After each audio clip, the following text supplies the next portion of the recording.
Table of Contents, Character Profiles, Prologue, Chapter 1, The Western Capital, Day 4, Chapter 2, The Floating Bride, Part 1, Chapter 3, The Floating Bride, Part 2, Chapter 4, Homeward Bound, Chapter 5, Wrapping Up in the Western Capital, Chapter 6, The La Clan, Part 1, Chapter 7, The La Clan, Part 2, Chapter 8, The Conclusion of Lishu's Journey, Chapter 9, Homecoming, Chapter 10, The Bad Dumplings, Chapter 11, The Dancing Water Sprite, Chapter 12, The Trials of Consort Lishu, Chapter 13, Scandal, Part 1, Chapter 14, Scandal, Part 2, Chapter 15, Scandal, Part 3, Chapter 16, Barsen and Lishu, Epilogue, Bonus Translator's Notes, Copyright Landmarks.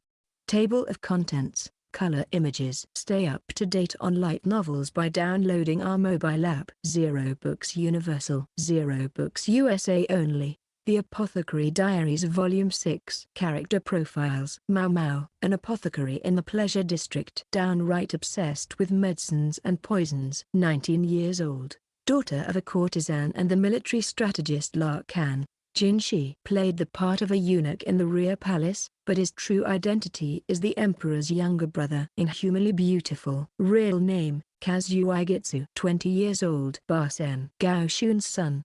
Jinshi's attendant. Can be almost helplessly earnest, but in battle there's no one you'd rather have at your side. La Can, Maomao's father, the freak strategist, the monocled freak, the old bastard. All nicknames Maomao uses for him. La Han, Maomao's cousin and La Can's adopted son. Big on numbers. Lao Men, Maomao's adoptive father, La Can's uncle, an extremely accomplished physician, but seems to have more than his share of bad luck and unhappiness. Consort Lishu, one of the emperor's four most favored consorts. Very young and still timid. 16 years old. Audiobook, formerly one of the emperor's four favored consorts.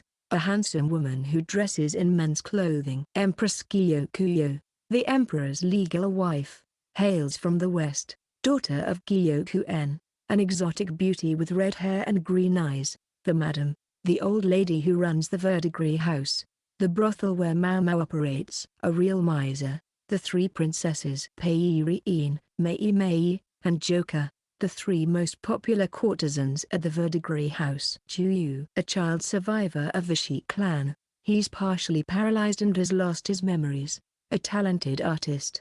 Yukio, chief manservant of the Verdigris house. He's of medium build and doesn't immediately stand out, but his considerate nature makes him popular among the courtesans. Sazen, a former farmer who fled to the capital after the Shi rebellion, currently in training as an apothecary. Zulin, an apprentice at the Verdigris house. Unable to talk. Chuyu's henchman, Gyokuen. Empress Gyokugyo's father. An official who ranks high enough to hold the western capital, but still hasn't received a family name from the emperor. Ryu, Consort Lishu's father. He raised Lishu, but never loved her. The Apothecary Diaries Volume 6. Prologue. Jinshi stared at the crackling brazier. It was going to be another cold night. Barsen put some more coals on the fire. It got bitterly cold in the western capital after the sun went down. The whiplash change from the heat of the day might be enough to make some people take ill. Not Jinshi. He wasn't used to nights in this sandy region, exactly, but at the moment he preferred the chill. Jinshi was resting on a couch, a melancholy expression on his face. On the table in front of him, a cup of citrus and honey cut with hot water sat untouched. He was thirsty, but he couldn't bring himself to drink it. He didn't want to relinquish the sensation that still lingered on his lips. He let his fingers brush across his mouth, as if to confirm for himself what had touched them just an hour before. His body was possessed by a combination of heat and gloom that wouldn't seem to go away. He could still see it when he closed his eyes. Her face looking down at him, the stars above the only light.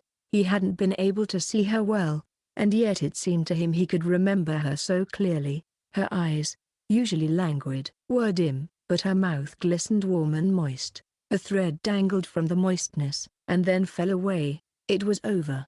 Jinshi saw with a combination of disappointment and relief, and then the regret. His partner was well within her comfort zone. She never blushed, nor looked away in embarrassment, only stared calmly, coldly down at the man beneath her, then licked her lips, sucking in the thread of saliva. She wasn't savoring the afterglow, but simply eliminating all traces, as if it had never happened. Her small body bestrode Jinshi's, easily twice her size, her hand placed over his heart. She could feel his heartbeat, but he couldn't feel hers. What did she think, feeling the way it raced and pounded? It was obvious at a glance. The wind caught her hair, sending ripples through it. Her eyes narrowed, and she looked at him, her alluring lips arched. My, done already?" she seemed to ask, although she said nothing. Her smile made clear how much she still had left in her. It meant he had lost. Jinshi's shoulders slumped at the memory. He had tried to make some riposte, but the apothecary girl had simply said "pardon me" and left as if nothing had happened. She claimed she heard her cousin calling. It was like she had nothing more to do here. She would have been more emotional about a dog bite or a mosquito bite. Jinshi heaved a sigh as he returned to reality. "I knew it." "Sir, you're not feeling well, are you?" said his attendant, Bar Senator. If Jinshi said he was feeling fine, Bar Sen would only press him about whether something had happened. And if he said he was indeed feeling unwell, Bar Sen would probably take it upon himself to nurse Jinshi back to health and never leave the room. There were moments when Jinshi wished to be alone. He always wondered why Bar Sen hadn't inherited his father Gao Xun's intuition for that. The young man could be a bit dense. Jinshi wasn't the only one who felt out of sorts that day, though. Bar Sen seemed different from usual as well. His cheeks were redder than normal, not like he had suddenly gotten excellent circulation, but more like he was excited about something. Maybe it was fighting that lion. A bandage was wrapped around his right hand, the hand that had been holding the iron bar. It was swollen.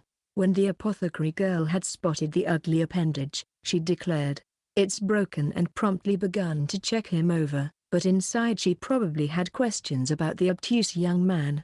"You look more tired than I do today, Bar Senator. You ought to go get some rest." "By no means, sir, not after what just happened." "Who knows if they might try something else," he said earnestly. Jinshi really wished he would take a hint. Jinshi picked up the honey water, but didn't drink it, just let it warm his hands. Even if he'd changed into his sleepwear and gone to bed, Bar Sen probably still wouldn't have left. There was another couch in the room with a cushion that could double as a pillow if need be. Jinshi couldn't sleep, and it seemed Bar Sen couldn't either. Was it the adrenaline of fighting a large animal? Or was it something else entirely? It was more than just the customary furrow in his brow. Bar Sen's lips were twisted into a frown. Some memory seemed to flit into his mind, and each time, he would blink, then shake his head suddenly as if to get rid of it. It was very suspicious. One of the strange things about humans is how they become calm when someone else is struggling worse than they are. Jinshi let out another deep sigh. He couldn't go on like this. The night's banquet might have been over, but there were still more meetings tomorrow. He resolved to find some equilibrium. He recognized, though, that being alone would not be the best way to get his thoughts together. Instead he said, "Bar Senator." "Yes, Master Jinshi?" Bar Sen replied, using Jinshi's assumed name. That was easiest for Jinshi. If Bar Sen wasn't going to call him by his true name, as he had when they were children, then this was the next best thing. "Have you ever succeeded in bringing someone around?" Frankly, Bar Sen was not a very good choice to talk to about such matters, but Jinshi wasn't looking for a serious response. He could answer his own questions. He just wanted to talk out loud so he didn't sit there with his mind going in circles. Bar Sen didn't need to understand exactly what Jinshi meant. He just needed to offer a yes or no or a grunt here or there. How so, sir? You've spoken to so many people since we got here that I don't know whom you might be referring to." It was true. A great many women had spoken to Jinshi since his arrival in the western capital. How many? One wouldn't wish to say. "You don't have to finish that thought," Jinshi said. Bar Sen's brow wrinkled. "I'm not in your position, sir, and I don't have much experience in such matters. Though in the future I may find I gain some, whether I want to or not." He probably never had experienced such things, Not yet. Even though they had only seen each other a few times a year since Jinshi had entered the rear palace, they were still milk brothers and trusted friends. Jinshi knew that Barsan didn't always feel very confident around women. The more womanly, the less he liked to have anything to do with them. The fact that he was able to have a more or less normal conversation with the apothecary girl suggested he didn't see her in those terms, although Jinshi was conflicted as to whether that was a good thing or a bad one. It wasn't misogyny, rather a sign of how deeply Barsan's early experiences had influenced him. A misfortune that had occurred because of his particular characteristics. Barsan responded to Jinshi's question by stroking his chin. I can only say I suppose it would depend on the person. There are a lot of people I don't feel entirely comfortable around, but the situation has something to do with it too. How confident and competent the other person is can affect the flow, and vice versa. And you have to deal with so many people at once, Master Jinshi. Isn't it a strain? So many at once? I think you're overestimating me. Jinshi hadn't expected quite such a direct answer. He smiled sardonically to hear himself described as if he were crazed with lust. Come to think of it, Barsan had been going to the pleasure district in Gaoshun's place a lot lately. Had he managed to gain some experience, Jinshi knew what a cunning saleswoman the madam of that brothel could be. She might well have tried to give Barsan a hard sell. Jinshi looked at Barsan, conflicted. The Verdigris house was a high-class brothel with excellent courtesans, and Barsan idealized women, even if he wasn't very good at talking to them. The educated, and very firm-handed, ladies at the Verdigris house might be surprisingly congenial for him. Jinshi swallowed heavily. Senator, did something happen at the Verdigris house? What's this all of a sudden? Barsan asked, startled. The man was a bad liar. Quite frankly, he was a less than ideal adjutant when it came to politics. But that aspect of his personality was exactly what allowed Jinshi to relax around him. Nothing happened, Barsan insisted. And anyway, I can rise to the occasion when I need to. Rise to the occasion? A somewhat unsettling choice of words, but yes, Barsan could indeed do what he had to do, when he had to do it. Jinshi was willing to acknowledge that much. He swallowed again, realizing he would have to rethink how he saw his milk brother once more. What brings this on, Master Jinshi? Did something happen with you? No, it's simply that there's someone I would very much like to triumph over, Jinshi said, although he had to struggle to get the words out. He was nowhere near smooth enough to handle so many women at once, and he wanted to avoid inflating Barsan's opinion of his abilities any further. He went on, I'd gotten the idea that I knew how to play this game. This someone can be rather elegant, but in practice I'm supposed to be the superior, and perhaps I trusted too much to that. That illusion was thoroughly shattered tonight, and it's left me feeling quite pathetic. He might not always have a great deal of confidence, but he'd at least had some. He couldn't count how many women had come on to him in his 6 years at the rear palace, and it had given him there, more than a little conceited, belief that he could make them dance in his palm. Barsan was looking at him with a hint of amazement. This person must be quite skilled, sir, to make you say that. Yes. At least Barsan didn't seem to realize whom Jinshi was talking about. Thankfully, we fought over something minor, he said. I started the fight, and I lost it. Barsan looked puzzled for a second, but then he said, ah. As if it all made sense to him. You lost, sir? Ah, so that's what you mean. A sparring partner, sir? What a bull they must be. He could be perceptive at the most surprising moments. Perhaps it would sound insulting to suggest Jinshi was startled to realize Barsan even knew what it really meant to be rivals in love. But that Rikusen, that was his name, right?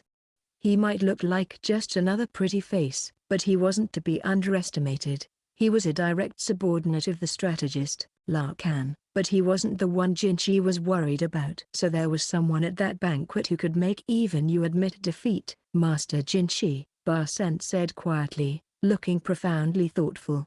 Don't flatter me, please. I'm aware that I'm still young. My opponent is like a willow tree, or like trying to shove a curtain. No matter how much I push or strike, they simply roll with it. The question was what his inexperienced self should do. The only thing that would help would be to gain some of that experience, he supposed. But how? He couldn't go about romancing another woman, but neither did it seem wise to head for a brothel simply because there supposedly wouldn't be any consequences.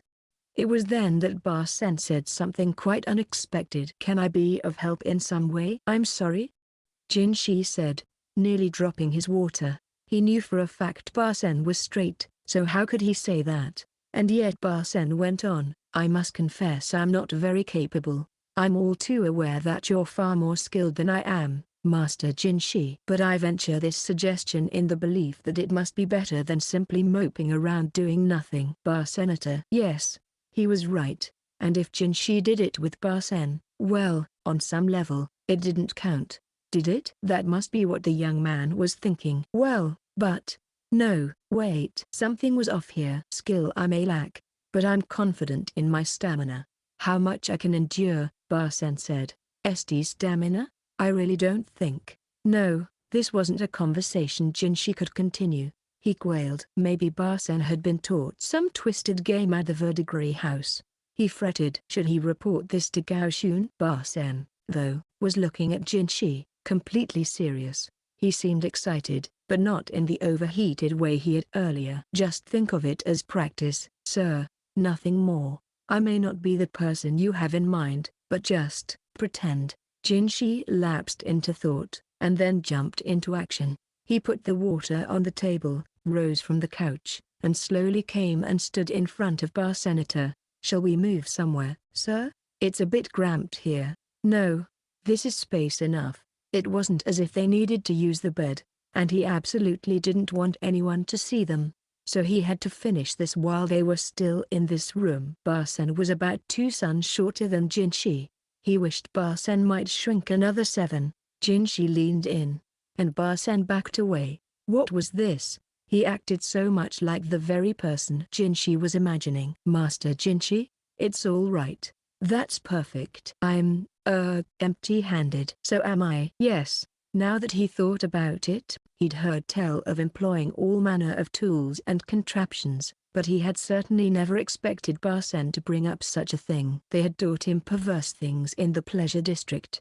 Jinshi was sure of it now. But maybe he shouldn't mention it to Gao Xun. All right. No more reason for Jinshi to hesitate, then. No reason to be inordinately restrained. Each time Jinshi got closer, Barsen opened up the space again. Not with the slight stagger of the apothecary girl, but the agility of a trained soldier. "Master Jinshi?" This person never initiates, but only responds to what is done. "So, Master Jinshi, I should?" Barsen looked at Jinshi, deeply concerned. His back was already against the wall. Jinshi had succeeded at that before. It could almost be called his specialty. With Barsen all but cornered, Jinshi planted his hand firmly against the wall. Bam! Master Jinshi. No, be quiet. Jinshi focused his imagination. He was picturing not his milk brother, but the person he wished to best. He had to strike before the mouth spoke. The mouth that was usually so inarticulate, but grew voluble and clever at the oddest times. He took Barsen's chin with his free hand and pressed his thumb to his lips. Barsen had gone completely white, and from this distance, Jinshi could see he was covered in sweat. Why did he look so worried? This was his suggestion. Somehow, he almost looked as if he hadn't expected any of this to happen. Could there be some mistake here? Some crucial, momentous misunderstanding? Perhaps it was the tension both of them were feeling. Neither noticed the sound of voices right outside, and just as Jinshi was about to put the pieces together, the door to the room flew open with a tremendous bang. "It's been too long since we shared a drink, and I've caught a most fascinating quarry in my net," announced a sprightly but gender-neutral voice. "Lady Arduo!" cried a guard outside, but the lovely person in men's garb was already pushing past him into the room. The odor of alcohol came with her.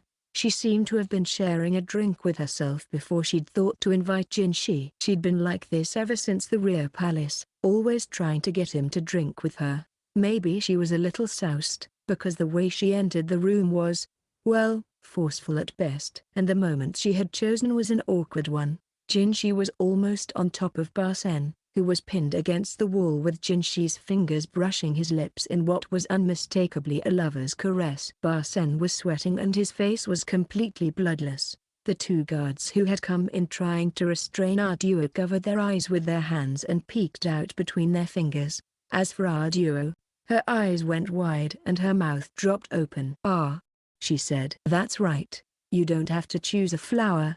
I guess I was mistaken." With that she backed out of the room and politely shut the door. Neither Jinshi nor Ba Sen said anything, but after a moment of silence, the darkened manor was filled with the sounds of two men shouting at each other.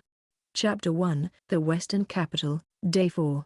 The sunlight that got past the curtains pried open Maomao's heavy eyelids. The bed, complete with fancy canopy, the bright, clear air, and the elaborate furnishings reminded her once again that she was not in her house at the capital. "Want more sleep?" She sat up, rubbing her eyes. Nights were so cold that she slept under several heavy blankets and some sort of belt, but once the sun rose, it got awfully hot. Already, one of the layers was on the ground, and Maomao's feet were kicked out from under the covers. She thought she'd heard shouting in the middle of the night. It had woken her up, and she'd slept only lightly after that. Who would do that sort of thing? What obnoxious neighbors. Breakfast should be arriving soon. Maomao was happy they didn't all have to get together to eat. Probably a bit of courtesy toward hungover guests. Deciding to get changed before the serving girl arrived, Maomao slipped out of her sleepwear, putting on an outfit she picked at random from a clothing rack. Today she was wearing an ordinary skirt and short-sleeved top over a cool-looking drape. The best thing about it was the way it breathed. Touches of embroidery on the collar and hem gave it a Western look. The silver hair stick sat on the table. Maomao didn't put it on her head, but used a simple tie to hold back her hair. She did, though, place the hair stick in the folds of her clothes to make sure she wouldn't lose it. She always carried a small package containing medicine, bandages, and the like, so she simply added it to that. The knock on the door came just as she finished changing. "Come in," she said, and a maid entered with a cart bearing breakfast. The menu was a little sparser than usual, perhaps taking into account the extensive banquet the night before. Maomao had a couple mouthfuls of the plain congee, and was just thinking some black vinegar might improve the flavor when a very loud knock came on the door. Maomao poured some black vinegar into her congee, took a bite, and then, not hiding her annoyance, said, "Come in." "I would swear it took you an extra moment to answer," Ba Sen said as he entered. There was a man with him, but it wasn't Jinshi. Unsure how to feel about that, Maomao swallowed her food and pretended she didn't know what Ba Sen was talking about. "It was your imagination, I'm sure," she said. "You're having breakfast?" Ba Sen asked. Not that it seemed to motivate him to leave. Something, Maomao figured, must have happened. She set down her chopsticks and looked at him. "What's going on?" His right hand was wrapped in a bandage, the one Maomao had put there the night before. He had been so full of adrenaline that even the swelling and the fact that the bone was broken hadn't seemed to bother him. There was dents, and then there was dents. Ba Sen took a breath, then produced a cloth package from the folds of his robe. He set it on the table and opened it to reveal another package. This one of oil paper. No sooner had he unwrapped it than Maomao's nose prickled and she started back. The offensive odor came from a ceramic jar in the packet. "Is that perfume, by any chance?" she asked. She'd smelled it before. It was the stuff that had been spilled all over Consort Lishu at the banquet. "Where did you get this?" "Funny you should ask," Ba Sen said. His expression was conflicted. He was obviously suppressing a flash of anger. "Lady Arduo brought it to us." "And where did she get it?" "She said one of her bodyguards found it late last night. A serving woman of Consort Lishu's half-sister had it. She was out walking when for some reason a stray dog attacked her, and the guard happened to help her. Just happened to." "Eh? What were the chances the guards being there had really been coincidence? Even so far from the capital, why would a serving woman be out and about by herself?" The logical inference would be that in fact the guard had been sent to tail her because Arduo was suspicious of her. But there was no reason to specifically say that out loud. The mongrel seemed inordinately excited, and despite the presence of other people, it completely ignored them. It made a beeline for this serving woman. "You're saying this perfume was the reason for that?"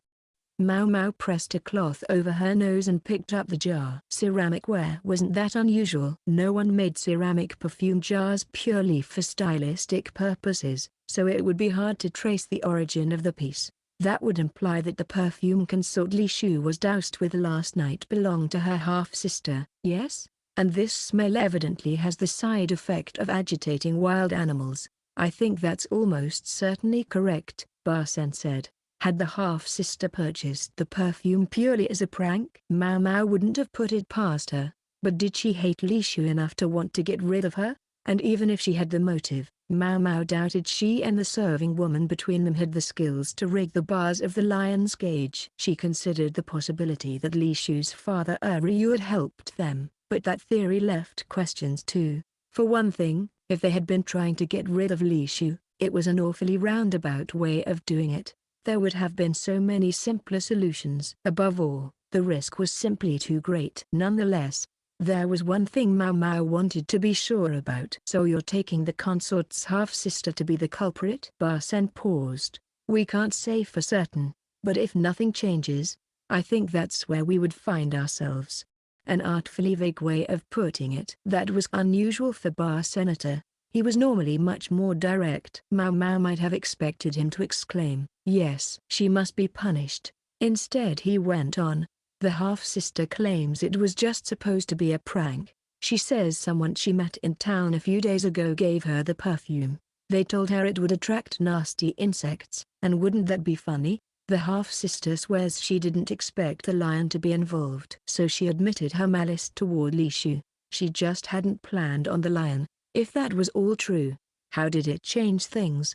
If she was also involved in booby-trapping the lion's cage, that would go beyond a prank," Maomao said. There had been many dignitaries at the banquet besides Lishu, and she would have been putting them in danger as well. If she really had only been going after the consort, she might still get away with it. Lishu was a relative, for one thing, and importantly, she would have some discretion in how hard to push for punishment.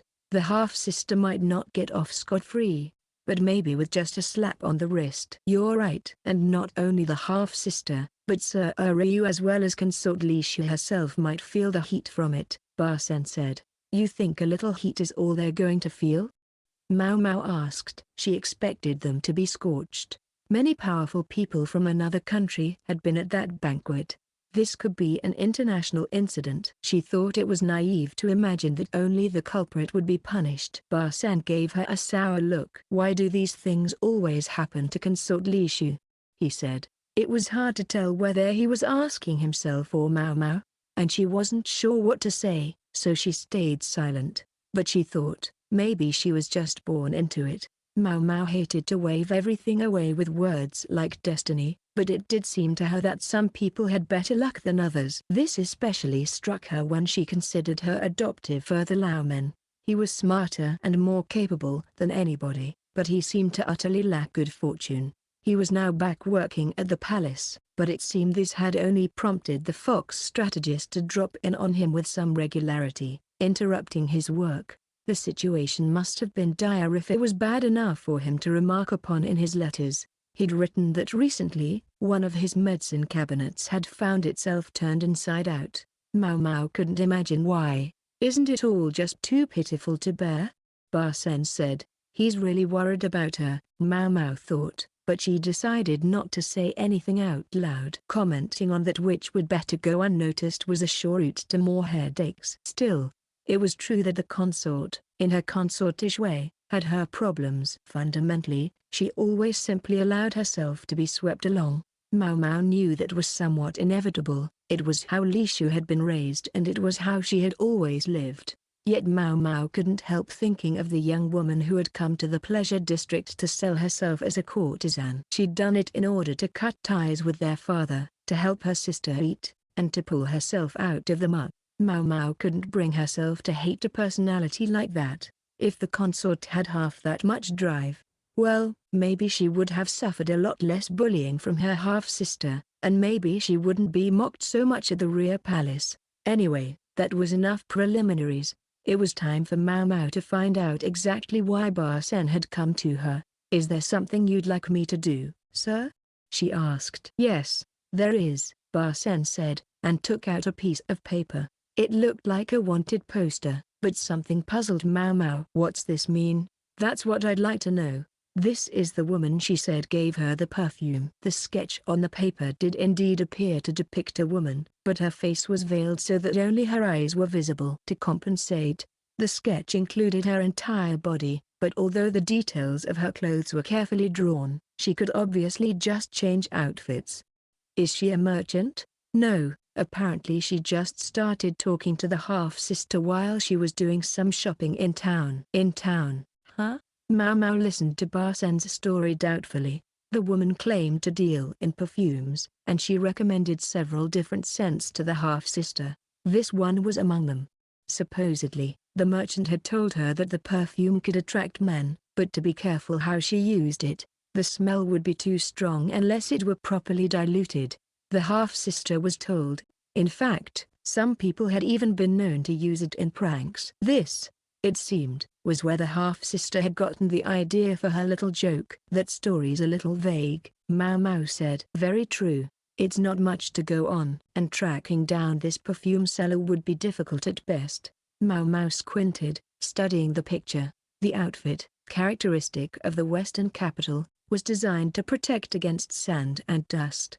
So it left very little exposed, which is to say, it concealed any distinguishing bodily features. But Maomao's sharp eyes noticed one thing in particular. For as simple as this drawing is, the accessories on the shoes have an awful lot of detail. Barsen took another look at the image. "Now that you mention it, that's true.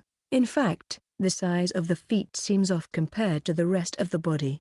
The person's body had been drawn to a more or less normal scale, but her feet appeared twisted, almost stylized. "Do you think there's any chance she had bound feet?" Maomao asked. "Bound feet?" Foot binding was a way of forcibly making the feet smaller than they would naturally be. A few of the women in the rear palace had had it done to them. It was a fairly common custom in the north, but what about here in the west? If the half-sister hadn't given it much thought, it suggested foot binding wasn't unusual. "Could you double-check this drawing for me?" "I will," Barsen said, collecting the picture. He was about to leave when he turned back as if he had just remembered something. "By the way." "Yes, sir?" Master Jinshi has looked odd since last night. "Do you happen to know anything about it?" "I think he would normally have come on an errand like this himself, but instead he chose to send me." Maomao didn't say anything. "Have you heard anything about him?" "I don't know. Being under pressure from anybody? Anything?" Maomao averted her gaze. Barsen was right. She knew he would never normally come to her unless Jinshi had specifically asked him to. She decided to play dumb. "Who knows?" she said. "Perhaps he's tired. It has been a very long trip." Barsen's report came back in less than 30 minutes. The half-sister had evidently been insisting to her lady-in-waiting that she had nothing to do with this and never meant for this to happen.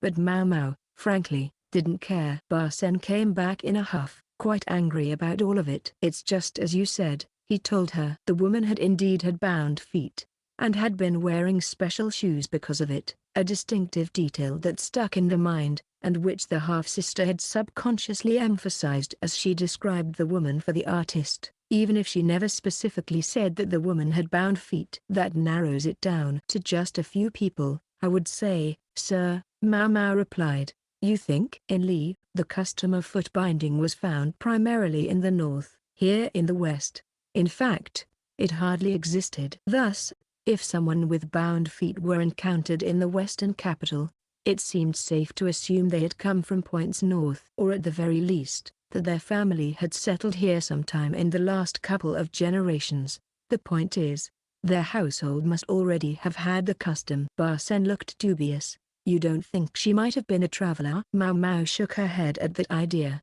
"If she was, she would have to be the daughter of a household that could afford to send her in style, like Consort Lishu." It was a long way to the western capital, and binding twisted the feet into shapes that were, let it be said, not conducive to walking on sandy ground.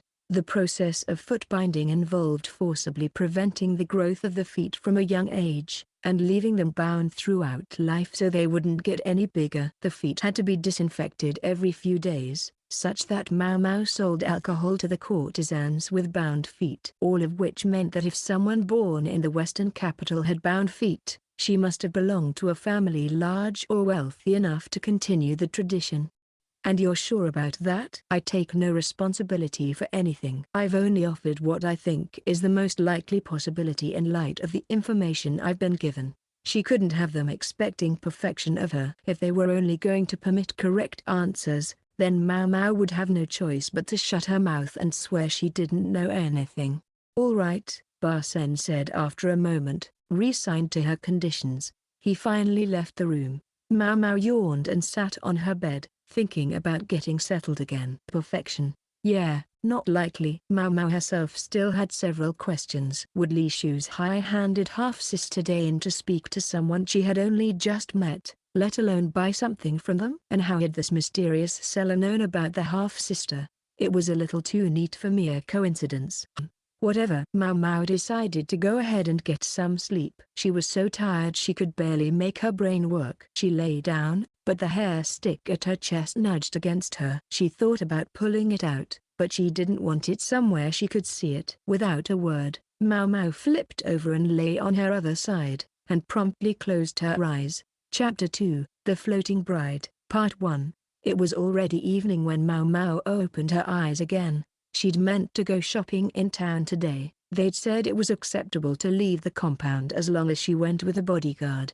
But after everything that had happened the night before, it was hard to feel like going to market. She slept as long as she was able, and when she woke she was left with a clinging lethargy. Oh, she looked at her wrinkled clothes in mild dismay, wondering if she should have changed into her sleepwear. First things first, though. She drank some water to rejuvenate her dried-out body. The water in the carafe was lukewarm, but a dash of citrus in it made it refreshing. I wonder what we're doing about dinner tonight, she thought, thinking maybe she should go outside and see what was going on. She tried to brush the wrinkles out of her skirt. She got it to where it was just about presentable and stepped out of her room, only to find Jinshi and Barsen coming down the hallway toward her. Some considered Maomao capable of being quite brazen, but at that moment she felt distinctly awkward. The night before, having done what she'd done to Jinshi, she then excused herself on the pretext that she heard Lao Han calling her, but that didn't mean she could try to hide back in her room now. Jinshi's face as he approached was unusually haggard. He had a furrow in his brow worthy of Gao Xun, and his gaze was fixed on Maomao, it seemed. The look lasted only for an instant before his usual calm expression returned. Barsen, though, was looking at Jinshi with distress, so something was up. Jinshi came toward her with footsteps that sounded inordinately loud. What do I do here? Maomao wondered, but there was no time to think about it. The most she could do was to treat him normally. She bobbed her head in a polite nod and said, "Is something the matter, sir?" Typically, the appropriate thing for a serving woman would be to speak only after Jinshi had spoken to her, but Maomao judged that it might be best for her to talk first at this moment. Jinshi's mouth twisted, a conflicted look passing across his face, but it was hard to say if anyone else noticed it. "I know it's sudden, but I want you to change and come with me," was all he said, and then he swept past her. Behind him came several serving women, holding up a box with a change of clothes and bowing their heads deeply. "Yes, sir," Maomao replied. Under the circumstances, it was the only thing she could say. After she'd changed, she was hustled into a carriage. Jinshi and Barsen, also in fresh outfits, were already inside. Maomao glanced around. She'd spent most of her time here in La Han's company. Was it all right for her to act on her own with Jinshi and Barsen? "It was I who called you here. You see," Jinshi said. "Considering that our schedules were aligned for this very purpose, we could hardly not go." However he might be feeling about her, he at least had the wherewithal to talk normally to her. She was glad he was adult enough for that, but she couldn't help feeling there was something lurking behind his "it was I." "And where are we going, sir?" "To a wedding banquet for a certain household." "Another banquet? Well, apparently this was part of the job." "I had intended to refuse, but the host insisted, this being such a joyous occasion. And besides, yes, sir? Jinshi gave Barsen a significant look, and he pulled out the wanted poster he'd shown Maomao earlier. I gather that the family of the young woman to be married originally came from the north. They were one of the houses charged with ruling this area after the destruction of the Yi clan. The Yi clan had governed these lands once, until they were exterminated in the time of the Empress Regnant. That would mean this family had been transplanted here several decades before. The young lady's feet are bound, Jinshi informed her, as she'd suspected. Was there no one besides this young lady? That was something Maomao wanted to be particularly sure about. She couldn't go accusing people of being criminals on nothing more than an assumption. Several, Jinshi said. One of the young woman's ladies in waiting, for example. The real issue is whom the woman is getting married to. They say he's from Shao. I see. It was a delegation from Shao that had brought the lion, and perhaps who had rigged the cage to break. Most importantly of all, the young woman is to set out on a journey tomorrow. Today, they would hold the marriage feast, and then the next day, she would set out for her husband's country. That seems rather hasty or rather deliberate, so apparently they wanted Maomao to find some kind of proof of wrongdoing, and if I'm unable to find anything, we'll have to come up with another way. My stay here may be extended. The desire to avoid that was written on Jinshi's face. He'd already been away from the capital for close to a month, and the work the emperor's younger brother had to do would have been piling up all that time. Yet they had to find this culprit. This could also adversely affect the Yu clan, and I'd like to avoid that. I'm not confident I'll find anything, Maomao said. She wanted to be clear about that much. I understand. Jinshi turned to gaze out the window, and didn't look at her again for the rest of the ride. They arrived at another mansion built near an oasis. The style was rather different from that of Empress Kyokuyo's family home. This building looked more like something that might be found back east. The building itself, and the garden it boasted, wouldn't have looked out of place in the capital. As they went to the gate and proceeded down a flagstone path, they found water flowing by on both sides. Willow trees swayed gently, making the place look refreshing, while open-air pavilions with vermilion posts and yellow roofs dotted the estate. There was a large pond in which lotus leaves floated. The surface of the water rippled occasionally, and each time a pebble fell into a canal, there was a splashing of fish. Carp were a hardy species, but Maomao was impressed the household was able to keep them in such a desiccated environment. Was this house left behind by the Yi clan? Jinshi wondered aloud. If these people had been sent to replace an annihilated clan who'd lived in the lap of luxury, they might understandably have simply moved into the extant mansion. It was certainly an opulent place, but there was something sad about it too. Empress Kyokuyo's home, Gyokuen's mansion, was lively and bustling. This residence felt subdued. As they crossed the bridge over the lake, they saw someone coming the other direction, bowing obsequiously. "My apologies for being so late and greeting you," the person said. He must have been the master of the house. He was plump, his hairline beginning to recede. Behind him was a woman they took to be his wife. Her feet were small, and her shoes strangely shaped.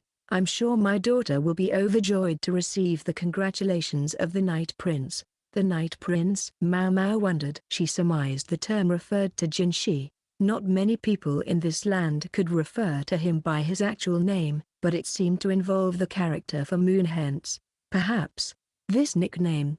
"If I may welcome you in, then," the man continued, ushering them toward the building. A carpet had been laid out in the pavilion, and a small boat and lanterns floated on the lake. It was only dusk now, but when darkness fell it would look eerie. "Hey, this way," Barsan called to Maomao. Jinshi was seated beside the master, while next in line sat Gyokuen, apparently also an invited guest of the wedding. "We pushed the matter a little to get you here," Barsan explained. "Apropos of the seating. That's really where Consort Lishu should have been. That's why you're a ways off. I'll have a lady in waiting assigned to you. Use her if you need anything." So that was why Maomao's seat appeared to have been prepared in haste. A woman who certainly did look like a lady in waiting appeared from behind Barsen as if it were the most natural thing in the world. There were several other women there besides Maomao, but all of them had large, healthy feet. One of the seats of honor was occupied by a middle-aged man with hair that almost shone and sharp, angular facial features, a foreigner. In the other seat was a young woman wearing a veil over her head. Dressed all in white, she sat as still and silent as a doll. Is that her? Maomao thought. She looked pliant enough, but it could be an act. Resisting the urge to go for the alcohol, Maomao drank some juice. It was somewhat unusual to hold a banquet like this outside, at night, but the food and the music all seemed basically familiar. Maomao was frankly tired of banquets, and she didn't feel the need to appraise this one very thoroughly. She was just going to enjoy some good food and keep an eye on the bride. What's going on here? Since they'd brought Maomao along, she did feel she ought to find something for them, but so far she hadn't had a single chance to act. First one person had spoken to her a little while before, and then it was like the dam had burst. People wouldn't stop talking to her. Why? Because she was Jinshi's companion, she surmised. Everyone was smiling and sipping wine, but deep in their eyes the emotions burned. Ambition in the eyes of the men, jealousy in those of the women. It wasn't lost on Maomao that this could be why Jinshi had brought her along, to show her what it was like to attend a function with the emperor's younger brother, and not as his serving lady, as she'd done before. No. Was it selfish of her to wish he would just act normal, not let the events of the previous night change how he treated her? She wanted her relationship with him to be professional, the way it had always been, as each of them used and was used by the other. That was what would be best for Maomao at this moment. A most modest young lady you are, someone said. Maomao didn't specifically respond. A veil covered most of her face, and she did a lot of her talking through the serving woman who had been assigned to her to help ensure she didn't say anything untoward. The nasty edge of pleasure district talk had re-entered her speech lately. After all, if that's how it looks to you, fine, she thought. She let her gaze wander to the seats at the center of the banquet to discover that somewhere along the line, the bride had disappeared. Maomao's lady-in-waiting seemed to sense where her attention had gone, for she whispered in her ear, "I gather she's gone to freshen her makeup." Maomao got up, thinking she might use the restroom herself, but she was trapped, surrounded by people who couldn't seem to take a hint. She glanced over at Jinshi and Barsen, who appeared to be in the same situation. Barsen was gloomily receiving pours of alcohol from various women. Perhaps it would have been ungenerous to press him about whether his face was red from the drinks or for some other reason. As Maomao was busy trying to think of a suitable excuse to get out of there was a great boom. She turned to find everyone around her looking toward the source of the noise. The lantern-laden boat on the lake was shining brighter than ever. Fireworks were flying across the water, obviously the source of the noise. So the evening had been set to include fireworks. Gorgeous.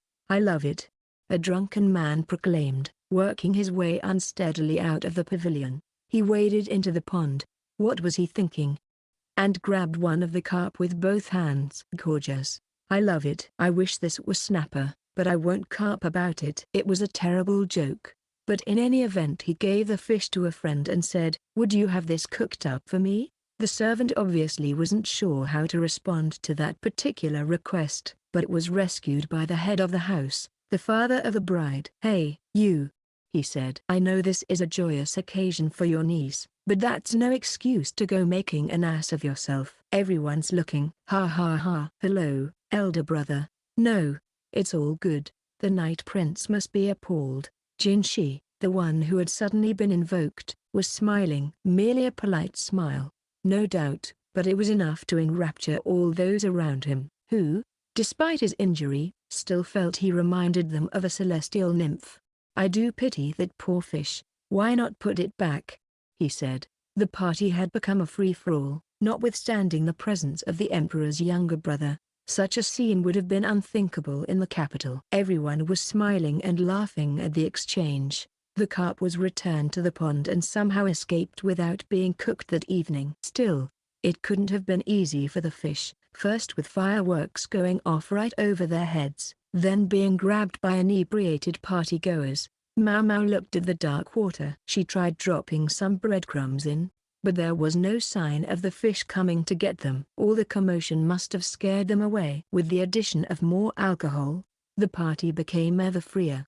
Yet still the bride hadn't returned. Jinshi had taken notice of that fact by now, and he and the bridegroom were both eyeing the vacant seat. Perhaps tonight's star has gone to make herself shine even brighter? Jinshi ventured. Hadn't the girl's uncle said that the bride was going to fix her makeup? Most of the women in the crowd didn't seem to buy it. The ladies in waiting had largely left the banquet area. Not long after, one of them returned in a panic. Her face was pale and she could hardly speak. She could only point toward the far side of the lake. Well, now, Maomao caught a burning smell, and then she heard shouting. She turned toward the yelling to see one of the guests, who was himself looking in the direction the lady in waiting was pointing. His mouth was flapping open and shut like one of the carp, and he was pointing to the sky with a trembling finger. No, not the sky, but a building in a corner of the estate. A four-tiered pagoda. Something was faintly visible on the highest floor. The why young mistress is hanging. The lady in waiting finally managed. All the guests who had been enjoying themselves at the banquet collectively turned pale. The dim silhouette could be seen dangling from the roof of the pagoda, its feet swaying gently back and forth. The white bridal gown billowed like a cloud, to the tower. Jinshi said. He and Barsen were the first to act. The bridegroom, the bride's father, and her uncle followed him belatedly, and Maomao joined them in heading for the pagoda at a run. They crossed the verdant garden, the smoke from the fireworks obscuring and diffusing the light from the lanterns floating in the canal.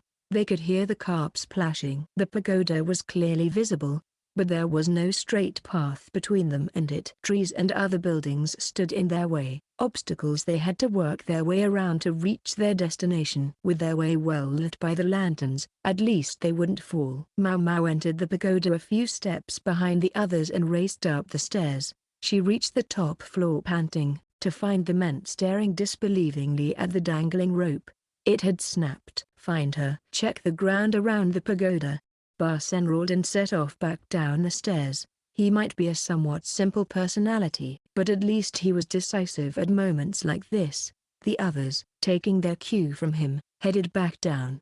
But Jinshi was still looking outside. They were perhaps 12 meters, off the ground. If the girl had been strangled by the rope but it had then snapped, what were the chances she'd survived? Just about zero. I'd say, Maomao thought. Whether her neck had broken or whether she'd suffocated, no one could survive hanging there that long. On the floor by the swaying rope was a pair of small shoes worked with embroidery. They had belonged to the bride. What do you make of it? Jinshi asked, looking from the rope to the ground and back. The rope was tied under the eaves, and the other end had snapped off. Looking down, they could see the roofs overlapping. Maybe the girl had tumbled over them on her way down. I don't know, Maomao said honestly, and Jinshi smiled. I wheedled the truth out of her. Jinshi murmured, is this what I've wrought? He had been sitting at the central seat at the banquet and could have said something to the bride. He glanced down, and just for a second, he looked as if he were chewing sand. He turned his back on the little shoes, but he didn't look up. Do you think me a terrible person? After a second Maomao said, I don't know, sir. Jinshi had only done his job. Somebody would have had to sooner or later, or the culprit would have fled to the west. And they had to avoid that. Unable to think of anything else to say, Maomao remained silent. Finally Jinshi said, let's go, and his voice was cold. Yes, sir. Maomao descended the steps slowly, nursing a question as she worked her way down the steep staircase. It wasn't long before they found the bride, but she was in no shape to be seen. Her white robe was singed, her arms and legs, bent at unsettling angles, were likewise blackened, and her head had been broken open. But they found the rope around her neck, and recognized her small, misshapen feet. She had been soaked in lantern oil that had then been set alight. It was more than enough to make the intoxicated guests feel very sober indeed. Chapter 3, The Floating Bride, Part 2. If it's not one problem it's another, isn't it? Our duo said darkly. Originally, she and Maomao had planned to go shopping today, but after the events of the previous night, This would be another day with no sightseeing. Maomao had been looking forward to discovering what unusual things were on offer in the western capital, but it was not to be.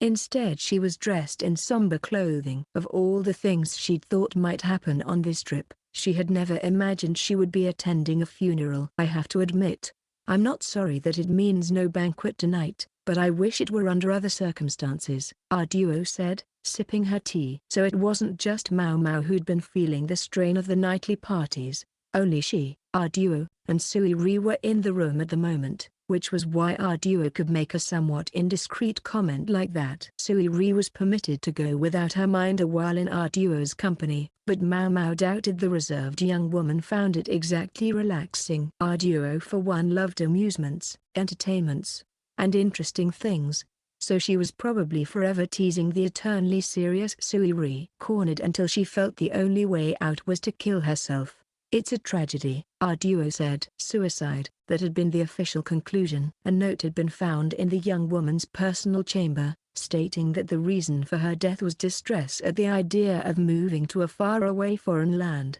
The boisterous mood at the banquet had chilled immediately, and the groom was beside himself when he saw the note. He began to tear into the bride's father. Most of what he said was in a foreign language and incomprehensible to Maomao, although it was clear enough that it wouldn't have borne repeating if she could have understood it. The residents of the western capital seemed to know what the man was saying, but they only stared sadly at the ground. Jinshi had shown her the note, and Maomao was convinced that it had indeed been written by the bride. She didn't say anything about being cornered, though. Arduo came across as very much like Empress Kyokuyo. Maomao saw that this former consort was not to be underestimated. It was one of her subordinates who had found the perfume as well, but Maomao didn't know exactly how much Arduo knew, so she had to be careful about what she said. Here was how it looked. Distraught by her marriage, the bride had killed herself, making certain everyone saw her hanging from the pagoda before the rope snapped and she fell to the ground. Not only that, but she happened to upset a lantern when she landed, causing her clothes to catch fire. But was that the truth of the matter? Jinshi seemed to think it was something he had done that had caused the young woman's suicide. But there was no way for Maomao to know. There was a distinct possibility this was the woman who had given Consort Lishu's half-sister the perfume, but that was something else about which there was no certainty. Thus Maomao would attend the funeral with things still shrouded in ambiguity. True, she might have been able to refuse if she'd insisted, but there was something that nagged at her. Jinshi was going too. He wouldn't normally have had any reason to attend the funeral of the daughter of a local official, but the bride's father had pleaded with him to come. It was Jinshi and Gyokuen whose presence had quelled the raging bridegroom. They learned later that what the groom had shouted was, "This is twice now. Can you get me a third bride?" Twice, huh? Maomao thought. It was fairly simple to deduce that behind this seemingly ordinary marriage, something was afoot. "It's almost time, Mom," Maomao said, rising from her chair. "Ah, of course." Arduo set down her tea and glanced at Maomao. "Incidentally, if you'll forgive me." "Yes, Mom?" Maomao looked back at her with curiosity. It was an unusually reserved way for Arduo to speak. "If the Night Prince is going, I suppose that attendant of his will be with him." "Yes? I should think so." They were referring to Jinshi's aide and bodyguard, Bar Senator. He'd broken the fingers of his right hand when he struck the lion, but at the time he had been so totally worked up that even the fact that his fingers were pointing in unnatural directions couldn't overcome his frenzy. "Are we sure about him?" "I've heard he's Gao Xun's son." "What's your read on him?" After a second Maomao said, "I believe that's for Master Jinshi to decide, and not my place to comment on." Bar Sen's physical prowess certainly left nothing to be desired, but personally he still had some growing to do. Though admittedly, Maomao's opinion of him in that respect might have been colored by having seen Gao Xun at work. Anyway, she tried to be optimistic. It wasn't like Bar Sen was Jinshi's only bodyguard or personal aide. "So it would be fine, right? You really don't feel you're in a position to say anything?" Arduo looked grim. Suiri poured fresh hot water into Arduo's empty cup. "No, Mom. It's not something I have any influence over." "Understood." Maomao left the room, casting a mystified glance at Arduo as she went. This was the sort of thing a family might usually have wished to handle quietly, but with the young lady's death having been such a public affair, the funeral could hardly be a private one. As the family's estate came into view, they could see a river of white-clad women streaming into it. Wailing women, to judge by their veils. Quite a few of them, Maomao observed. There were wreaths of flowers all over, as well as servants coming out with heads bowed to meet the guests. Maomao wasn't certain that the custom of wailing women existed here in the Western Reaches, but the family had bound the young woman's feet, so they might well observe funerary customs in the manner of the capital as well. At the reception desk, the number of wailing women was confirmed, and they were given wooden tags that served as identification. "Come on, this way, let's go," a servant said, and the women followed him. This time La Han had joined Maomao and the others. Their baggage included money and household goods made of paper. "Don't they use the real thing?" Maomao asked. "Maybe if you're new money," La Han sniffed. Well then, he hadn't prepared paper items simply because he was a skinflint. It was customary for attendees at a funeral to give money and daily sundries made of paper, which would be burned to ensure the deceased could lead a comfortable existence even in the next life. Even one's stay in hell, it was often said, could be shortened by an infusion of cash. La Han had grumbled about being left out of the banquet and only dragged to the funeral, but it was what it was. With him here, Maomao didn't have to stay in Jinshi's orbit. Rikusen wasn't present. He had stayed behind. He probably had his own job to do. Anyway, it's very good paper, no low-quality scrap. True, the material for the paper money was excellent.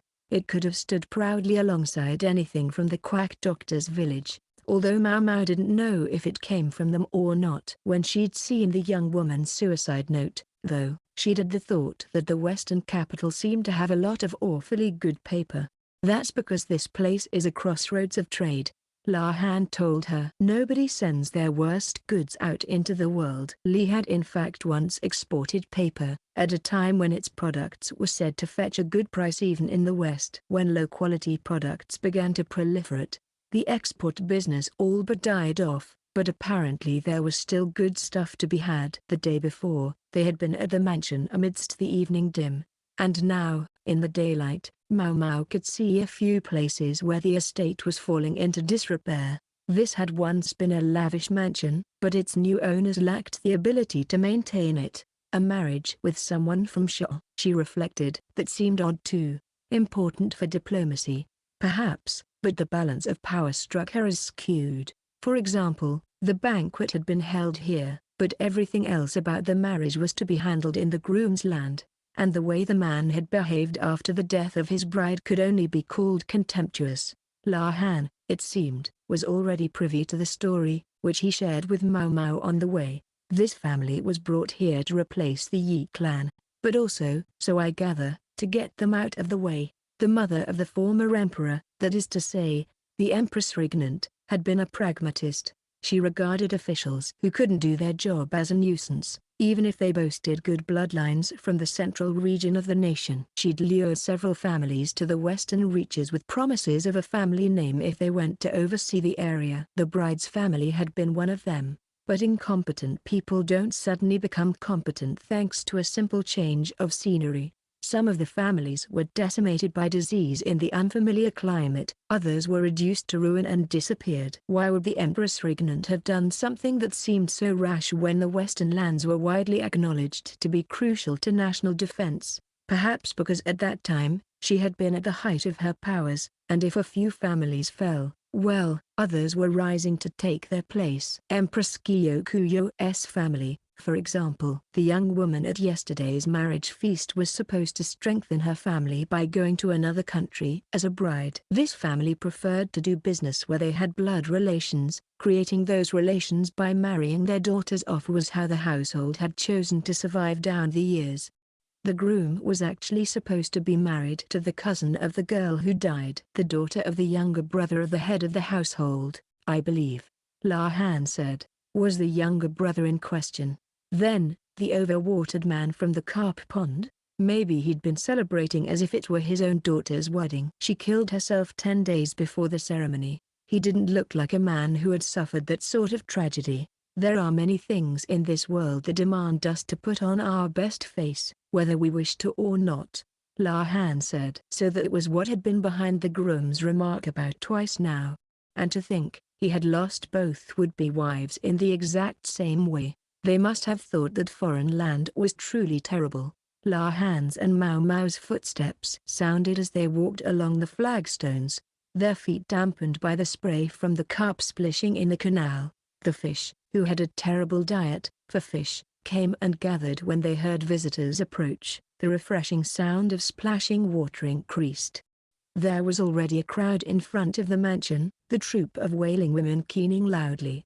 Maomao recognized many of the attendees from the day before. Look at them all, she thought. Partly she meant the attendees, but what really stood out were the women in white. There must have been more than 50 of them setting up a racket of grief and mourning. Maybe some of the guests had brought wailers along as a courtesy, but it still seemed like a lot. It was these women's job to lament for the dead, but Maomao had the sense they were holding back a little this time, perhaps because if all of them had wailed at the tops of their lungs, you wouldn't have been able to hear yourself think. It was an unwelcome reminder that they were, in fact, mourning as a job. With so many women present, some of them were bound to be better at the job than others. A few of them sounded a little embarrassed. They must still be new at this. Another stumbled on the long hem of her outfit. It had to be a challenge, keeping up with the crying all the way through the long funeral ceremony, and from time to time the front and back rows of women would switch places. They seemed to be switching off crying duties, conserving their stamina. It was hard to say whether such efficiency-minded wailers would really bring peace to the dead, but personally Maomao didn't believe there was anything after the point of death, anyway, and these women did have to eat. Maomao looked up. Out beyond the garden, she could see the 4-storied pagoda. She wondered if it might be possible to get a different perspective on it in the day than at night. She started walking forward and almost fell into a canal she'd failed to notice. She grabbed onto La Han, who was standing next to her. "What are you doing?" he snapped. "Sorry." Even if she had fallen in, the canal wasn't that deep. But the carp had already arrived, drawn by the noise. The night before, the floating lanterns had saved anyone from falling in, but it was a moderately dangerous terrain feature, she reflected. It was quite a distance to the pagoda. And yesterday they'd not only run over there but run all the way up the steps as well. It had been rough. Steps? The distance to the pagoda? Maomao remembered that something had felt off the night before. What was it? She almost had it. "Hey, you." "She's not food," La Han joked. The carp, paying him no mind, continued to bloop at her, hoping for crumbs. Just then there was a gust of wind, and some of the money for the dead fell into the canal. The carp were on it in an instant, and it was swiftly gone without a trace. Maomao didn't say anything, just stared at the fish. "What are you doing?" "They're not food either." "You can't fish here." He sounded like he was joking again, but she stuck out her hand toward him. "Paper." "Paper? I know you keep some scratch paper with you." "Give me a sheet." "What brings this on?" La Han grumbled, but nonetheless he produced the paper from the folds of his robe. Maomao tore it up and dropped it into the canal, where the carpet greedily consumed it again. Maomao's mouth hung open for a second, and then she said, "That's it." She set out at a brisk trot toward the pagoda. "Hey!" La Han exclaimed. The place where the bride had been hanging from the pagoda could be seen from the pavilion where the wedding feast had been held, but as you got closer, it dropped out of view. Maomao picked up her pace, running until she could see the pond directly underneath the tower. What are you after?" "What's going on?" La Han panted as he caught up to her. Maomao lifted up the hem of her dress and waded into the pond. There was a short distance between the pagoda and the water. That was where the bride's body had been found. "When a person falls out of a window, La Han, where do they drop?" she asked. "Down, usually," he said. "Yes, and that was where they'd found the charred corpse. However, what if it was something lighter than a person? Say the wind speed and direction were roughly like they are now. It would depend on the weight. Less than 2 kin, but about the size of a human. In that case." La Han adjusted his glasses, eyeballing the distance. He licked his finger and held it up to the wind. "Slightly further out from the building than where you are, I would guess. And if we take the position of the roof into account." "Right, the roof. If you bring that into it, there's something that doesn't make sense." Now that she could see it in the light, she was sure of it. La Han looked at the scorched patch of ground where the body had been discovered. Then at the roof. Then he cocked his head. Of course, if Maomao could figure it out, this human abacus couldn't fail to notice it. If he'd been there the night before, he would have detected the inconsistency long before she had. Maomao moved to the place La Han had indicated, then rolled up her sleeves and plunged her hands into the water, digging around on the pond bottom.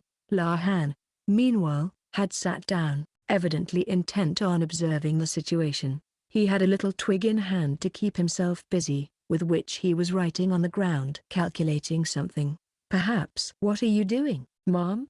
cried a servant who had noticed the guest playing around in the pond. Reprehensible behavior at a home that was observing a funeral, surely. "Please, get out of there right now.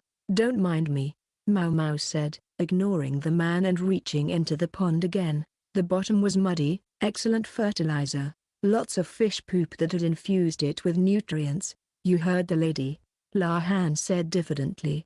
But the servant continued to try to stop Maomao. Maomao continued to ignore him, carrying on with her digging. If and when she found what she expected to find, all would be resolved. La Han wasn't getting in her way, but he wasn't exactly helping either, just glancing around now and then. Maomao could hear the servant splashing into the pond behind her. She felt him pull on her hand. She tried to run, but her feet caught in the mud and she went headfirst into the water. She ended up covered in filth, with the servant trying to get a hold of her. At just that moment, however, a gorgeous, carrying voice said, "Have you found anything?" You'd think he was waiting for the perfect moment to make his entrance, Maomao thought. Jin Shi had appeared. Ba Sen stood behind him, looking aghast. Maomao wiped the mud off her face and held up a piece of rope, the end of which had snapped, which would mean the bride. In her head, Maomao went over what she knew. There was another mysterious thing about this mansion, and if she could reveal the truth of it, the mystery would be solved. "The bride is still alive," she announced, and grinned. Maomao asked for a room in which to clean herself off and change clothes. She would have loved a proper bath, but they didn't have the time. She hated the feeling of mud clinging to her scalp, but she was just going to have to grin and bear it. Once she was changed, she was shown into the mansion's main room. The master of the estate and his family shot her dirty looks as she came in, clearly unhappy about a guest behaving so outrageously at a funeral. Jin Shi and Ba Sen were there, along with La Han and the bodyguards, but she didn't see the bridegroom from yesterday. In fact, she didn't think she had seen him participating in the funeral at all. Lying on the table was the piece of rope Maomao had discovered. She looked out the window and saw the women in white, still busy crying. The funeral rites would continue until tomorrow, so perhaps the ladies would stay here for the night. The other guests had gone home, only those women, the people who lived in this house, and Maomao's party remained. "May I ask what in the world you think you're doing?" said the despondent master of the house. He seemed less angry than simply overwhelmed with grief. "This young woman will explain everything," Jin Shi said, ushering Maomao to the center of the room. The rope on the table was filthy, yet nonetheless obviously still new. "I know she's supposed to be a lady of the La family, but we're grieving the death of our child," the master said. "Could you not leave us in peace?" Surely even the Night Prince. He was being circumspect, but he was unmistakably criticizing Jin Shi. The way he trembled as he did so indicated how much courage it must have taken. "Yes, and I must apologize for intruding on your sorrow. However, if we could ask for but a moment of your time," Jin Shi said. He was gentle, but firm. "The guests have gone home and we must clean up." "Might I at least dismiss the wailing women?" Jin Shi glanced at Maomao, but she shook her head. Jin Shi took a step back as if to say he was trusting her to handle things from here on. Maomao said, "I would feel the same way you do, if the bride had really died." Then she picked up the rope and went outside. "Come with me. What's this all about?"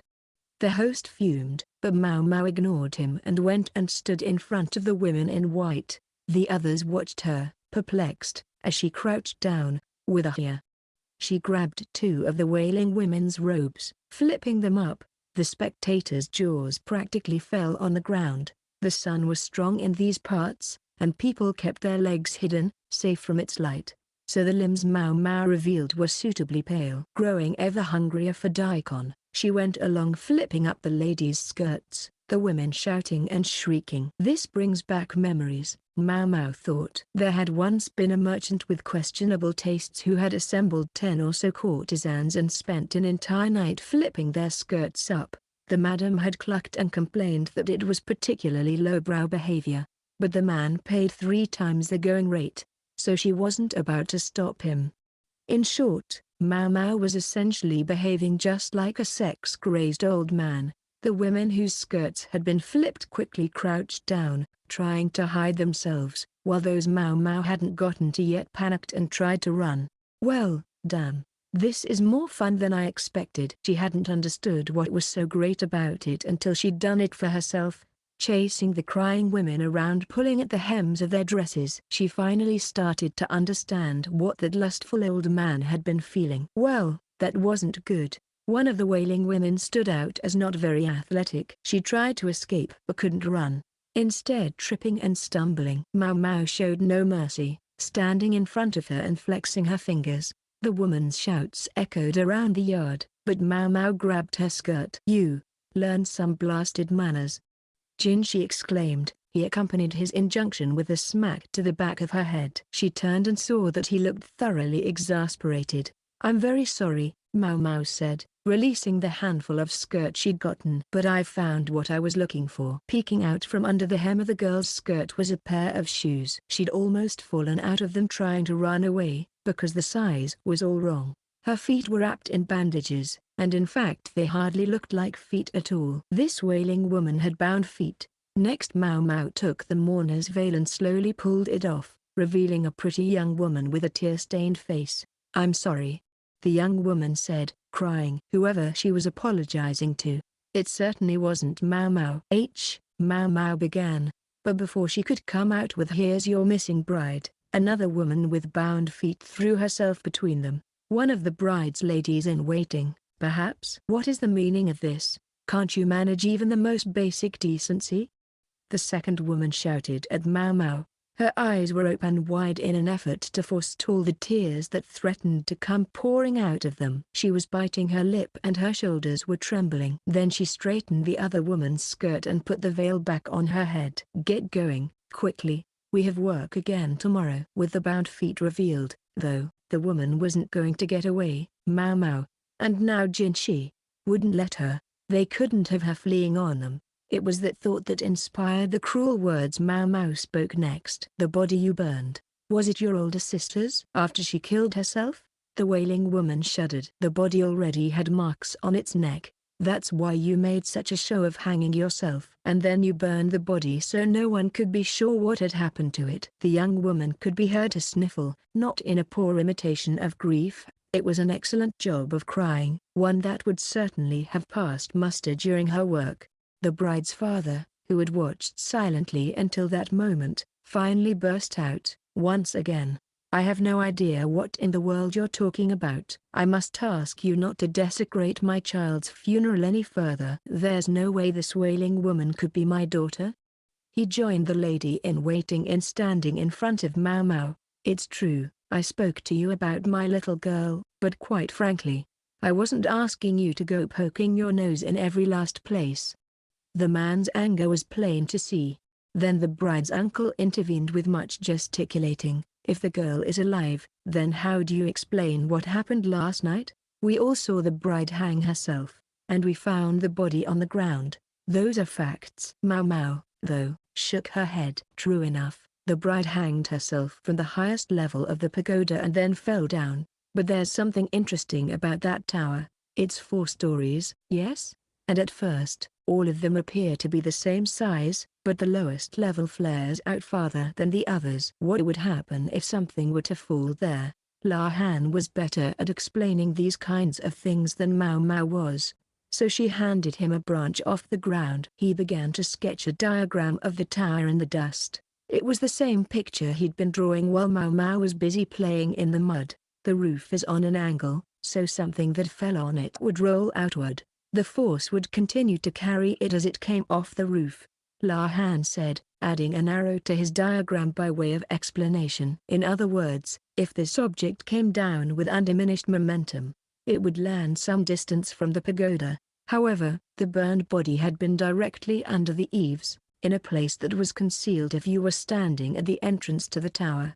For if it had fallen into the pond, it would no longer have been possible to burn it to throw people off the trail. Based on basic principles of movement and the speed of the body, the corpse should not have fallen where we found it, La Han said. At least he could be counted on at times like this, and the diagram made his explanation easier to understand. The burned body was there all along, Maomao concluded. We were distracted by the floating bride and missed it.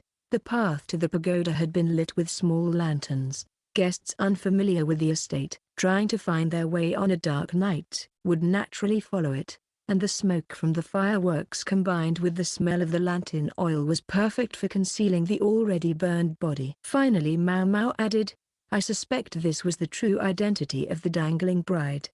She took out some scrap paper and walked toward the pond, deliberately stomping her feet as she went. She tore up the paper and tossed it into the water, which promptly roiled with carp coming to eat it. There's plenty of excellent paper around here. Stuff that could be made into something that might well pass for a bride's gown when seen from a distance. What would the signal have been? The fireworks. They would be perfect. Perhaps a special color of smoke or a particular sound. When somebody spotted the hanging bride, the signal would be given. Working backward from the distance to the tower and how long it would take to reach the top floor, the rope would be cut to make it look as if it had snapped. Everyone would be so busy rushing to the pagoda that they wouldn't notice the fall. You went in and grabbed one of the carp yesterday, Maomao said to the uncle. Was that in order to scare the fish away? Perhaps he had been attempting to drive the paper-eating fish to the desired location. They'd probably been frightened by the fireworks, but why take any chances? The paper doll would fall into the pond and be eaten by the carp, leaving only the rope Maomao had found in the water. As for the person who had cut the rope, she merely needed to wait for everyone else to arrive at the pagoda. No need to try to rush out and risk bumping into anyone who had come to investigate. Instead, she could simply hide somewhere inside, and once there was a suitable crowd, she could join the others, slipping in amongst them and looking as if she was as confused as everyone else. They now no longer needed to ask who had played that role. If there are any objections to my interpretation of events, perhaps we should check the rope that I found against the piece left over from the tower. Anyone? At that word, anyone, the bride's father fell to his knees, while the others looked at each other with resignation. The lady-in-waiting who had put herself between Maomao and the wild wailing woman wore a pained expression. Yes, of course, the bride couldn't have pulled this off by herself. She must have had accomplices, perhaps her entire household. The faces of the family members before them were written not with treachery, but with grief. You hoped to hide the bride among the ranks of the wailing women, and help her escape that way, Maomao said. It seemed she'd been under an enduring misimpression. Namely, she'd been wrong that the incident with the lion had been targeting Consort Lishu. Sometimes, what another person was thinking didn't always line up with what you imagined. All this to help her get away from that foreign groom. She'd heard it was the would-be groom who had brought the lion, and if the cage were to break and the lion were to get loose, the blame would fall on him. The family simply had to tamper with the bars of the cage and get the lion agitating perfume among the attendees of the banquet. It must have been simple chance that one of the people they had chosen happened to be Lishu's half-sister. Normally, blame for the incident with the lion would have been quickly assigned, and it would have fallen most heavily on the groom. But Jinshi and Gyokuen were more thoroughgoing than the family had expected. Rather than immediately escalate things, they had focused on gathering evidence. The groom, understandably concerned, had decided to leave the country post-haste, planning to depart after the banquet that had been planned for the next day. That was why he wasn't here now. He was already on his way home. If things had been allowed to go on unhampered, the young woman would now be on her way to live as the man's wife in a foreign country. The family, frantic, decided to stage the young woman's death. They were so set on protecting the young lady that they were even willing to use the corpse of her elder sister, who had already died. "Why did you feel it was necessary to go so far?" Jinshi asked. You have no idea how abominably my daughter was treated," replied the bride's uncle, the father of the dead woman. "Those people see our family's women as nothing but slaves. Do you know what they do on their first night together? They brand the bride like an animal." Marriages weren't always equal. In fact, more often than not the balance of power leaned in one direction or the other. If you didn't have the power, then the only thing you could do was bow and scrape. This family had already offered up one daughter as such a sacrifice. It was the same with these feet of mine, the bride dressed as a wailing woman said, brushing her hand along her own small feet. "This is what that man wanted. He said he wanted me to look like a girl from the East. I doubt he saw me as anything more than a commodity." The lady-in-waiting watched her with agony on her face. Perhaps the bride and even her lady-in-waiting had had their feet bound as potential backups in case the older sister didn't pan out. The expression disappeared from Jinshi's face, but he seemed privately disturbed. "I am incompetent. This was the only path open to me. Do you think perhaps, if I'd had more talent or skill, I might have been able to see my daughter become one of the roses in the garden?" the girl's father asked. Perhaps he was thinking of another family, also from the western capital, who had seen their own daughter rise to become empress. "If the Empress Regnant had been pleased with us," the father continued, "do you think we might have escaped being sent to these backwaters?" Jinshi turned away from the tragic family. They had committed a serious crime. Their attempt to protect their own daughter could have sacrificed many more lives. "Do you think we might have been able to save our household?" It wouldn't be possible to let them off with a slap on the wrist. The one thing Maomao didn't know was whether Jinshi had grown up enough to accept that. That being said, she couldn't help thinking she saw things differently than they did. "Is a household something that must be saved?" she said quietly, approaching the two bound-footed women as they clung to each other. Despite all the claims of incompetence, something bothered her. "May I ask you something?" she said to the women. They didn't say anything, and she took their silence as assent. "I believe that among those to whom you gave the perfume, there was one woman with an arrogant attitude and a mouthful of bad teeth. How did you get to know her?" The lady-in-waiting looked at the ground. She must have been the one who had made contact with Lishu's half-sister.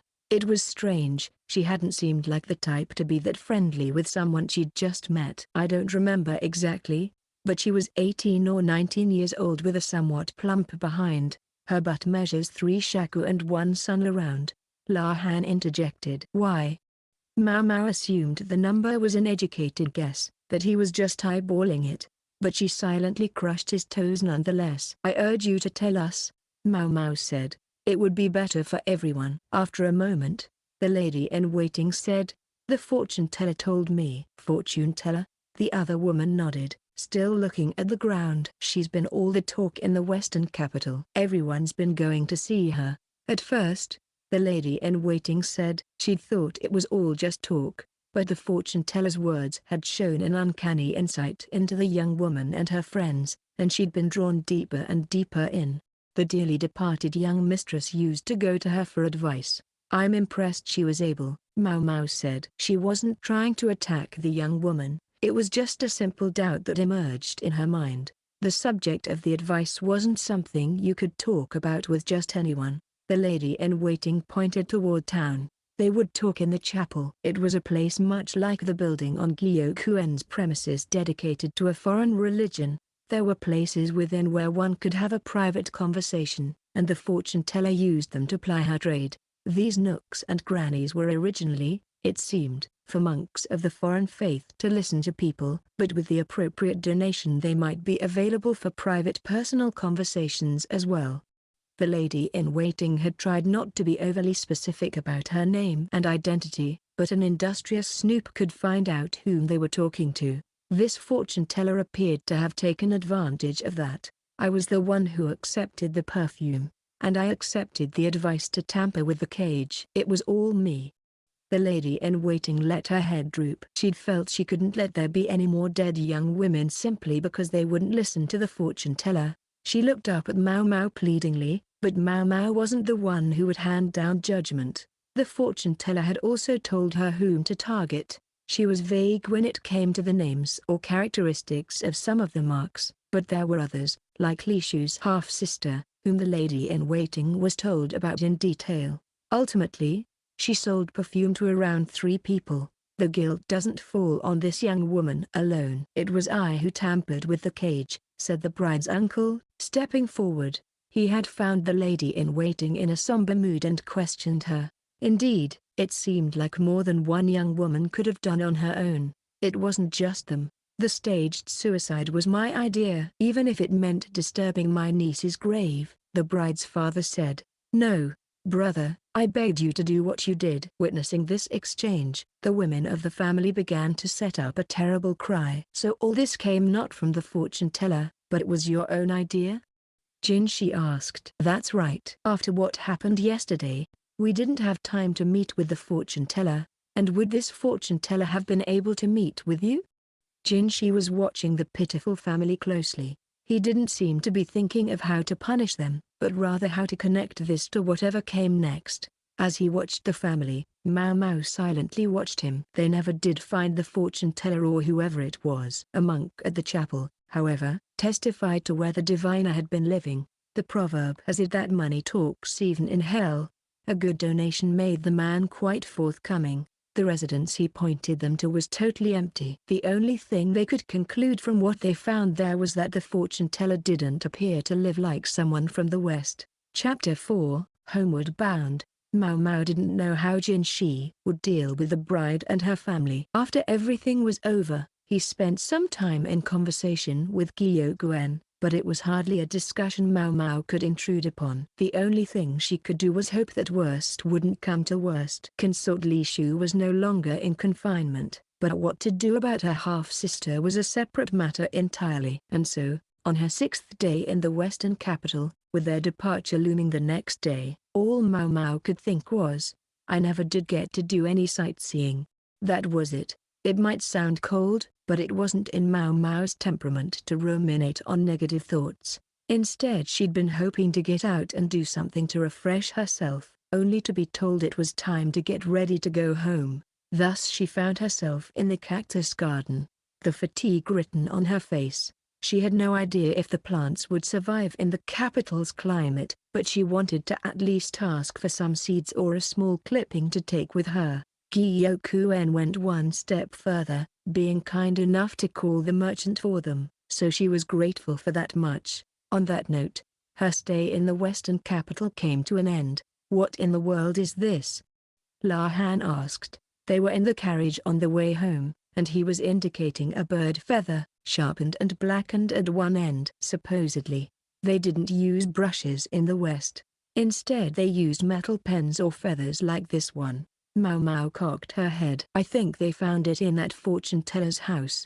There hadn't been much in the way of possessions, but this had been among the limited evidence they'd uncovered. The emperor's honored younger brother seemed quite interested in what kind of feather it was. Would you happen to know?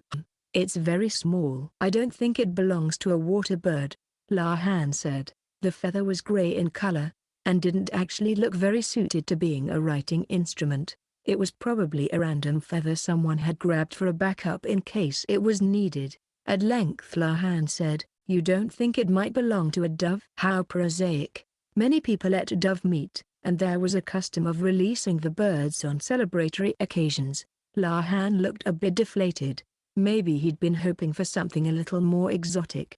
Maomao stared out the window. They said we'd be taking a boat home, right? That's right.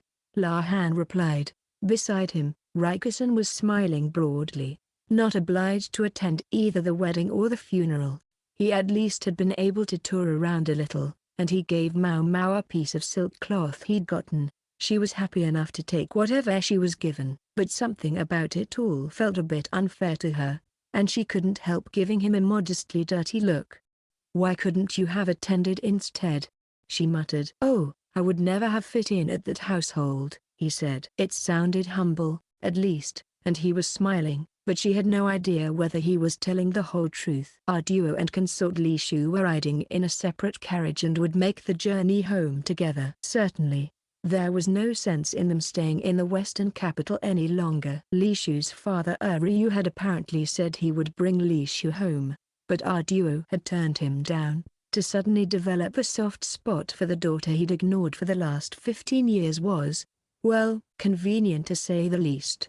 We'll have to change vessels a few times, but we should make it back in half the time it took to get here, and the wind should be with us at this time of year, La Han said. Ships had an advantage over carriages in that they didn't have to stop frequently to rest. Going west, however, they would have been traveling upriver and with the wind against them, a time-consuming proposition, but now they would be traveling down one of the tributaries of the Great River, and a boat would easily get them to the capital. Jinshi and Basen, meanwhile, were still in the western capital. They had been unavoidably detained to conclude the business they had put off. By all rights, Maomao should have stayed with them, but La Han had apparently asked Jinshi, "Might I borrow my little sister for a while?" If she'd been present, she might have objected, "I'm not your sister or don't drag me into your twisted plans," but she hadn't been there, and the matter had been decided without her input. From what she heard, Jinshi had been about to refuse, but then had changed his mind and agreed. She hadn't had a proper opportunity to talk to him since the night of the banquet. Maomao admittedly felt awkward around him and, in her own way, was glad to be rescued from the situation. "As happy as I am to be going home early." She was also anxious. She mulled over whether she should go sleep with our duo rather than anywhere near La Han as she packed her clothing into a wrapping to make a pillow. After all that work she'd done to make a cozy sleeping place in the carriage, now she had to start all over again. "How about some modesty, little sister?" La Han said. "I don't know what you mean." La Han and Rakusen exchanged a look, but Maomao didn't care. She closed her eyes and went to sleep. After 2 days in the carriage they arrived at the landing, where Maomao's slightly bad feeling became a very bad feeling. The river was narrow going upstream, and the vessel awaiting them was less of a ship and more of a dinghy. They couldn't even fit everything on one boat. There was a second one floating there to hold their luggage. "Are we sure about this?" she asked. "I trust the business," La Han replied. "I don't expect any trouble with theft." "Not what I was asking." "I know." "Don't say it." He wouldn't quite look at her. Evidently he'd been picturing a bigger boat too. "Ah ha ha ha ha, this is fun." The exclamation came from our duo, the only cheerful member of their party. The rest of them were too busy clinging to the dinghy to squeal or shout. The captain assured them that the rapids only covered the first lee or so, but there seemed to be every chance they would capsize before they got that far. Lishu was resting her head on our duo's knees. The relentless rolling and rocking of the boat during the first moments of the trip had been enough to make the timid young woman faint clean away. She was secured with a rope to keep her from falling overboard. But really, maybe she was the lucky one. I didn't think it would shake so much, the tousled-haired man with the glasses said, his face pale as he deposited bile into the frothing water. And here he'd been gloating about how this would be the fastest way home. Apparently he'd quite forgotten about the differences between traveling by land and traveling by ship. "Don't turn this way, you'll spit that stuff on me." "Maomao, give me something to settle my stomach." He reached toward her with a shivering hand, but she wasn't sure what to do. She'd already given him an antmetic, and he'd promptly thrown it up. She could give him another, but he would only vomit that out too. Rakusen wasn't as boisterous as a duo, but he seemed just as relaxed. He was watching the local fauna with a big smile on his face. "Look over there, Sir La Han, you can see a little bird." "Ah, I never get tired of the scenery here. It's always so lovely." That's just another way of saying the scenery never changes, Maomao thought. Sui looked a little bit ill, but she wasn't setting up the racket that La Han was. Not all of the bodyguards looked entirely comfortable either, but they weren't going to allow themselves to act pathetic while they were on their job. Maomao was Maomao, a bottle of wine wouldn't leave her tipsy, and neither could a moving vehicle. Still, she wasn't a confident swimmer, so she sat quietly in the interests of not falling overboard. "Look at all of you." La Han grumbled. Seeing him so out of sorts was, in its own way, a rare treat, and Maomao found herself quite amused. Once the tributary joined the main river, the stream grew wider, and they changed to their next boat. "Are you sure you don't have anything to stop me feeling so sick?" La Han asked. He was clinging to a bucket, his face bloodless. It seemed he wasn't feeling much better despite the larger vessel, although he was actively throwing up less often. So there was that. They were in a small cabin, of which the ship had just two. This room was for the women of the party. They couldn't, after all, have our duo or Consort Lishu sleeping side by side with everybody else. If La Han had shown his face there, especially looking so bedraggled, it had to be a sign that he couldn't take the seasickness anymore. Lishu had eventually come to, but she was still resting on our duo's lap. It was plain to see that she was pretending to be seasick in the name of a bit of coddling. "The stuff you threw up earlier was all I had left," Maomao said. She'd finally given him the medicine, but it had come right back up. It hadn't even had time to take effect. She'd brought the antmatics because she knew how shaky a carriage could be. She'd never expected to need them for this. Ships indeed had the advantage of not having to stop, meaning you got to your destination sooner, but it also meant the shaking never ceased. Maomao was a little surprised to realize that La Han was so sensitive to the boat when he hadn't had a problem with the carriage. "I mean, it's not like I don't understand." Maomao leaned along with the roll of the ship, but La Han exclaimed "Yikes!" and grabbed onto a post, his other hand still clutching his bucket. Next, Maomao leaned in the other direction. "Why don't you get seasick?"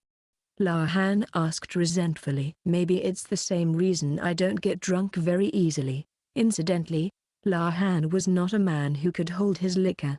He continued to glare at Maomao, who hadn't so much as turned green. "I'm not riding on any more boats," he announced, looking haggard. But the middle of the river journey was hardly the ideal place to find a good carriage, and he ended up getting on the next ship as well. Besides, he had to accompany our duo and the consort back home. Our duo seemed quite enamored of traveling by ship, while Lishu was quite enamored of being doted on by our duo.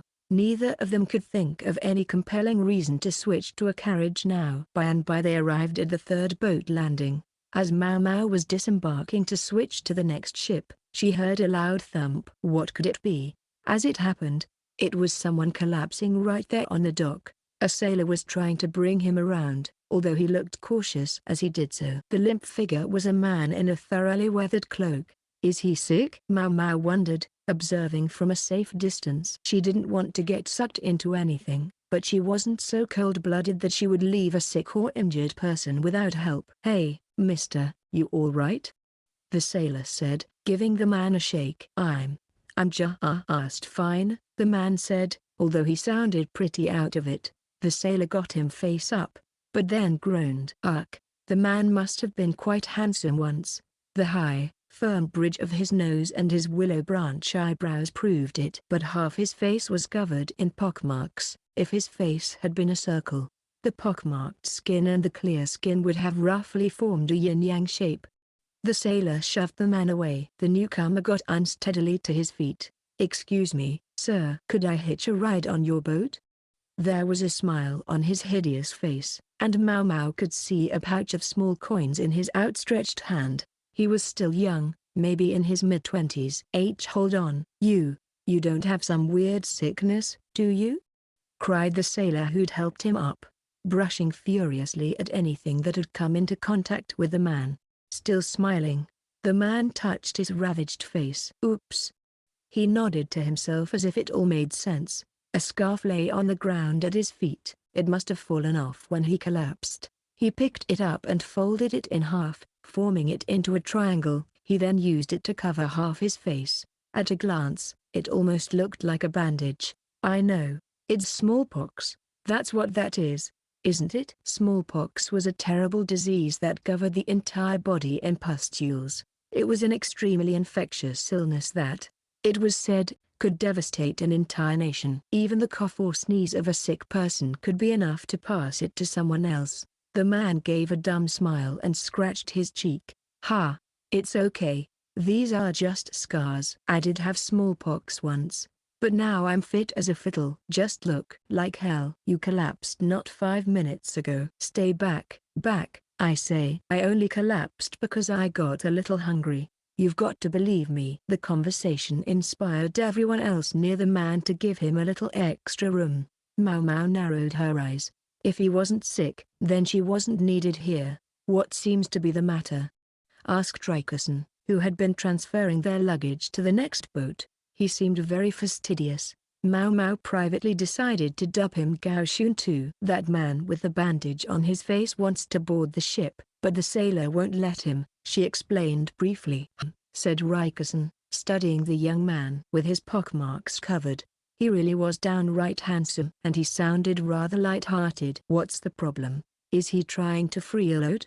"No, he has the money, but he's got pockmarks on his face, and the sailor's worried he might be sick, but it's a moot point, since the ship is full anyway." Consort Lishu was on board, which meant there would be bodyguards.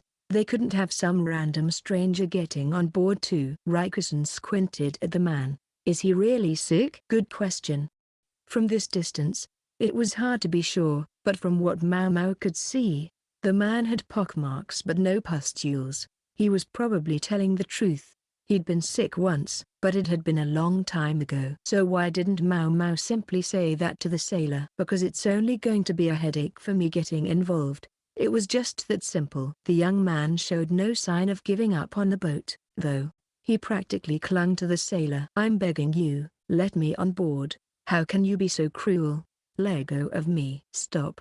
I'll catch your pox." Usually, handsome men with scars on their faces had a dark mood to match, but evidently not this guy. He clung to the sailor's bulky feet and wouldn't let go. The other sailors wished they could help their shipmate, but, frightened of possibly catching some awful disease, they stood helplessly at a distance. Something had to be done about this man or the ship was never going to leave. Rikusen must have guessed what Maomao was thinking from her expression, because he grinned. "I wish the ship would hurry up and go, don't you?" She didn't say anything. What? Was he trying to tell her to do something about it? Looking thoroughly put upon, Maomao got off the boat and went over to the sailor, who by now looked deeply troubled, and the young man, who by now had snot coming out of his nose. "Pardon me," she said. "Yes?" The young man replied. It wasn't exactly consent, but she grabbed the scarf off Snot Man's face anyway. One look at the ugly marks was enough for her to confirm that he'd gotten them years ago. She looked at the eye on the pockmarked side of his face. It appeared hazy and unfocused. His pupils were different sizes as well. Chances were he was blind in the one. "This person is not sick," she announced. "He has scars, but there's no chance of him spreading the disease to anybody else. Not smallpox, anyway. As to any other diseases he might have." She didn't know and disclaimed all responsibility. With a look of total revulsion, the sailor gingerly picked up the coin purse the man had dropped. He turned it upside down, small change tumbling musically out of it. "And where are you going, sir?" "To the capital. I want to go to the capital." "The capital?" He clenched his hands into fists and shook them with excitement. He couldn't have seemed more like a country bumpkin headed for the big city if he'd tried. "And once I'm there, I'm gonna make so many medicines." "Medicines?" Maomao's ears perked up. "Yeah, I may not look like much, but I'm kind of a big deal." The man pulled a large bag from somewhere under his cape, and when he opened it, a distinctive odor wafted out. Maomao took the clay pot from the bag and opened the lid to find it was full of ointment. She had no idea if it was effective, but it had been made very scrupulously, with thoroughly powdered medicinal herbs blended to the perfect consistency. Such care and preparation was even more vital to the quality of the final product than exactly which herbs were used. Maomao looked at the man afresh. He was grinning widely and said to the sailor, "Want some?" "Works on seasickness." But of course, no sailor was going to buy a medicine like that. PFF, tightwad. Why not just buy some? "Oh, actually, forget about buying anything. Can I get on the boat?" "Yes." "The boat?" "No. This ship is rented out. You'll have to wait for the next one." "What? Seriously? I have to wait?" The man looked less than thrilled, but seemed to accept it. Then he looked at Maomao and grinned again. "Thanks, you were a big help." "To show my gratitude, let me give you some of this seasickness medicine." The way he talked made him sound very, well, young, but he seemed to be more grown-up than he acted. He at least appeared to be older than Maomao. "No, thanks. I don't get seasick," Maomao said. "No shame, that." The man was just about to put the medicine away when from behind Maomao someone bellowed, "Hold it." La Han came veritably flying off the ship. "The medicine. Give it to me," he said, breathing hard. "I'm impressed he was able to hear us," Maomao thought. He'd been quite a ways away, and not looking his best. Maomao entertained herself with such thoughts as she got on the boat. "Phew, you really saved my neck. Not only did you explain about my illness, you even got me onto this boat." The man with the bandage turned out to be named Kokuiu. He was a traveler, as Maomao might have guessed from his grimy apparel. He was also a doctor, or at least so he claimed. When La Han heard that Kokuiu had all kinds of medicine with him, he became quite insistent that the traveler should join them on their ship, and since it was La Han who had made the travel arrangements to begin with, that was his prerogative, so long as the newcomer didn't seem likely to do any harm to Consort Lishu or anyone else. However, Kokuiu wasn't guaranteed to get to the capital, but rather only to the next landing, where La Han would be getting off. Kokuiu was a bit of an odd character, and quite a talker too. He jabbered on about himself as he mixed up some medicine. Long story short, they drove me out. "You cursed. Get out of here." "Grah. How cruel. Am I right?" Kokuiu said, although he certainly didn't sound like he thought it was. There was no grim edge to his tone. He chatted away like an old lady gossiping at the village well. Maomao watched him closely, understandably doubtful about whether a medicine concocted by a smallpox-stricken man of uncertain origin would really work. His antmetic didn't seem to have anything special in it either. La Han, in much better spirits, had called Kokuiu to his personal cabin, and Maomao had come along, thinking that, since he claimed to be a doctor, it might be worth hearing what Kokuiu had to say. "I've actually been in the same place for the past several years. Last year, the village suffered from a plague of insects. Then, out of the blue, the village shaman started saying it was a curse, and that, Kokuiu claimed, was when he found himself chased out." Doctors and shamans tended not to get along very well. In Maomao's opinion, it was stupid and ridiculous to believe in baseless ideas like curses, but she was in the minority on that. Frankly, it made her angry. Notwithstanding Kokuiu's frivolous tone, his medicine proved quite effective. La Han, who until that point hadn't been separated from his bucket for a moment, was able to join the conversation. It might have helped that the ship no longer rolled quite as violently as it had before, but in any case La Han appeared very satisfied. "So you say you're going to the capital in search of work?" he asked. "Yes, well, yes, I suppose that's about the size of it."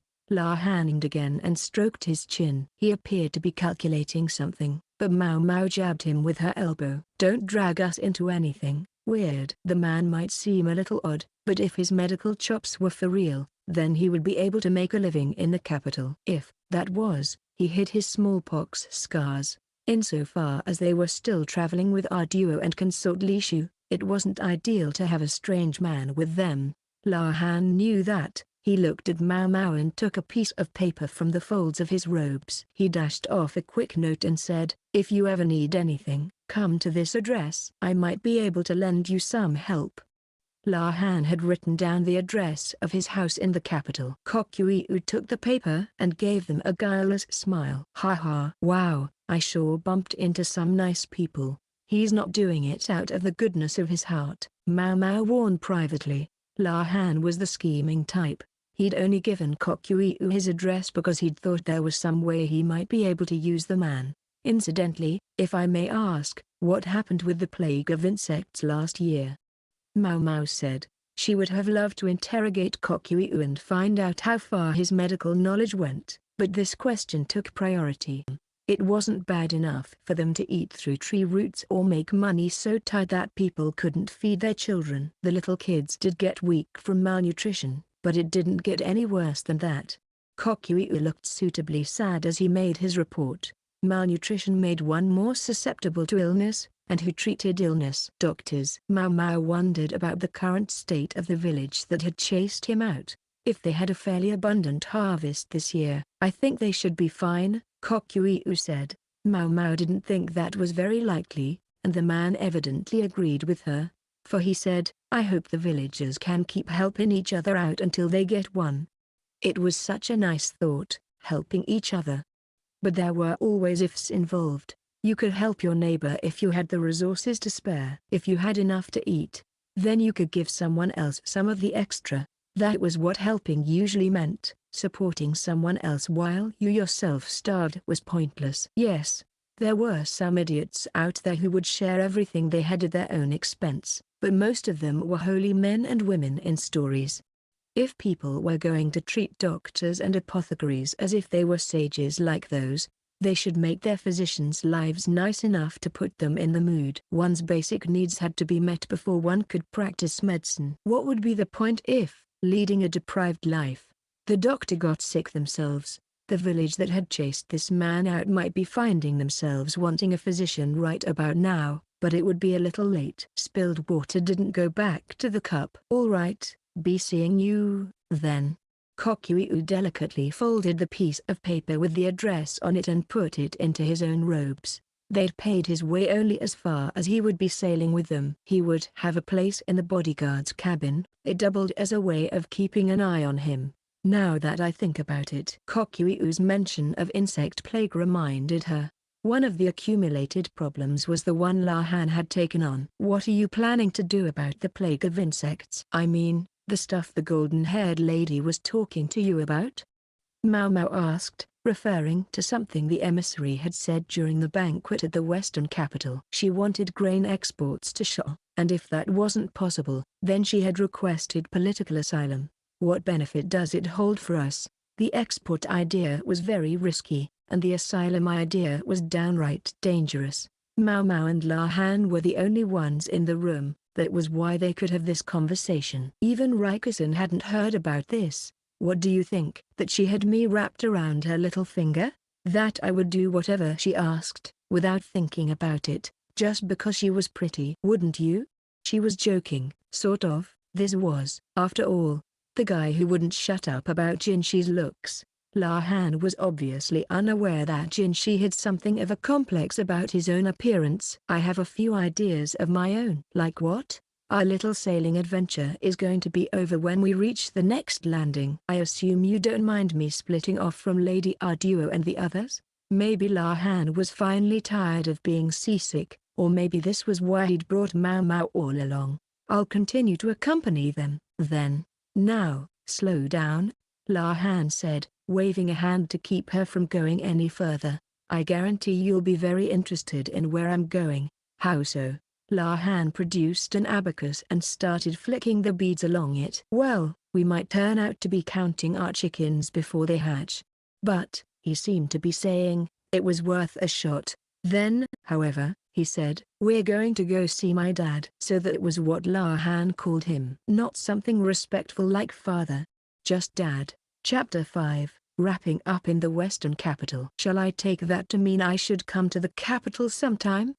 Gyokuen asked. Yes, that would be correct, Jinshi responded.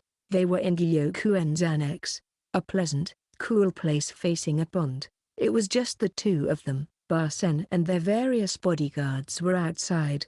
Neither man had anything resembling a weapon. This was their chance to talk to each other in complete and full confidence. Jinshi reflected on how difficult this was as he picked his words. He was the emperor's younger brother, and though Gyokuen might be the empress's father, Jinshi still outranked him. The problem was, he constantly felt like he was about to slip back into the more deferential tone of a eunuch. Everyone else had gone, leaving Jinshi and Barsen in the western capital, where Jinshi proceeded to take care of one thing and then another, diligent, methodical. Yes, it's just as you imagine. Especially considering the accession of Empress Gyokuyo. The feeling is that it would be best if you had a name as soon as possible.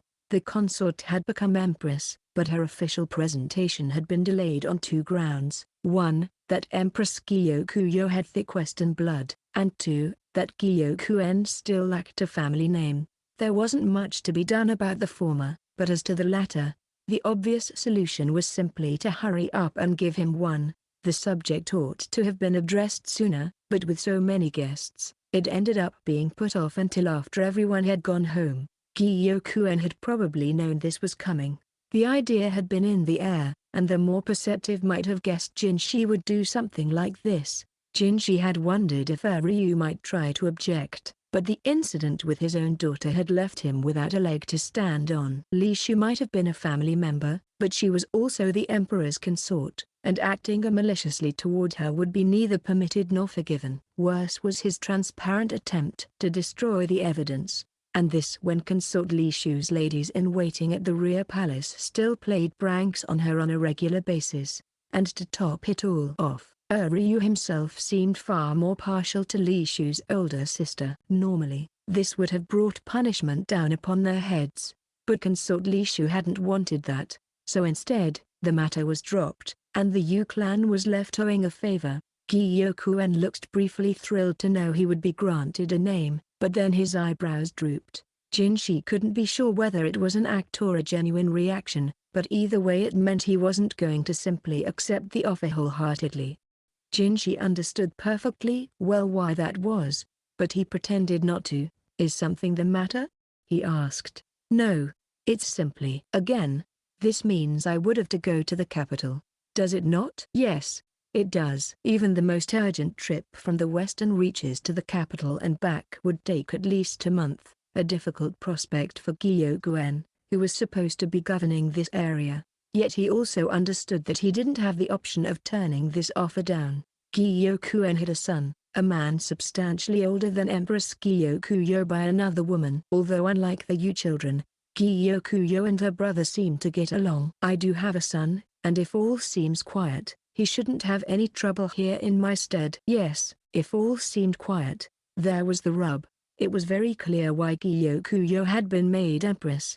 The emperor wished to focus on what was happening in the west. Beyond the western capital was the land of Shao. Shao was not such an issue in and of itself. The real problem was the country that stretched above it, Hokuren. The emperor would bind himself to Gyokuen's clan in order to strengthen the western border, but if anything were to happen while the clan leader was away, well, the prospect was frightening. Neither could Gyokuen's son travel to the capital in his father's place. It was expected to be the head of the clan who appeared to receive the name. Some argued for ignoring such moldy old customs, but it was Empress Gyokuyo who was likely to suffer if her father chose to break with precedent. Gyokuen was and had always been a functionary from the western capital. He held a fair amount of territory, to be sure, but in the eyes of many officials in the royal capital, he still occupied a provincial post on the fringes of the country. No matter how much land it might come with, his swift rise to prominence after the destruction of the Yi clan couldn't be denied, but it was also the source of much resentment and resistance against him. "I'm very sorry, but I must ask that you come regardless," Jinshi said. He did feel for the man, but it was the only way. Jinshi, as well as the emperor, knew they were asking something almost impossible of Gyokuen, but the demand didn't come from them. It came from the high officials in the capital, perhaps including several with relatives in the rear palace. "This is only the first part of their plan to punish an upstart rube, I suppose," Gyokuen said, yet he looked more or less relaxed. "Perhaps if you couldn't handle needling of this kind, you simply didn't have the disposition for politics." The word upstart might be taken to imply a weak position, but that didn't seem to be true of Gyokuen. "In any case, I understand," he said. He'd known he'd get this answer eventually, but actually hearing the words gave Jinshi a rush of relief. However, Gyokuen wasn't finished. "If I may, though, I'd like to stipulate a condition." "A condition?" "Yes. I'd like my son to have someone to help him. He's known only the western lands his whole life, and has little experience of the world. If possible, I'd like him to be attended by someone with knowledge of the central region. In other words, I'm going to do this impossible thing you ask, so give me some decent personnel in exchange." "Yes, that seems reasonable. Did you have anyone particular in mind?" It was, in fact, an understandable request. Gyokuen's son would one day succeed him, and he would need to know about life in the region around the capital, even if his knowledge thereof was only minimal. Yes. During the banquet, young Barsen seemed like an entirely different person when he threw himself in front of that lion. Ah, him? If Gyokuen had his eye on Barsen, that could be a problem. He might not look like much, but he was very important to Jinshi, someone who could speak frankly to him and around whom Jinshi could relax. Please don't misunderstand me, that's not what I'm asking. I would never seek something so far beyond my station as to have a member of the Ma clan attend upon my son, Gyokuen said quickly, grasping the import of Jinshi's reaction. The Ma were one of the named clans, and yet they never became ministers or occupied other high offices. Instead, they existed to serve the imperial family. The matter might have been open had Barsen come from a family with no name, but as a member of the Ma clan, he was assured that he would somehow be involved with the imperial family, and not with anyone else. Gyokuen was quick to deny that he was asking for a member of Barsen's clan to help him, because to do so would have been to claim that his family was co-equal with the emperor's, a claim that would have bordered on treasonous. I was merely impressed, Gyokuen continued. I don't know how many men there are who could act so decisively when confronted with a wild animal instead of trembling in terror. Gyokuen's remark was simple, earnest praise. It felt somewhat strange to hear someone laud Barsen so unreservedly. But Jinshi agreed with him, for as easily as he got out of sorts under most circumstances. When push came to shove, Barsen showed remarkable composure. He'd acted quickly, as well. The more dangerous a situation, the more one acted not on thought but on instinct, and Barsen's instincts had not steered him wrong. He deserved a good word. Truth be told, in martial training, Jinshi and Barsen were roughly on equal footing. Jinshi had more refined technique, so in formal contests he was often the victor. If they were ever in an actual fight, though, he had no confidence he could best Barsen. This also explained why Gao Xun had assigned Barsen to Jinshi despite his inexperience. It would certainly put a person's mind at ease to have someone so capable guarding them.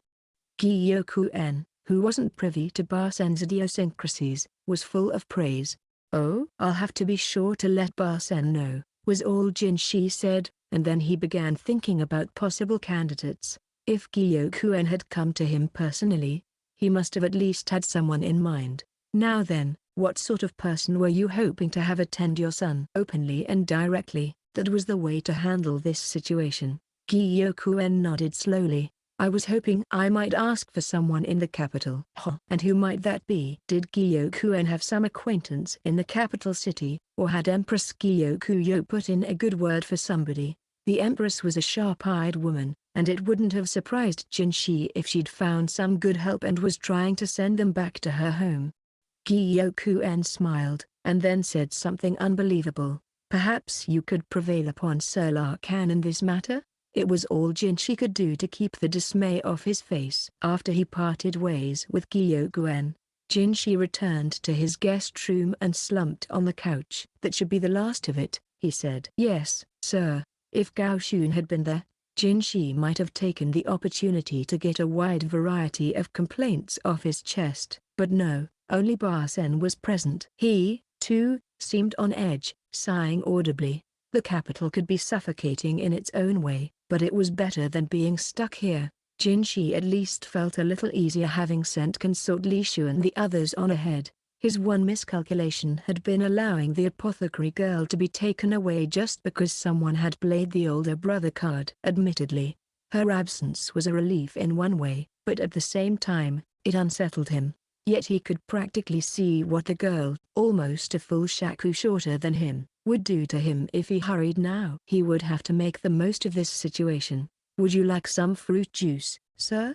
Barsen asked. Yes, thank you. Barsen falteringly got the juice ready. While Jinshi was away, servants came in to make the bed and take care of other sundry tasks. But when he was in the room, Jinshi preferred servants not to enter unless absolutely necessary. It wasn't that he didn't trust the staff of Gyokuen's house, he'd simply had enough unpleasant experiences in the past that he preferred to avoid the presence of servants. Perhaps Gyokuen had found this out via Empress Gyokuyo, for no member of the household staff appeared at Jinshi's door unless he summoned them.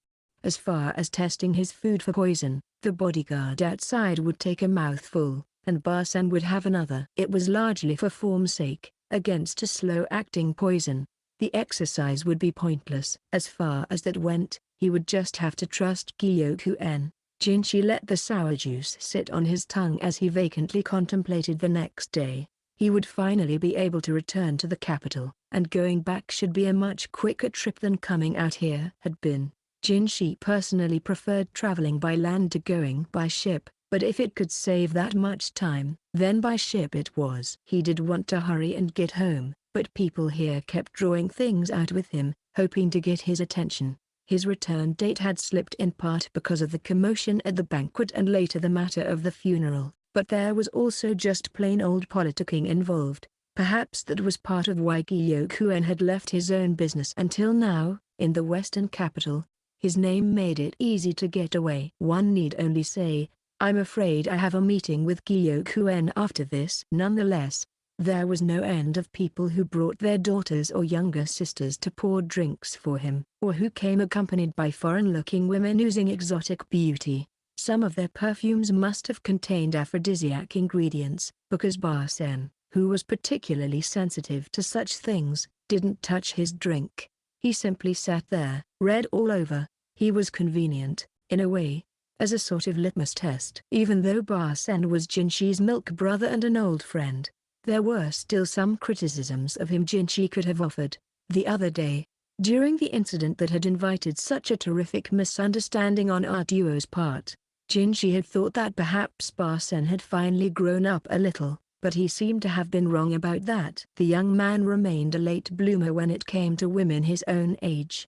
Only with Maomao did he seem completely at ease, and in a way, that might only have been a sign that he couldn't imagine himself breaking her.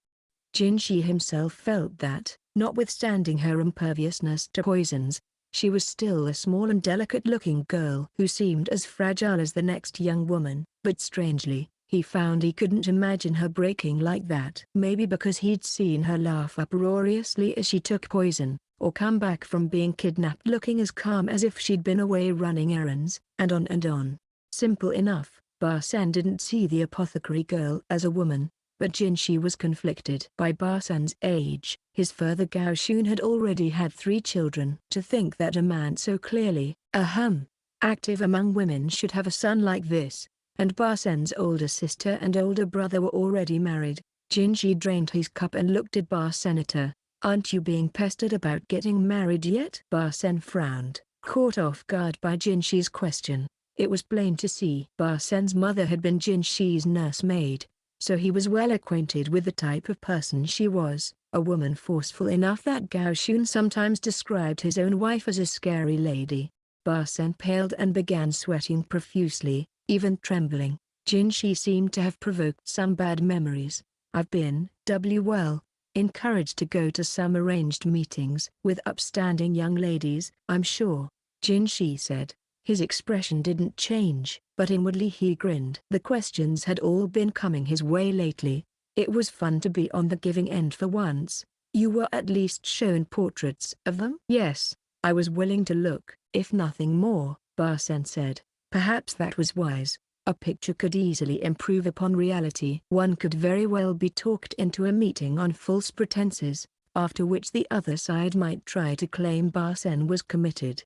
And Bar-sen, being who he was so hard-headed that once a relationship like that had been established, he would probably feel responsible to the woman for the rest of his life. Bar-sen's brow furrowed and he looked conflicted. He cast his eyes down and stared at his bandaged right hand. After a long moment he said, "I'm still so inexperienced. I think it may be a little soon for me to be thinking about women." It was a truly pathetic pronouncement, but as Jinshi watched Bar-sen, he regretted teasing his friend. "Is that still bothering you?" he asked. Bar-sen didn't say anything. Jinshi knew Bar-sen's discomfort around women had something to do with his mother and his older sister. And, in a way, Jinshi as well, because Bar-sen's own mother had spent all her time tending Jinshi. Bar-sen had been looked after by his sister, 2 years older than him, and a serving woman. It's practically a child's job to beg and plead and indulge his own desires. But things were a little different with Barsenator. Sometimes a warrior in battle would transcend mere training. In a moment of crisis, his enemy's movements might appear slow, or he might seem immune to pain. Typically, such powers were gained from endless honing of himself as a warrior. But Barsen seemed to have been born with them. Was it just coincidence, or did it come of being the son of a household with a military tradition stretching back centuries? Whichever, Barsen's abilities could only be called something instinctive. Once, when Barsen had been set on seeing his mother, those abilities had been turned upon his sister and the serving woman. Usually, they were able to talk him down from his tantrums, but not that time. With his child's hand, small and red like a maple leaf, Barsen had grabbed his sister's arm and broken it. He had been just 6 at the time, and he broke one of his own fingers in the act. He was so strong. The kickback from his own action had been just that powerful. On account of that incident, Barsen began to live separately from his older sister and brother. Jinshi first met him shortly after that, and initially considered him a rather cold and distant person, but of course he was. Jinshi had all but stolen his mother from him. That they were then to be instructed in swordsmanship together was partly to foster closeness between them, and partly an act of mercy toward Barsenator. Jinshi first heard this story when he was more than 10 years old, after Gao Xun had seen him teasing Barsen for trying to keep his distance from the ladies in waiting. "Women are such fragile creatures," Barsen said. "I think it's too soon for me." What could Jinshi say to that? There was nothing. Instead, he held out his cup, silently asking for more juice. Chapter 6, The La Clan. Part 1. Are we sure about this? Maomao thought as she sipped her tea. Familiarity could be a dangerous thing. It blunted your sense of danger. I suppose this counts as a warm welcome. La Han said, likewise sipping some tea. A stony-faced man sat across the table from them, arms folded. "Now, my dear brother," La Han said. If he was to be taken at his word, the man facing them was his older brother. He was of medium build, not too tall, his features more or less undistinguished, and that seemed to be all there was to him. Come to think of it, La Han had said the eccentric strategist had adopted him, but he never said he didn't have other siblings. Maomao had simply assumed. La Han had brought them to an estate not far from the boat landing, close enough to walk. Rakusen had gotten off the boat with them, but La Han had given him an "I'm not so sure about bringing strangers along," and he was now at an inn near the landing. Maomao thought he could just as well have continued home with Arduo and Consort Lishu, but apparently that wasn't in the cards. As for the endlessly cheerful Kokyuu, he'd said he was going to find a carriage to take him to the capital.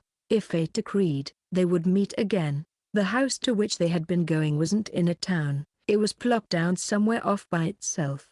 A reasonably sumptuous house it was, but it was just sitting out here in the countryside. Maybe some high official from the capital had been banished out here.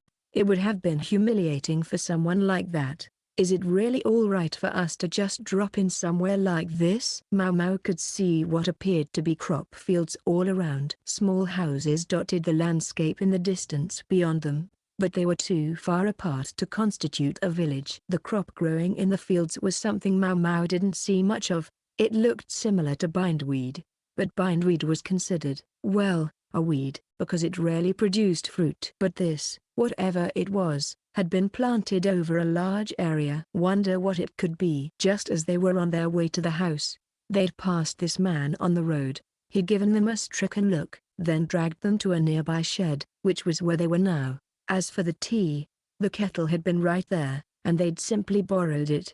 It hadn't smelled funny, so it was probably safe. The tea tasted unusual, though, most likely something roasted. The place appeared to be a small workshop serving the fieldwork. The neatly arranged farm implements spoke to the owner's meticulousness. "Why are you here?" the man demanded. "Why, what, can't your little brother come for a visit?" It was Maomao's suspicion that they were really here because La Han had smelled money. "Is Dad around? I'd like to talk to him." "Dad? You mean your fox-eyed father?" "No, I mean Dad. My honored adoptive father is in the capital. For your information, La Han's brother fell silent, until he smacked the door with abandon. Get out of here and go home, now, before they find you. You're terrible. It's been ages since you saw your little brother. You're not my father's son anymore. The conversation sounded vaguely absurd. Maomao opened the lid of the teapot and looked inside to find not tea leaves, but roasted barley. Yes, she thought, impressed. That was one way to use it. So La Han nonchalantly sipped his drink while his brother raged and ordered him to go home. Maomao, meanwhile, inspected a vine lying in a corner of the small building. It appeared to be the same thing that was planted in the fields outside. The vine had been clipped off and put in a bucket. A good, hard look revealed what appeared to be roots. So they were planning to replant it? The leaves really did resemble bindweed, but apparently it was something else. Maomao started going through the shelves. Something about the fields had her attention and wouldn't let go. On the shelves she found nothing but buckets and rags, so she looked outside through the window. Although the little shed cast a shadow in that direction, she saw pots with young morning glories in them. But it's not a morning glory either. There were lots of morning glories out behind the shed. Were they purely ornamental? Or perhaps the family made medicine from them? Morning glory seeds were known as kainizi, and were used as a laxative and diuretic. They could be quite toxic, though, and had to be dealt with carefully. When La Han's brother saw Maomao peering out the window, he slammed it shut. What are you doing? Nothing. Just curious about the morning glories. Who the hell are you, anyway? A little late for that question. She's my younger sister, dear brother. I'm a complete stranger. Sir, which is it? La Han's brother clenched his fists. Maomao and La Han looked at each other, then Maomao said, he certainly is easy to get a rise out of, right? They don't make many like him. He'll actually throw out a comeback when you want one. Stop it. I don't understand a word either of you is saying. La Han's brother stamped his feet. It really was fun to tweak him. La Han poured more tea from the teapot and offered it to the other man, who drank it down in a single gulp, then flung the cup away. The drink must have been really hot. Maomao went and retrieved the wooden drinking vessel. Excellent reaction. Inspiringly by the book, she said. Right? You'd think the likes of him would be everywhere. But they're surprisingly rare. His type. God damn it. I don't understand one word. The brother exclaimed, his tongue popping out of his mouth. Okay, enough fun at brother's expense. Time to get back to the subject. You seem to be intent on chasing us out. Might I ask why? Maomao said. I mean, I understand how you might despise this man for betraying his real family and joining up with that awful fox strategist. You've got it all wrong, little sister. She's got it pretty much right, but that's not the point. Pretty much right, brother? La Han said, genuinely distressed. Had he really not realized? His brother ignored him, looking at Maomao instead. He calls you his little sister. You're La Han's girl, then? Maomao replied with a truly dire look. Brother shivered and shrank back. Maomao, don't look at my dear brother that way, you'll give him a heart attack. I said, don't. La Han sounded like he was talking to a child, and that only annoyed her more. She looked away from both of them and took another drink of tea. La Han's brother sat down, his face drawn, and took a few deep breaths to steady himself. He opened his mouth, but Maomao glared at him. He put a hand to his forehead and chose his words carefully. Look, it doesn't really matter who you are. You should get out of here, as fast as you can. And if you are who La Han claims you are, all the more reason. I take it from your tone that this is no small matter, La Han said. If you understand that, then stop quibbling and go. Being treated like that, though, could only pique a person's curiosity. La Han's spectacles flashed. Brother, what has happened? It's safest if you don't ask. We just want to know what's going on. Then we'll be good and go home. If I tell you, there will be no escape. Brother, talk like that is going to have exactly the opposite of the effect you want. Maomao thought. As the conversation went on, La Han kept trying to wheedle out the information he wanted. Eventually, Maomao suspected he would get the truth, except that the plot twisted first. The door opened with a clatter, revealing an elderly man with a cane, a middle-aged woman, and several of what appeared to be servants. "I thought I heard ruckus out here," the woman said, narrowing her eyes at Maomao and La Han. La Han's brother went pale. "It's been a long time, La Han." "3 years. If my memory's not failing me, it has indeed been a long while." La Han stepped forward and bowed deeply. "Mother, grandfather." "Mother, grandfather," Maomao thought. In other words, these were the family who had been chased out of the capital. The old man was the picture of stubborn age, weathered around the eyes, his face set, his beard very long. As for the woman, she had a lovely face, but her narrowed eyes made Maomao think of a predator. She looked like the woman from the Shi clan, Lolan's mother. In short, she was intimidating. Her outfit was a bit, well, loud, and she wore a white bracelet around the wrist. Maybe she hadn't quite caught up with the current fashions yet. "I see you've brought some scruffy little waif with you." "Who's this?"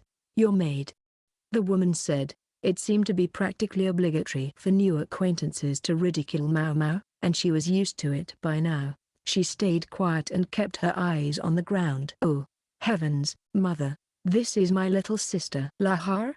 Older brother started to cry out, but slapped his hands over his mouth. "Little sister, Larkan's daughter, are you?" the old man interjected. Maomao continued to look at the ground, but her face contorted into a scowl. There was one person there who looked at least as offended by the name as Maomao did, and it was La Han's mother. Maomao could even hear her grinding her teeth. "Yes, yes, that's right," La Han volunteered. Even his brother had him fixed with a staggering glare. So this was why he'd been so intent on getting La Han and Maomao out of there undiscovered. He hadn't wanted his mother or grandfather to find them. In that much, Maomao agreed with him. It looked like life would have been easier if they'd never met these people. The old man made a muffled sound. It confused Maomao for a second before she realized it seemed to be laughter. "Ha ha ha ha, how did you hear about it?" La Han looked perplexed. "How did we?" "What's he talking about?" Maomao wondered, wearing an expression of confusion similar to La Han's. The others didn't seem to notice, perhaps because she and La Han both had relatively minimal facial expressions. Unconcerned, the old man continued, "If you're here about La Kan, forget it. He's an empty shell of a man. Didn't even resist when we put him in confinement. He just keeps muttering to himself. Frankly, it's unsettling." "Wait, confinement?" Maomao and La Han looked at each other. La Han's brother put a hand to his brow and let out a long sigh. "Grandfather, what in the world are you talking about?" La Han asked. "Oh, don't play dumb. Your foster father may be an eccentric, but even you would start to suspect something when he didn't come back for 10 whole days. That's why you're here, isn't it?" Maomao didn't understand exactly what was going on, but she understood that it sounded like a pain in the neck, and if this old man, La Han's grandfather, was to be believed, that freak was in confinement somewhere. Not that she could believe it. 10 whole days doesn't mean much to us, grandfather. Maomao and I have both been away from the capital for more than a month now," La Han said, scratching the back of his neck. The old man slowly turned to look at Maomao. "You're kidding." Maomao brought out a small box from their luggage, which she opened to reveal a pot with a most unusual plant in it. It was the little cactus she'd received. "You won't find these around here, at least not yet," she said. They also had gooseberry jam and a few other things, but she figured a formless lump of food wouldn't be as communicative. "We also have furs and silks," she added. La Han's mother and grandfather stared at the plant, the likes of which they'd never seen before. "Yes." It was something that convincingly said souvenir from the West. "You're kidding," grandfather repeated. "Why should we lie to you?" La Han said. "We brought cigars too. Want some?" He, too, opened some of the luggage. Tobacco leaves were typically imported, and were quite a luxury item in the capital, but in the West, they could be had cheaply. Mother and grandfather looked at each other silently. At length, grandfather swept one hand upward. "Get 'em." The servants standing behind him advanced on Maomao and La Han. They were shortly captured. Still a little stupefied. How could this have happened? How could they lock me up? "Me? I thought I was family." "I think you mean a traitor. How rude." La Han said and sat down in a chair. They were indeed locked up, but in a fairly ordinary room. The furniture was old but sturdy, and the place was respectably clean. Maomao knew, because she'd run a finger along the shelves and windowsills looking for dust like a cruel mother-in-law, but hadn't found any. Still, Maomao said, there were a lot of mysteries here. If La Han's grandfather was to be believed, that freak was somewhere in this mansion, also under lock and key. He might be lackadaisical to a fault, but Maomao wasn't sure he would have let himself be apprehended that easily. You think that old fart is telling the truth? Maomao asked. La Han scratched at his tousled hair. Can't be sure he isn't. And the old guy? Maomao. There's something I haven't told you, La Han said rather abruptly. The courtesan he bought from the Verdigris house last year, she wasn't in the best of health. I imagine not. The woman had already looked as if she might die at any moment. And who should buy this expiring wisp of a courtesan but the eccentric strategist? That's why my honored foster father didn't come on this trip. Was that why Rikison had been so insistent that Maomao should go to the strategist's place? Maomao leaned on the windowsill. The window had wooden bars on it and didn't appear to offer much chance of escape. Past the bars she could see farmers working in the fields. What in the world were they growing out there? Father rarely regarded people as, well, people, but after he welcomed that courtesan into his home, he changed dramatically. It was embarrassing to see, quite frankly. Oh? They would play go and show guy every day. Go more often, I suppose. Which was bad news when he had to go out to work. He would take a board diagram with him, and after he made a move, a messenger would be sent back to the house to put the stone on the board, then record the responding move and come back to court. Again and again. Yes, Maomao saw, that would indeed be annoying. She felt for the messenger. The messenger was always quite busy, right up until the turn of the year. After that, he found himself with more and more free time. Whatever you think you're getting at, it has nothing to do with me. She didn't believe the eccentric strategist would simply let himself be captured, carted off from a courtesan he felt so strongly about. In other words, it had simply been her time. She'd probably lasted longer than she would have if she'd been left to live out her days in the pleasure district. Perhaps it was that thought which enabled Maomao to seem so calm. To others, she might even have appeared cold, but when you were involved in medicine, you ended up being confronted with people dying on a regular basis. If you spent all your time weeping about it, you'd never get to the next patient. Although there are some who shed tears every time, she thought. Some who, although they might do better just to get used to it, never did. Some who never learned to simply accept it. Some like her adoptive father. She thought it was inept, stupid, but that was exactly why she respected him so much. Nothing to do with you?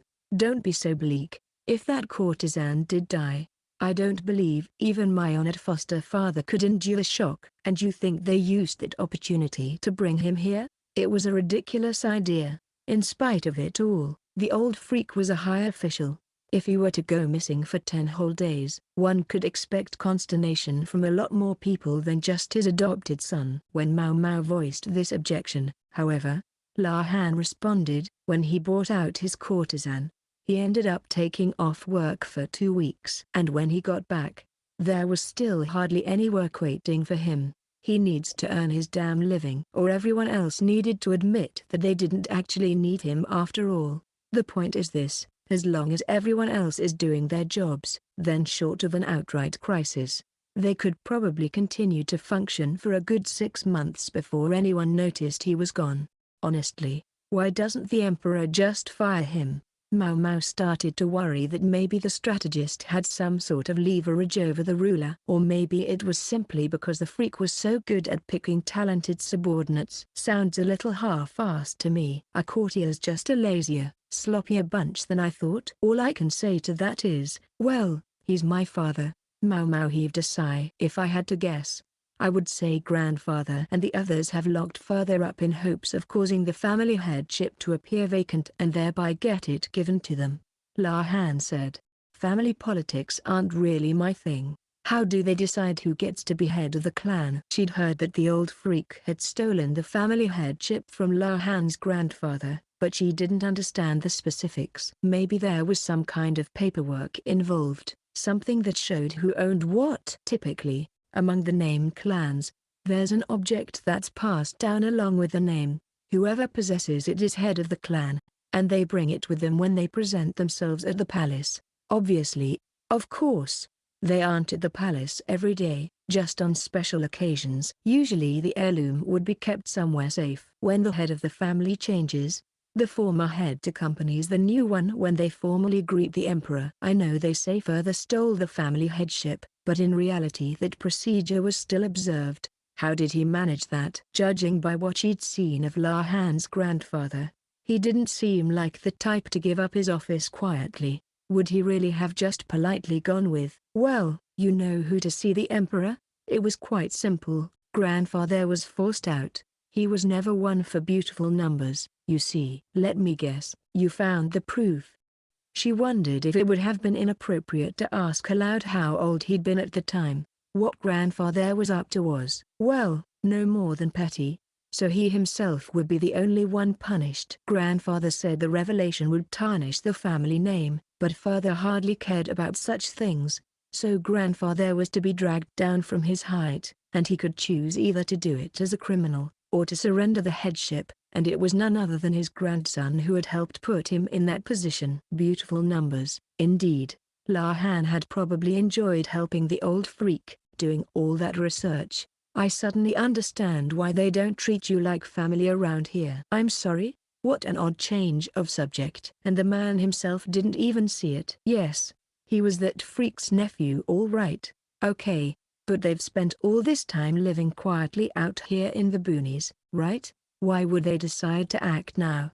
I can think of a few reasons they might. La Han started counting on his fingers. 1. Public documents in this country are disposed of after 10 years. Or I guess you could say they wear away. Anything that isn't extremely important just isn't preserved carefully. The proof I found of the pocket change my grandfather stole would only mean anything if they could compare it to those papers. He held up another finger. 2. They might have found some sort of leverage over him, something they could threaten him and protect themselves with if need be. Though they'd be risking his wrath. Of course. He turned toward Maomao, and she backed away from him uneasily. Of course, at the moment, the wrath would come not on account of Maomao, but the courtesan. You think they could get information like that way out here? She asked. Well, hold on. Let me finish. La Han said, and held up a third finger. 3. Someone gave them that information. Oh, the situation suddenly started to sound familiar. You think that's what's happening here too? Here too. Both the bandits who had attacked Consort Lishu and the story about the fortune teller in the western capital had made her think of the White Immortal. The mo was similar in both cases. I'm only floating a possibility, but one that can't be ruled out. Yes, he was right. They couldn't be sure about anything, but they should work on the assumption that it was possible. That, however, left Maomao with a question. If all these incidents are related, then one thing bothers me. What? She couldn't shake the sense that the shadow of the White Lady hung over the succession of mysterious events lately, and several things about this one smelled of the same perpetrator. But she wondered, we've had cases in both the East and the West that could seem to involve the Immortal. Do you think she's actually connected to them all somehow?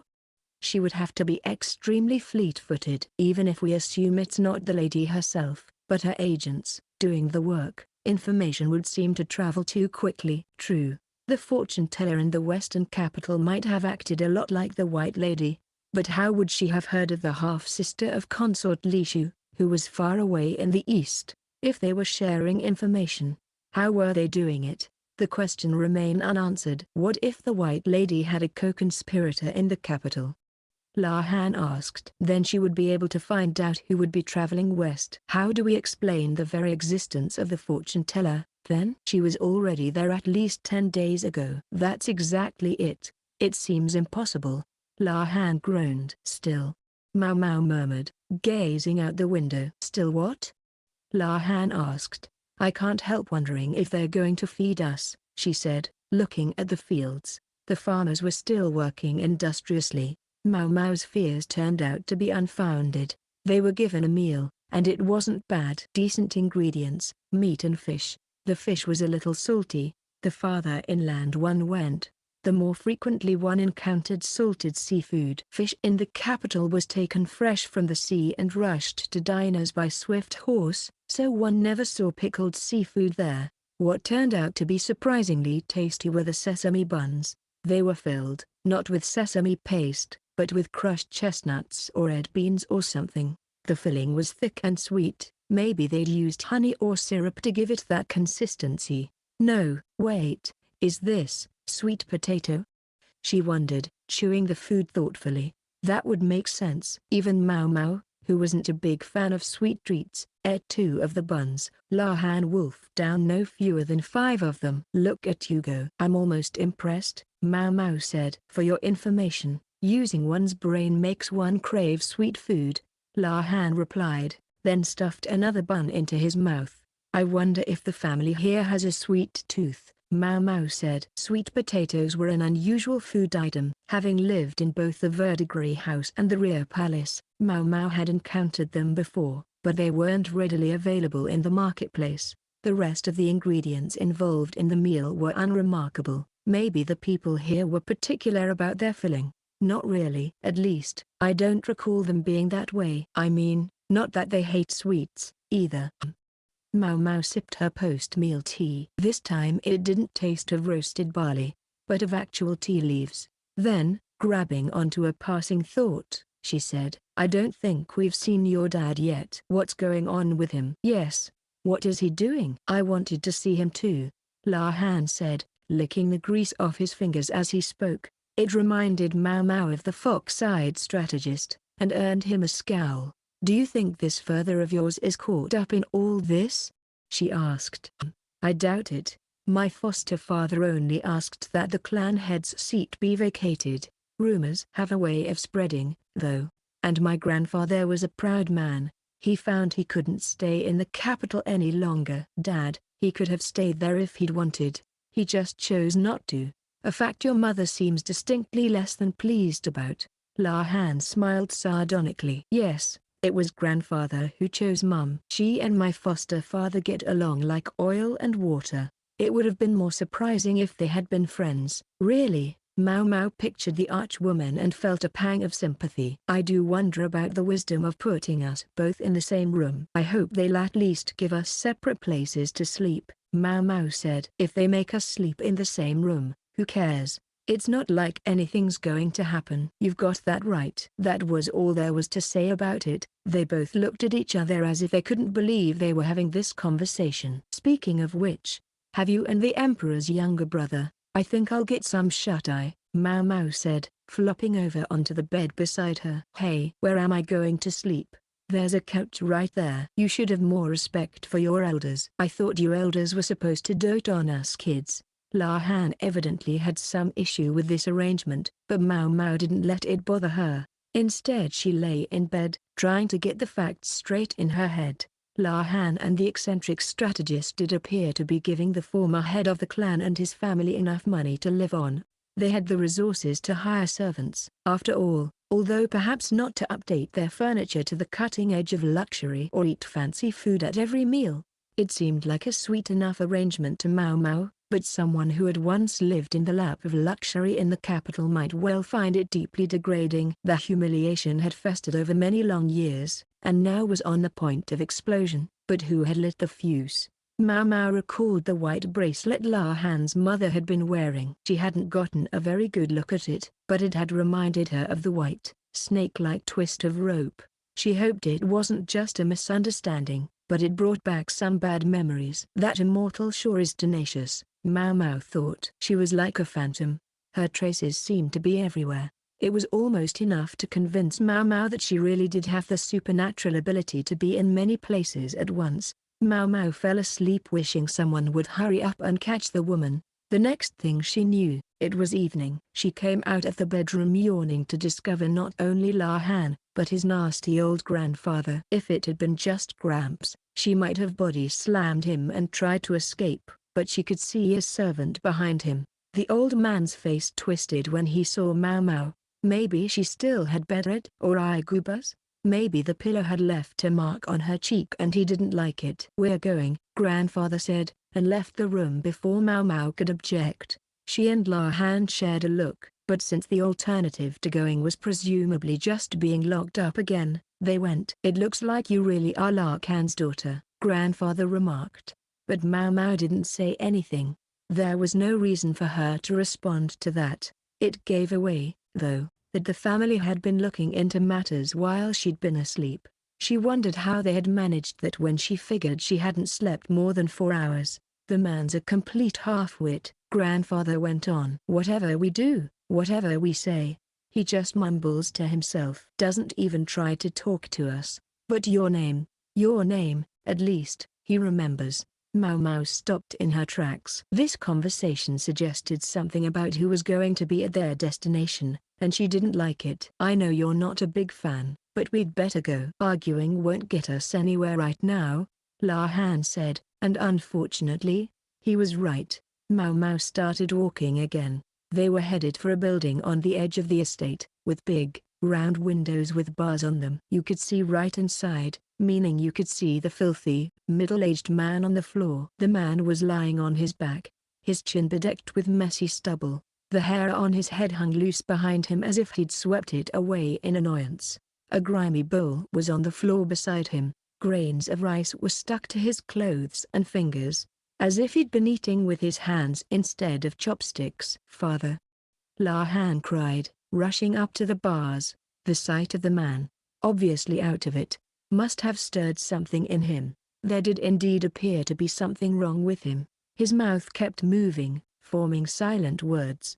He looked as if he were an addict going through withdrawal of some kind. La Han had apparently had the same thought, for he turned to the elderly man. "Grandfather, I know you said father wouldn't listen to you, but you didn't give him opium or something, did you?" "HMPH? I can't speak to that. But I do want him to cough up the location of the heirloom." The old man looked at La Han imperiously. Then he spread his arms and said, "Anyway, I didn't summon him. He summoned me, and I went to the capital for him. He was like this when I found him." Maomao actually agreed with him. This definitely wasn't opium poisoning. There were no servants or anybody else at the house. Just him, the codger, bent over a go-board and muttering to himself. Grandfather alleged that he'd brought the strategist here on the grounds that there was no one else around. "No one?" Maomao wondered. She looked at La Han. That didn't seem possible. Did he have to fire all his servants or something because he was too deep in debt to pay them? No, he retained a minimum of household help. He needed someone to do the cooking and cleaning, and to look after the patient. Then, however, La Han added, "Still, I figured this might happen." What was he referring to? Rather, who? He had to mean the courtesan the strategist had taken in last year. The servants might all be gone, but she would still be there, and the fox-eyed strategist wouldn't have gone away and just left her at home. The fact that he was here and looking shell-shocked must mean that the courtesan had died. He looked as if his very soul had fled his body, and yet, the body moved. He appeared to be facing something that could not be seen. He was sitting before someone who was no longer there. "Can't you do something for him, Maomao?" La Han asked. Just for an instant, the eccentric strategist twitched, but then he resumed his relentless mumbled litany. He was in bad shape. "You're supposed to be what passes for his children. Don't you have any idea where the family jewels might be?" Grandpa demanded. "I'm afraid you can yell all you want, sir, but..." La Han said, shaking his head. Maomao was more direct. "I have no idea." She, too, shook her head. "Then maybe you remember this." The old man took a sheaf of papers from the folds of his robes. They were covered with numbers of some kind. La Han had this on him. "This sort of thing is your specialty, La Han. These numbers must reveal a hidden location or something." The old man was evidently under the impression that the numbers were some kind of code. La Han took the paper and squinted at it. Maomao peeked over his shoulder. They both saw what it was immediately. The paper had 2 numbers on it side by side, and there were dozens of pages. They also knew that the sheaf didn't contain the answer the old man was looking for. But under the circumstances, there was no reason to tell him that right away. Instead, they felt they needed to do something about the deflated freak. Frankly, Maomao would have been just as happy not to have anything to do with him, but sooner begun was sooner done. "Do you have a go board in this house?" she asked. "The hell does that have to do with anything? Do you have one?" she repeated, not changing her tone. The old man clucked and called for a servant, who brought a go board and stones. They entered the strategist's room. When the board was placed in front of him, his shoulders shivered. Maomao sat across from him, on the other side of the board. She took the black stones, while La Han placed the white ones where the strategist could reach them. Maomao picked up a black stone and placed it on the board, following the numbers written on the paper. In response, the freak took a white stone and set it on the board with a click. She believed the papers were notes kept by the messenger while the strategist and his courtesan played Go. In addition to the two numbers, running numbers had been carefully inscribed along the upper right. Maomao simply played according to the numbers, and the strategist responded. Maomao wasn't a particularly good Go player. She knew that the opening part of the game involved something called Josuke, sequences of moves that were largely set. Thus, she could expect the strategist to make the same moves he had in the actual game. She just kept turning the pages, playing, and turning the pages again, until she was down to the last 3 sheets. La Han, watching, cocked his head. That was a bad move. He was referring to the stone Maomao had just placed, but she'd played it exactly according to the paper. The strategist narrowed his eyes for a moment and then, click, he made another move. Putting the stone there, it would have to be a sacrifice play, but why? Why would she do it that way? La Han muttered. Maomao didn't know much about Go, but La Han had some acquaintance with it.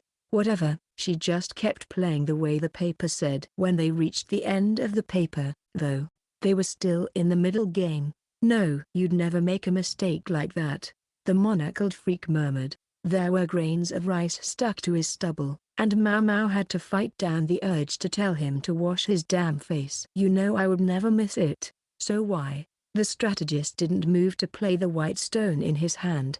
He just stared at the board. After a silent moment, Maomao grumbled. Maybe she was just sick of normal moves? She didn't know much about Go, but over the many, many years of its existence, common wisdom had been established.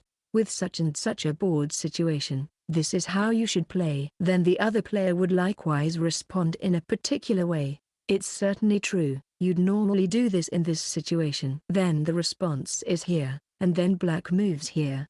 Monocle kept mumbling to himself, fretting with the white stone in his fingers.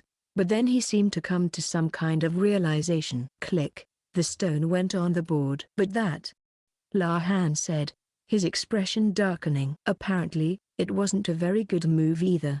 Without the paper to guide her, Maomao no longer knew where to play, so instead she slid the bowl of black stones toward the strategist. He picked one up and clicked it down on the board. La Han, who obviously knew more about Go than Maomao did, folded his arms and watched. At first he looked skeptical, but one of the ensuing moves seemed to spark something in his mind, and his eyes widened. "Hey, this is no time to sit around playing games," Gramps burst out. "Hurry up and hush," La Han said. "It's just getting good." He watched the board with a studious expression. Getting good? The freak was playing himself. Then again, in his own mind, it seemed to be someone else holding the black stones. The color gradually returned to his formerly ghostly pallor. The only sound was the click, click of stones on the board, move after move after move. Finally the freak stopped. "We're down to the endgame."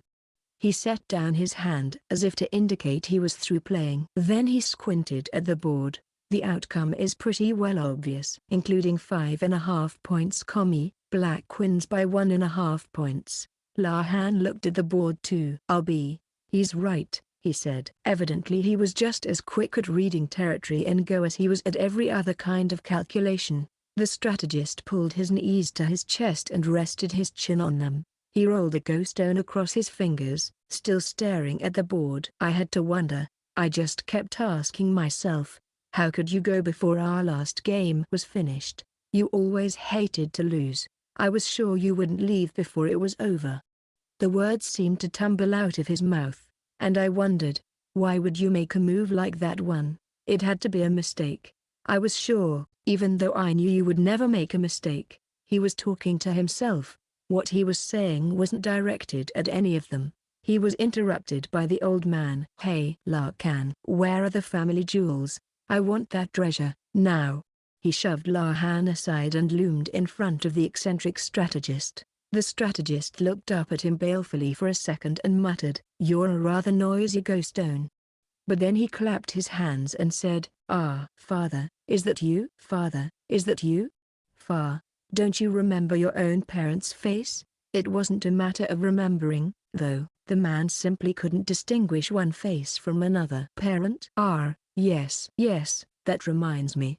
He sounded completely out of it, but he took a cloth-wrapped package from his robe. "I'm afraid I'm telling you this rather, belatedly, but I've taken a wife." Inside the package was hair about 5 sun in length, tied with a hair tie. Maomao knew whom it belonged to. Grandfather turned beet red and aimed a blow of the cane in his hand at the strategist's temple. "Father!"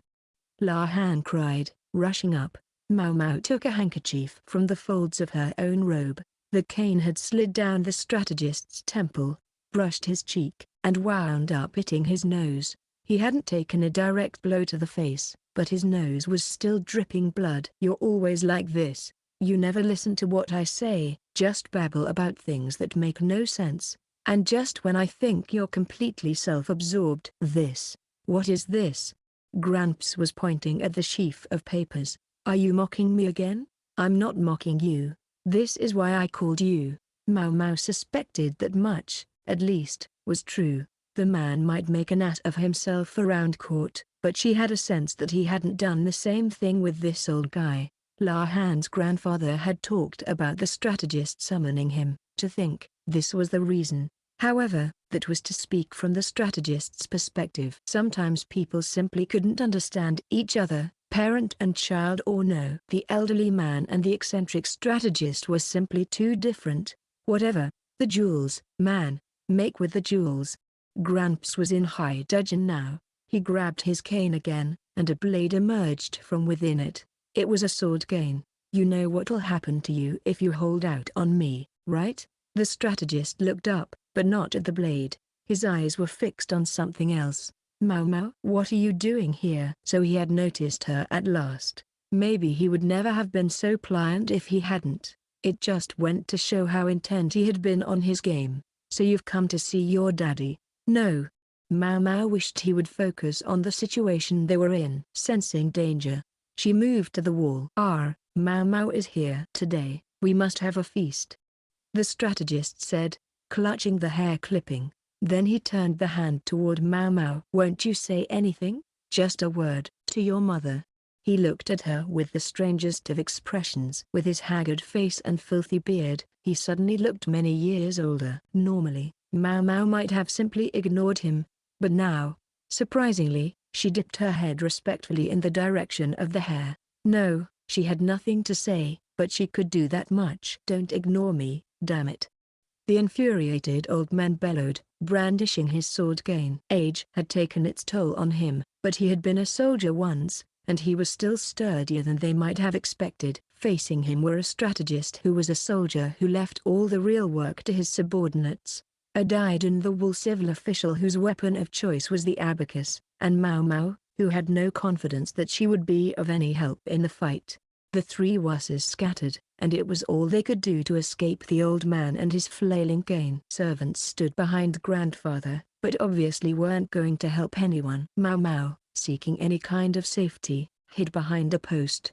Then, though, they heard a slow, calm voice. "Put that away. It's dangerous. What if you actually hit somebody with it?" Maomao looked to see the old man floating in midair, his legs kicking. He dangled from weathered hands that gripped his arms. Holding him was a man with sun-darkened skin and a handkerchief around his neck. His clothes marked him out as a farmer, maybe the one Maomao had seen from the window of her room. He was tall, broad-shouldered, and very well built, but his eyes were gentle and serene. "Hey, what are you doing?" "Let me go." Yes, as soon as you give me that sword," the burly farmer said, plucking the weapon away from the old man and putting it back in its skein. "When did you find the time to make this?"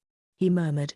The servants, rather than trying to help grandfather, looked downright relieved to see the farmer. "Who's this?" Maomao thought, but her question was promptly answered. "It's been too long, Dad," La Han said, bowing his head. "Ah, you look well. Despite the somewhat dire straits I found you in. That girl there, is that my niece?"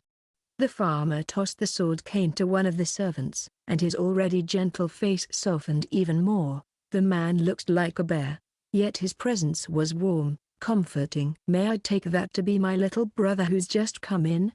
the eccentric strategist said, smiling. "You may, although I might wish you would learn to know who I was one of these days," La Hans further said, smiling sardonically. He still hadn't let go of the old man, who continued to kick. "I'm doing this for you, blast it. Don't you want your birthright back? Me? Not particularly. And you can live with that? You weakling." "That's right. You always were that way." Suddenly La Han's mother was there. She didn't seem to get along with the strategist very well. She must have heard the commotion and come to investigate. La Hans further looked disturbed to find himself confronted with another critic. "What good would it do for me to inherit the family headship?" A buffoon running the household could only embarrass everyone. His resigned tone only aggravated the old man and La Han's mother. "You'd still be better than that jackass," Gramps shouted. The jackass in question was grinning stupidly at Maomao. It was supremely disgusting. "Don't you love our son? Don't you want to see him inherit the headship?" La Han's mother pressed. "But La Han's our son too," the farmer protested. Apparently the son the woman was referring to was La Han's older brother, whom they'd met earlier. It seemed La Han was considered a traitor and no longer her child. The house appeared to be divided. Some who had been following the old man's orders until moments before were now looking at La Han's father, openly torn. "What good would it do for me to inherit the headship at this point? Anyway?" La Han's further said. "There's no one to replace me, is there?" Then he added, "Besides, maybe no one would care if my dear brother La Kan didn't come back, but I think La Han would be missed." His tone was placid, kind. At that moment, a servant came running up. "Master, there's a man named Rickerson here." Gramps and Mom both scowled at that. "So what?" "Throw him out on his ear." "But sir, he's got several other men who appear to be, soldiers with him. You know, I do seem to recall there being a garrison around here," La Han said as if it were just occurring to him. But it was a scripted line if Maomao had ever heard one. "Damn. Did you count on that when you decided to come here?" "Oh, no, nothing of the sort." Although it seems it certainly didn't hurt. His insouciant tone stoked Gramps' anger. The old man pounded the wall with a wrinkled hand. "I'm surrounded by idiots." "Incompetence. My whole family is an embarrassment." Now he was stomping on the ground so hard it seemed like he might put a foot clear through the floor. "I've got one son who never has any idea who he's talking to, and another who thinks he's a farmer." Cursed the womb that bore them both. "I should have had another son, maybe that one would have come out right." The old man's fury showed no sign of abating. His listeners refused to look at him. With what he was saying, even La Han's mother found her lip curling. "And then there's Laumen. Never could use a sword, and then he got himself mutilated. Is there even one person worth my time around here?" Maomao was suddenly in motion. She darted out from behind the post, grabbing the bowl on the ground, the strategist's leftover soup. The next moment, she was in front of Gramps, and then she dumped the rotten stuff all over the old man. "What the hell are you doing?" Gramps raged. He slapped Maomao with an open palm, leaving her cheek burning. Maomao stumbled backward. "Maomao!" the strategist cried. He tried to catch her, but she dodged him deftly. The old man's hand she hadn't been able to avoid, but the strategist she could easily escape from. "I just didn't like your tone," Maomao said in a quiet voice. It was the wrong thing to do, so if she got hit for it she would just have to live with it. But she had wanted to stop the old man from ridiculing her old man. "I won't hear you say another word against my adoptive father. What I'm saying is, please shut up." "You mouthy little trollop." "Just who do you think I am?" "Who?" Maomao thought. In her opinion, it was the old man who didn't understand who he was. Without that heirloom, You're just a frail old man who doesn't know how to have confidence in himself, Maomao said with a smile. Her lip was split, but that was a minor detail. The old man's face went tight, and La Han's mother blanched as well. Forget the family name. Forget the headship. What have you done with your own two hands to be proud of? Maomao asked. Listen to this scrawny whelp. The fact that he responded not with an actual reply, but with inarticulate cruelty, was answer enough. He'd coasted along on the family headship, committing a series of minor offenses. She didn't know whether his failure to push into the territory of serious corruption was down to a genuine rational streak or simple cowardice. Maomao had a few more things she would have liked to say to the old man, but then someone was standing between the two of them. I'm sorry, young lady, but please. That's enough. The owner of the kind voice was La Han's father, his eyebrows furrowed in concern. I know you cherish your uncle, but please do remember that this man is my father. His face, with its hint of sorrow, reminded her of her own old man, Lao Men. With an effort, she swallowed what she had been about to say. Chapter 7, The La Clan, Part 2. I wondered what was going on. Rakusen heaved a sigh. He had eventually made his way into the mansion, and Gramps and La Han's mother were now sequestered in a separate room. Rakusen had made the call within moments of seeing the strategist's beleaguered state. Truly, he was another of the fine subordinates the freak had found for himself. I'm very sorry. If my brother La Can had regained his sanity sooner, this could all have been over much quicker, La Han's further said, sounding tired. Maomao felt a strange affinity for him, perhaps because he so much resembled Lao Men.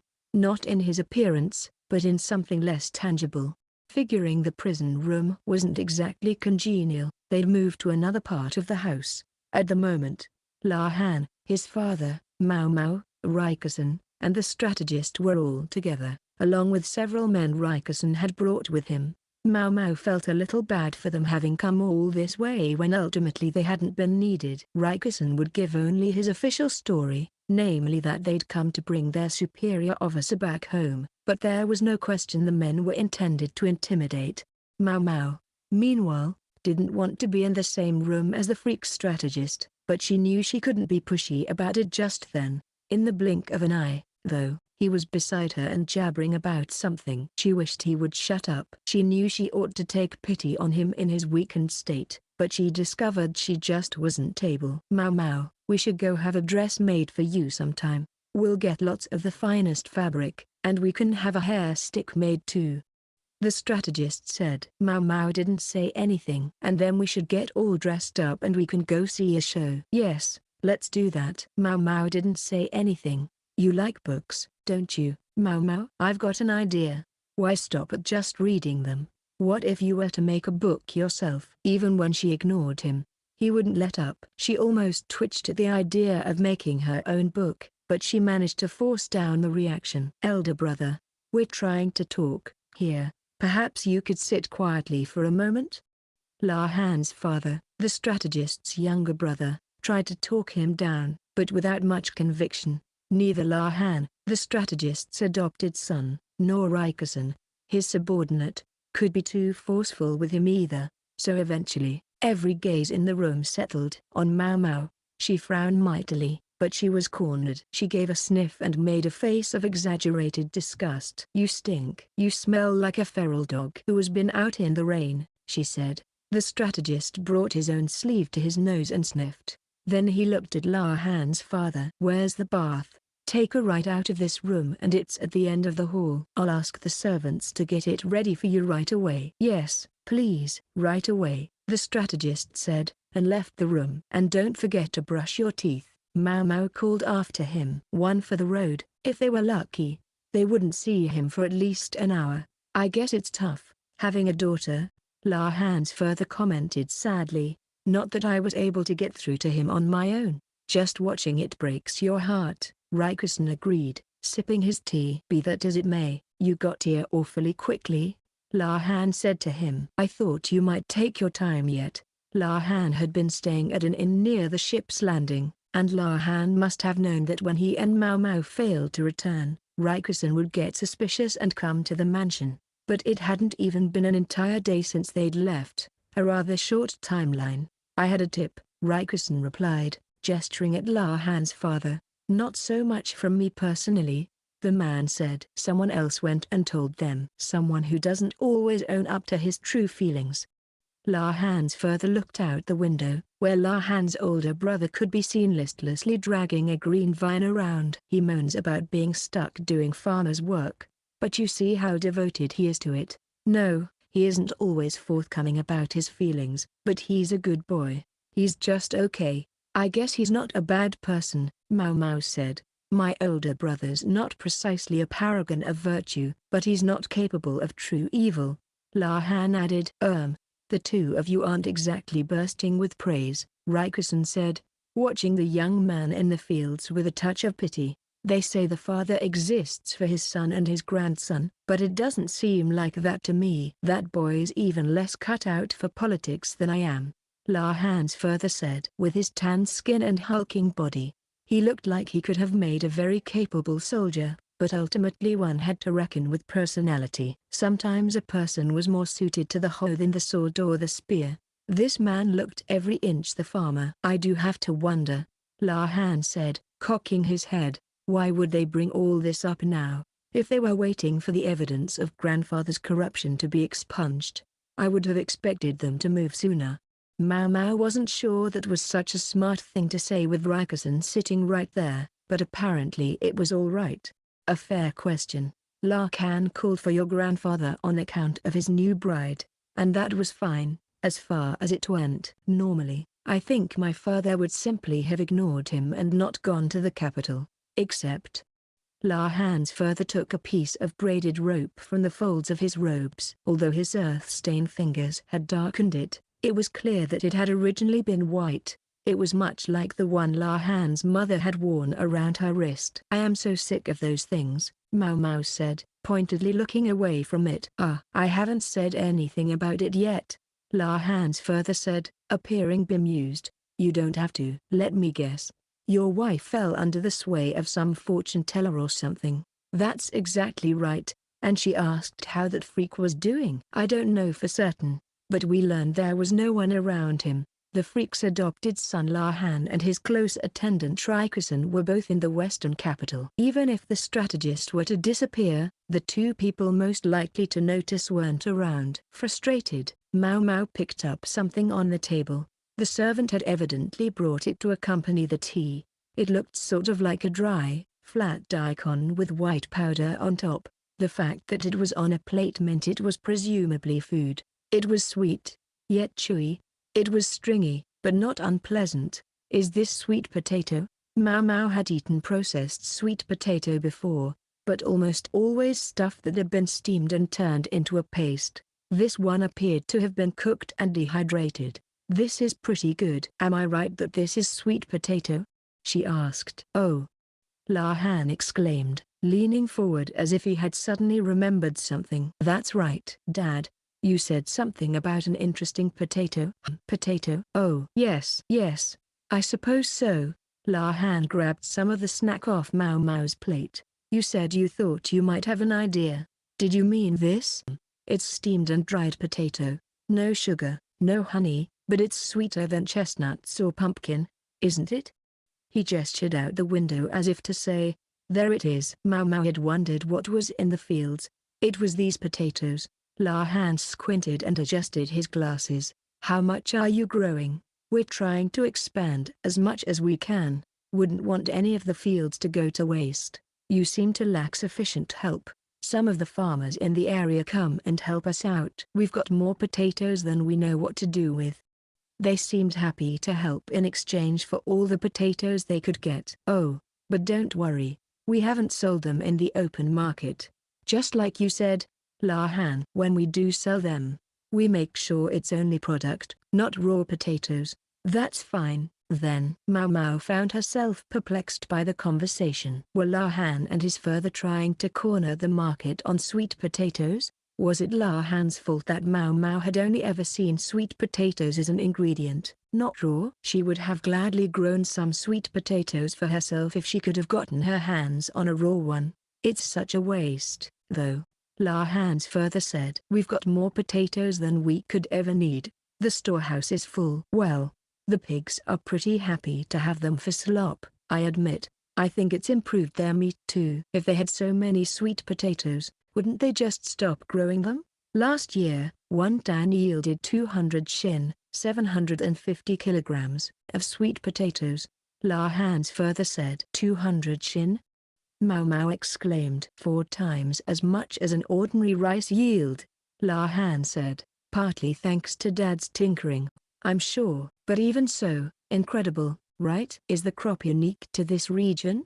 Maomao demanded, leaning toward La Han's father. Not at all. A long time ago, I bought a sprout that I thought was an expensive but interesting-looking morning glory, but it was from the south. It turned out to be a different plant, although one that looked similar. Something you grow with rootstock, not seeds. I didn't have any luck getting it to flower, and I became bent on trying to get a blossom out of it. He gazed out the window. After we came here, we had plenty of space in the fields. I knew flowers sometimes only bloom under specific conditions, but at times they also produce unusual byproducts. Like this.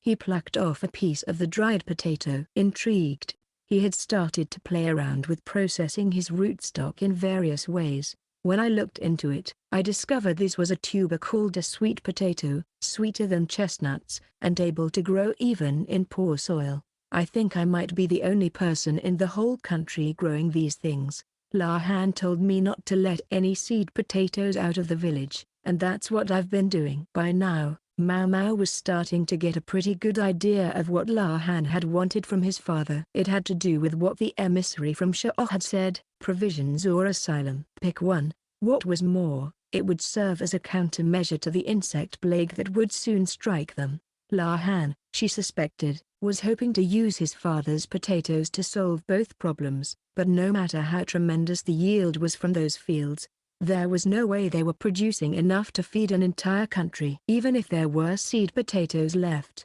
it didn't seem like a viable solution. La Han's father, though, provided the answer. You don't have to use rootstock. You can use stems too. You could probably make it work as long as it had been freshly planted. Stems, sir? Maomao asked. There were ways of growing plants beyond just seeds or potatoes. A stem clipping could be made to work, as long as it put down roots. If they could do that, maybe they could hope for, say, 10 times as much yield. Yeah, counting chicken something, but it still wouldn't be enough. Unlike rice, though, the bugs wouldn't go after the potatoes. That was a major advantage. Dad, I have a favor to ask you, La Han said, and then he went on to describe more or less what Maomao had imagined. He wanted to buy up the sweet potatoes, and he wanted seed potatoes and sprouts too, and he wanted his father to tell him how best to grow them, if possible. It turned out he wanted quite a lot. Maomao thought La Han was being rather presumptuous, notwithstanding that they were talking to his father, but Dad kept smiling, hardly taking a moment to think. He said, "Sure, I'll be happy to." He sat back in his chair, ground some ink, and started writing out the instructions. Maomao, her brow wrinkling, said, "Are you sure about this? If you don't lay some ground rules now, you might just get taken to the cleaners here. Watch your mouth." La Han objected. Ha, I told you we had more of them than we knew what to do with. If you leave us enough to give to the other farmers, that'll be fine. And, if our taxes weren't quite so heavy, I'd be happy about that too.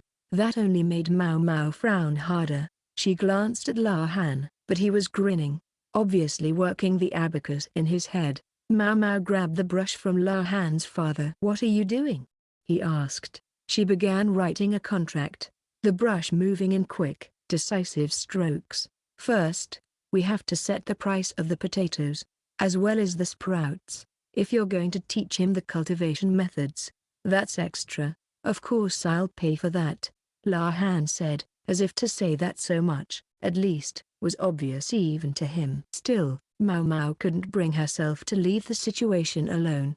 La Han seemed too much like his foster father. La Han read unhappily over the contract Maomao had produced. He seemed to be reconsidering how to handle the amounts. Then there was a thump and a man covered in mud entered. "I've got it, father," he said. Excellent. Just leave it there. It was La Han's older brother, carrying a bucket with a green vine in it. At least one of them must have realized La Han might be after this. Their preparations were very thorough. La Han's father picked up the vine. They taste better if you don't let the vines overgrow. You have to cut back the roots periodically. He showed it to Maomao. You can boil the excess vines. I think they're pretty good, but my father doesn't agree. Tasty or not, a crop that would grow even in poor soil could be grown by vine. And where even the vines were edible, it was like it had been custom made to prevent famine. Of course, even if they got started now, there was no telling how much they could actually hope to harvest. But given everything that had been said, it sounded like they would certainly get more of this stuff than they ever would of rice, even if it wasn't enough. So that was why La Han had been so receptive to the emissaries' advances. We should have started selling earlier, Maomao said, eliciting wry smiles from La Han and his father. No doubt La Han had ordered them not to release the crop into the market because he'd known it was going to be a booming business. My father didn't like the idea very much. Complained about having to act like a farmer. La Han's father said. It seemed a little late to be worried about that with all these fields around. Besides, if you sell a bunch of a new crop, you're looking at some real headaches with taxes. It was true that selling always invited taxation. Staple foods like rice and wheat were taxed as a percentage of yield, the amount varying from region to region. Vegetables, though, for those, they only take a percentage of what's actually brought to market because things that rot, well, if you try to store them someplace, they'll just go bad. Better to collect after the goods had been converted into hard cash. Which category would these potatoes fall under? Potatoes as such probably kept, at least for a while. If they carelessly flooded the market with raw potatoes, they could be subject to substantial taxes. To be fair, if we've got a ton of them just lying around, it doesn't really matter if they take them for taxes, La Han's further observed. Now, Dad, it's important to economize on your taxes. Maomao shot La Han a look. What a thing to say, when he was on the side that was collecting. La Han's father, though, seemed to be enjoying his rural life. Given his build, he could have gotten along pretty well as a soldier, Maomao suspected. But here he was. It looks like you enjoy your life here, she remarked casually. La Han's father smiled, his eyes sparkling. I do. So much so I almost feel bad about it. He fiddled with the potato vine as he spoke. With apologies to my mother and father, I'm grateful to my elder brother Larkan. If it weren't for him, I would never have gotten to experience the pleasure of a calm life of field work. Think of the trouble he caused to the people he caught in his wake, La Han said. The eccentric strategist had driven his father, the clan head, and his younger half-brother, who would have been next in line, from the capital in order to claim the family headship. Then he'd adopted his nephew La Han. That was as much as Maomao knew about the situation, but she trusted that it was true. It turned out, however, that for La Han's father, that eviction from the capital had been a blessing in disguise. I like it here, he said. The more you cultivate, the more you can grow. Back in the capital, about the most you could hope to grow was potted plants. His smile made him look much younger than his years. If what we're doing here can save people from starvation, then I say, take as much as you need. Let the whole country grow potatoes. He was really getting into this. I don't think grandfather is going to share your positivity, La Han said. Well, there's not much we can do about that. 10 years in exile hasn't softened his pride at all. His life will just go on the way it has been, painfully boring, as far as he's concerned. There was a startling glint of coldness in the man's eyes. He always did like to accumulate unbeautiful numbers, La Han said. He was calculating the size of the field and how many potato sprouts he could plant. The vine cutting would last several days if kept in water. The reality was that even if they started a field right now, there were no guarantees they would be able to harvest this year. Just as there was no cure-all medicine, there were no perfect answers in politics. You simply had to weigh the pros against the cons and decide what would be most advantageous. Just as they were thinking about what they would do, the door slammed open. Maomao, I've taken my bath. In came the strategist, buck naked except for a minimal layer of underwear. Forget eccentric. This was downright sick. He didn't even seem to have taken the time to dry himself completely. His skin and hair were still dripping. Not bothering to hide her annoyance, Maomao poured some of the now cold tea into a cup, then took a small bottle from her robes and added several drops of its contents to the drink. She held it out to the strategist. Maomao, you're serving me tea? Please. Have some. The strategist's eyes brimmed with tears of emotion as he took the cup and downed it in a single gulp. There was a brief moment of silence. No sooner had he drunk the tea than a shudder passed through his body, and then he collapsed to the floor. You poisoned him. La Han exclaimed. It's just alcohol, Maomao replied. The strategist was as vulnerable to liquor as he had always been. If anything, she thought he seemed even less able to hold his drink than before. Thoroughly not interested in seeing any more of the man's naked body, she brought a blanket from the bedroom and draped it over him. La Han and Rikusen carried the freak to the couch with looks of exasperation. Maybe I was lucky I only have sons, La Han further said with a droll smile. The freak was grinning in a most distressing way. He mumbled, slurring in his sleep. What's that you said, sir? Rikusen asked, leaning closer. I'll make a go. Rikusen looked stricken. He wants to make a go book for some reason, he said, looking like he didn't really understand. Maomao, though, glanced at the table. La Han had preserved the earlier match as a game record. There were, supposedly, many more records of many more games between the freak and his courtesan, enough to fill a book. The sleeping strategist looked very peaceful. Maomao had expected him to be more depressed about things, but it seemed not. He gave no hint of being weighed down by grief, but was his usual freakish self, driving ahead. Normally, when one buys a courtesan, one makes her a mistress. Then one doesn't need any approval from one's parents, which would have been convenient, considering the relationship between my honored adoptive father and my grandfather. La Han told Maomao. Yeah, so even then, he seems to have wanted to make formal introductions, to the point of calling for my grandfather, whom he'd left here for so long. This woman is my wife, he'd wanted to say. Clearly, unambiguously, La Han always was a romantic, La Han further said. Yeah, great. Maomao sat down in a chair as if to make clear that none of this had anything to do with her. She took the potato vine from the bucket and bit into it experimentally. It's terrible raw, she said, and dumped it back in the bucket with a frown. Chapter 8, The Conclusion of Lishu's Journey. It's been a long trip, but it's almost over, our duo said as she stood on the deck of the ship and savored the breeze. Yes. Consort Lishu had a firm grip on the railing. Her seasickness was much better now, but she was always afraid a sudden toss of the boat might throw her off her feet, so she didn't let go. Our duo smiled at her antics. Lishu responded with a pout, suddenly embarrassed. With them on deck at the moment were a lady-in-waiting, the young woman our duo referred to as Ray, and two bodyguards. Ray was dressed in masculine clothing, but seemed to be a woman. Lishu had been flustered around Red first, but after a while it occurred to her what was going on. Since our duo wore men's clothing, too, the two of them made a lovely picture together. Both were tall and slim, simultaneously pretty and cool. Lishu could barely restrain a sigh when she looked at them, of admiration for one, and disappointment that she lacked the easy beauty of the other.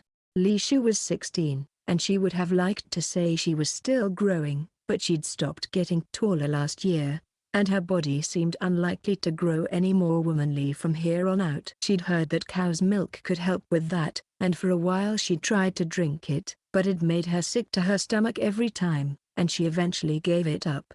To her chagrin, her ladies-in-waiting had discovered her making trips back and forth to the toilet. She knew they called her things like the hopeless consort and trophy consort behind her back. It made her upset and angry. Of course it did, but what could she say? She knew it was true. At least she was aware of the nicknames now. Even that was better, far better, than having no idea what her women were saying, dancing around for them like a jester. Lishu's thoughts must have shown on her face. Our duo asked, will you be all right going back to the rear palace? Oops. The consort thought, and forced her lips to curve upward in a smile. "I'll be fine." She had allies now, even if only a few. Along with her chief lady-in-waiting, several of Lishu's other ladies had recently begun to be more considerate toward her. The maid who came to get the laundry occasionally spoke with her too. Lishu could just imagine what her former chief lady-in-waiting must have thought about her talking to someone of such low birth. But ever since the rebuke she'd received after trying to take Lishu's mirror from her, the woman had been far more quiet. The laundry maid had told Lishu that there was a book she loved but couldn't read, so Lishu had been making a copy for her without telling the other ladies in waiting. It was a small secret, as secrets went, but with as little excitement as there was in the rear palace, it was enough to set their heart pounding. Duo, meanwhile, looked at Lishu with concern. "And can you do your job?" "I'll be fine," Lishu said again. Her job, in other words, her duty as a consort. Sometimes that meant officiating at ceremonies, but Lishu knew that wasn't what Duo was referring to. She was talking about the emperor's visits. To this point, His Majesty had never ordered Lishu to be his bedfellow on account of her age, but she was 16 now, no longer too young. When this journey was over, one of those visits would be waiting for her. "Your Sir Ryu's daughter. What happened on this trip need not affect you. I'm sure you can still talk to the Night Prince." The Night Prince, the man who had formerly used the identity of the eunuch Jinshi in the rear palace. It turned out that identity had been a cover. In reality, he was someone whose name could hardly be spoken. People referred to him as the Emperor's younger brother or the Night Prince instead. But as to that subject, Lishu could only shake her head. Yes, she'd been quite smitten with him when he'd been in the rear palace. A youth who looked like he had jumped out of a picture scroll, who always had a gracious smile even for her. She knew very well that it amounted to flattery, because she was an upper consort, but it still made her happy to have someone call her by her name and say kind things about her. Before, long ago, when she was callow and ignorant, Lishu might have responded joyfully. The idea that someone so beautiful, someone she had been so taken with, could conceivably become her husband was like a dream. But Lishu understood, the young man's captivating smile was one he could and would show to anyone and everyone. She'd realized it almost a year ago now. It was the moment when she'd seen the imperial younger brother's unguarded smile, not the one like a celestial nymph, but one belonging to an ordinary young man. Lishu had never seen it before, and it stabbed her with the realization that she was not special to him. "I couldn't." "He would be wasted on me," she said. Duo grinned at that. "Ho ho." "Happy being the emperor's upper consort, then?" That's not what I..." Lishu waved her hands as if she could push the idea away. She felt she wasn't even fit to be His Majesty's consort. Empress Kyokuyo and Consort Liu both seemed to Lishu as if they lived above the clouds, so far removed from her that when she was seated next to them at banquets, she always found herself wondering if it was really acceptable for her to even be there. Sometimes she noticed herself being more high-handed than she needed to with her ladies-in-waiting in an attempt to shore up her own confidence. She burned with shame at the thought. "No? Then what, if I may ask, did you mean?" Duo gave her a teasing smile. Lishu puffed out her cheeks, but not too much. Strangely, she never really found it unpleasant when Duo teased her. Lishu thought there was someone more suited to the Night Prince, as there was to the Emperor. She was quiet for a long moment. "What's the matter? Cat got your tongue?"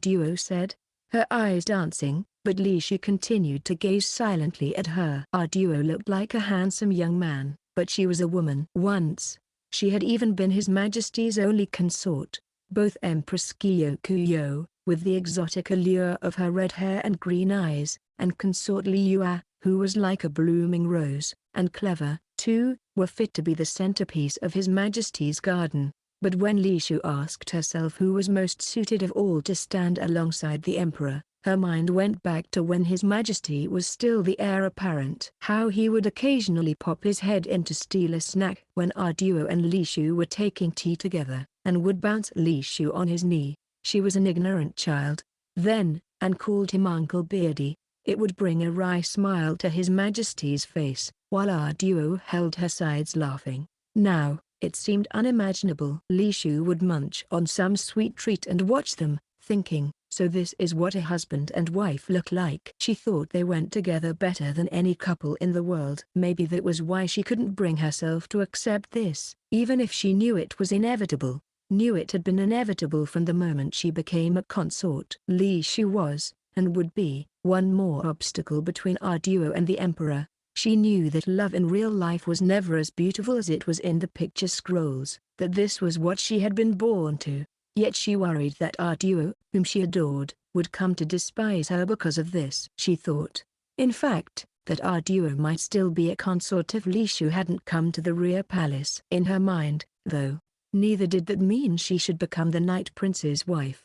Ultimately, she found herself simply swept along by life, not knowing what she really wanted. She knew love, or perhaps love, from her scrolls and novels, but she didn't understand what it really was. You can just see the capital, our duo said, though still hazy in the distance. It was possible to make out the vast outer wall surrounding the palace. I'll head back to our quarters. I want to get my things in order.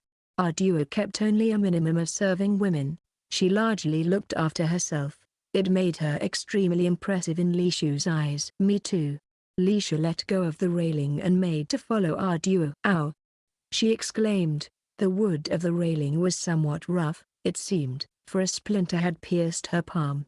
She tried to press her palm with her finger to draw it out, but all she succeeded in doing was making herself bleed. Frustrated by the shock of pain, she found another memory bubbling to mind. A servant of the Night Prince had saved Lishu 2 separate times, the first from bandits, the second from a wild beast from a foreign land. On the first occasion, he had easily driven off the bandits, but Lishu, cowering behind, hadn't been able to see his face. It was only when the lion had attacked that she'd seen him face to face for the first time. She'd imagined he would be older, but she realized they couldn't have been more than 5 years apart. She heard later that he was a member of the Ma clan. The young man had hurt his hand.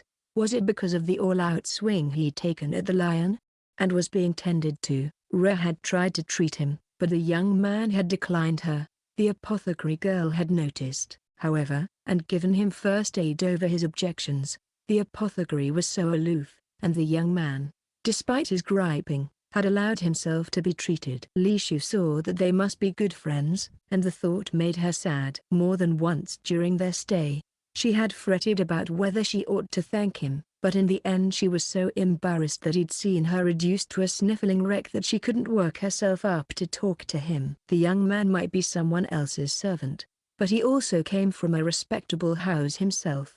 Maybe he took Lishu for a little girl who didn't know her manners. She wished she could at least send him a letter, but her position didn't allow that either. Even if she could have sent one, though, she knew she never would have. She just didn't have it in her. Lishu felt a wave of depression. She returned to her cabin, gazing at the splinter in her hand. I guess this is goodbye for a little while.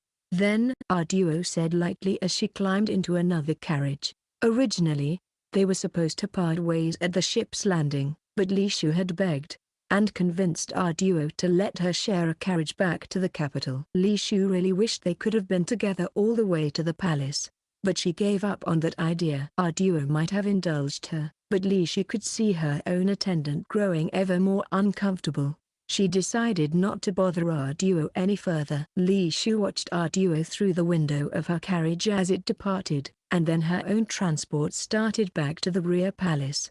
The 6 weeks of travel, to which she was unaccustomed, had been hard on her. She'd spent day after day in a carriage or on a ship, feeling her skin bake under the hot sun. There had been bugs, and to cap it all off, she'd been attacked first by bandits and then by a lion. Talk about kicking someone when she was down. Yet the truth was, it had been fun. Life in the rear palace boasted every convenience, but it was boring. Lishu was glad to finally be seeing her ladies-in-waiting after so long, but she knew that included some who didn't like her very much. Without them, though, Lishu would never have been able to maintain her dignity as a consort. She looked at the lady-in-waiting beside her. Ever since the lion attack, she'd served Lishu with a look of fear on her face. She'd been assigned to wait upon the consort by Lishu's father, yet she had all but ignored Lishu. Maybe she'd been told to do so by Lishu's half-sister, Or maybe she believed their rumors about the consort being an illegitimate child. Maybe both. Lishu was secretly relieved that the woman wouldn't be coming back to the rear palace with her.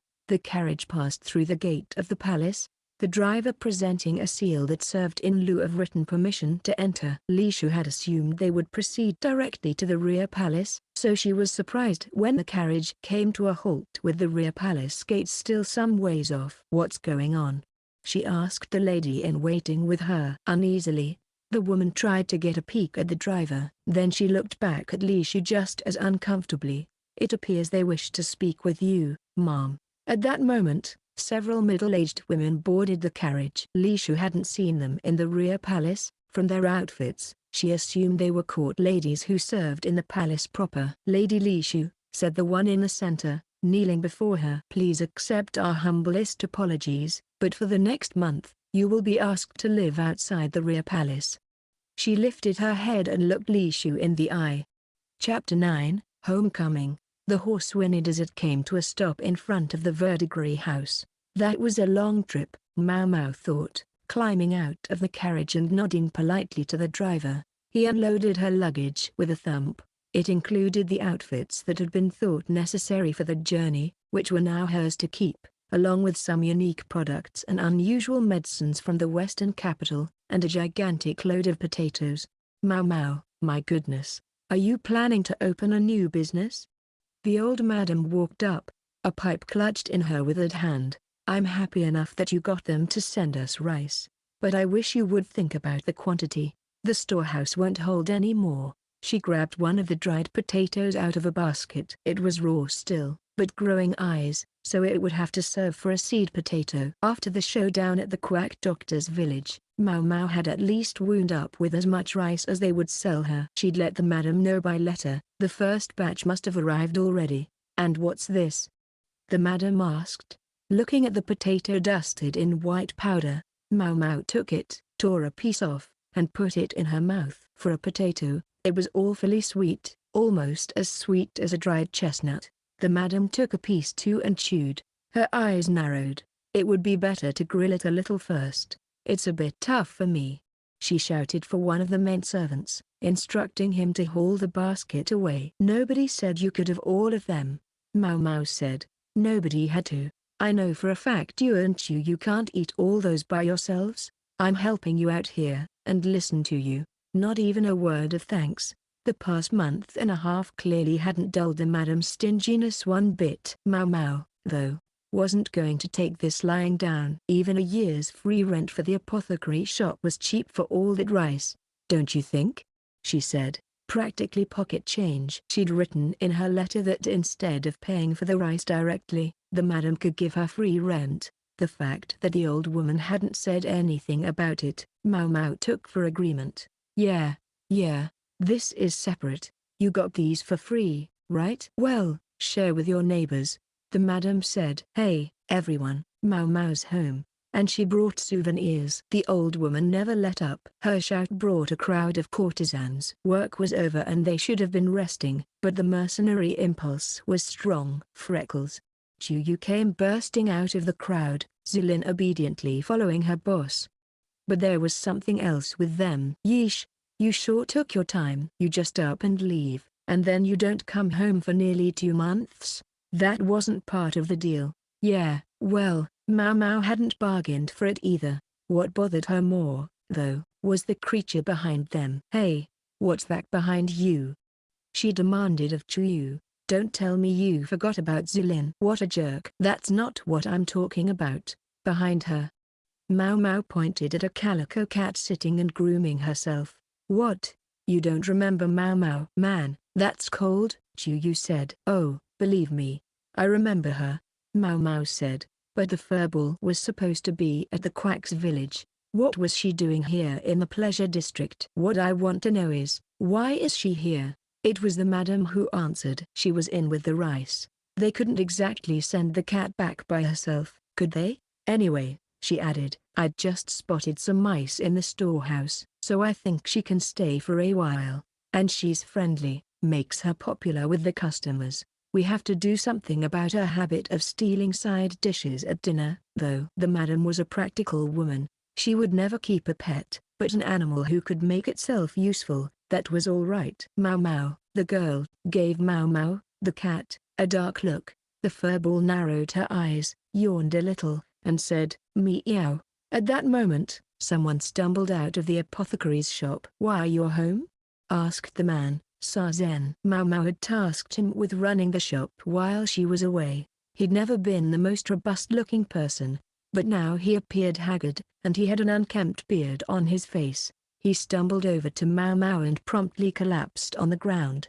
"The shop, it's all yours," he managed, and then he was out cold. Yu poked at him with a stick he'd gotten somewhere. "Stop that," the madam said, ordering a manservant to get Sazen out of the way. "People were coming down with colds left, right, and center while you were away, Freckles. We used up the medicine you made before you left, but people kept begging us for more," Yu told Maomao. She nodded. It made sense. People often got sick as the seasons changed, so there hadn't been enough medicine even though she'd made more than she had expected to need. Very few people in the pleasure district could afford to go to the doctor for proper treatment. Taking some medicine was the most they could do, and a lot of them wouldn't even do that.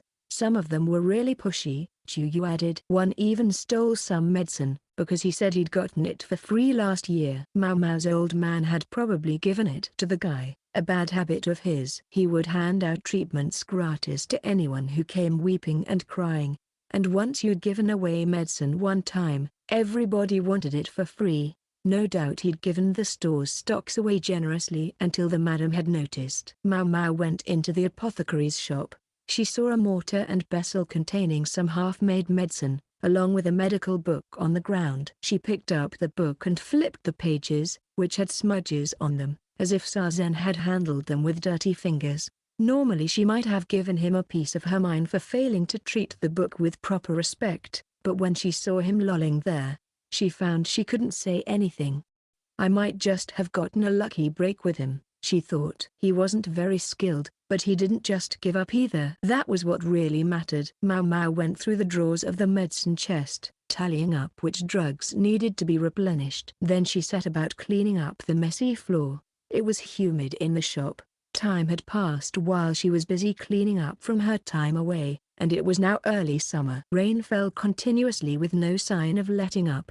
A young man, the scion of an important merchant house, walked by with a prostitute Maomao knew, trotting along under an umbrella as if to illustrate that this season had its own charms. The woman probably hated getting her clothes all wet, but she wasn't going to miss this chance to go out. The courtesan's activities could be quite limited. The brothel was like a cage, and the courtesans were the little birds within it. "You can almost hear the crickets in here," Mei said with a resentful look at the woman outside. She was chewing on a dried potato with her luscious lips. The potatoes were quite tasty if you put them over some heat for a few minutes to soften them. They were sweet in their own way, not like one of those snacks that used sugar or honey. It was so hard on poor Sazen too, she added. Epidemics aside, Sazen might not have collapsed if Maomao's trip had been at a slightly different time of year. Sazen, who had a propensity to feel responsible at the strangest moments, had evidently begrudged himself even time to sleep in order to mix up enough medicinal herbs. "You don't need to get some sleep, sister?" Maomao asked. She was sure Mei had been on the job the night before. The older woman had just gotten out of the bath, and her hair was still dripping. To sleep when it was time to sleep, that was part of a courtesan's job as well. Meanwhile, a high-class courtesan like Mei had practice in the afternoons to keep her skills sharp. Mei, however, only munched lazily on the potato and looked at Maomao closely. "Listen, yesterday, my patron." "Yes?" Mei had 3 men who were her patrons, as Maomao recalled. One was a civil official, and the other 2 were merchants. All of them loved board games. "He said I should come to his place," Mei said. Come to his place. In other words, he wanted to take Mei home with him. If he was talking like that, he wasn't just asking her to go for a little walk with him. He wants to buy you out. That's what it comes down to. For a courtesan, being bought out was akin to getting married.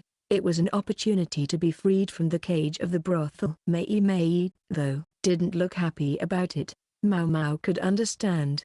Her taste in men was extraordinarily poor. He's bad news, this customer? Maomao asked. No, I wouldn't say that. Is the madam opposed? Oh, she loves the idea. That might seem to make everything simple, but this decision would influence the rest of Mei's life. Maomao could well imagine she wouldn't want to make it too lightly. It was not a choice that could be easily undone once it had been made. Mei was still a popular courtesan, but who knew how long that would last? Age was the unavoidable barrier for some in her line of work, and most women would have retired from the profession long ago. This guy, his wife has passed away, but he's got kids, Mei explained. Maomao didn't sound particularly interested. She hadn't meant to respond so apathetically, but she'd suddenly found herself picturing the freak strategist. In the end, she'd given him an alcoholic drink to knock him out and then made her escape before he woke up. La Han had come with her, keen to get back to the capital so he could coordinate about the potatoes. Rakusen had effectively drawn the short straw and had to stay behind. The strategist had been muttering in his sleep again about making a book, and at the moment he was probably ignoring all his work to focus on that task.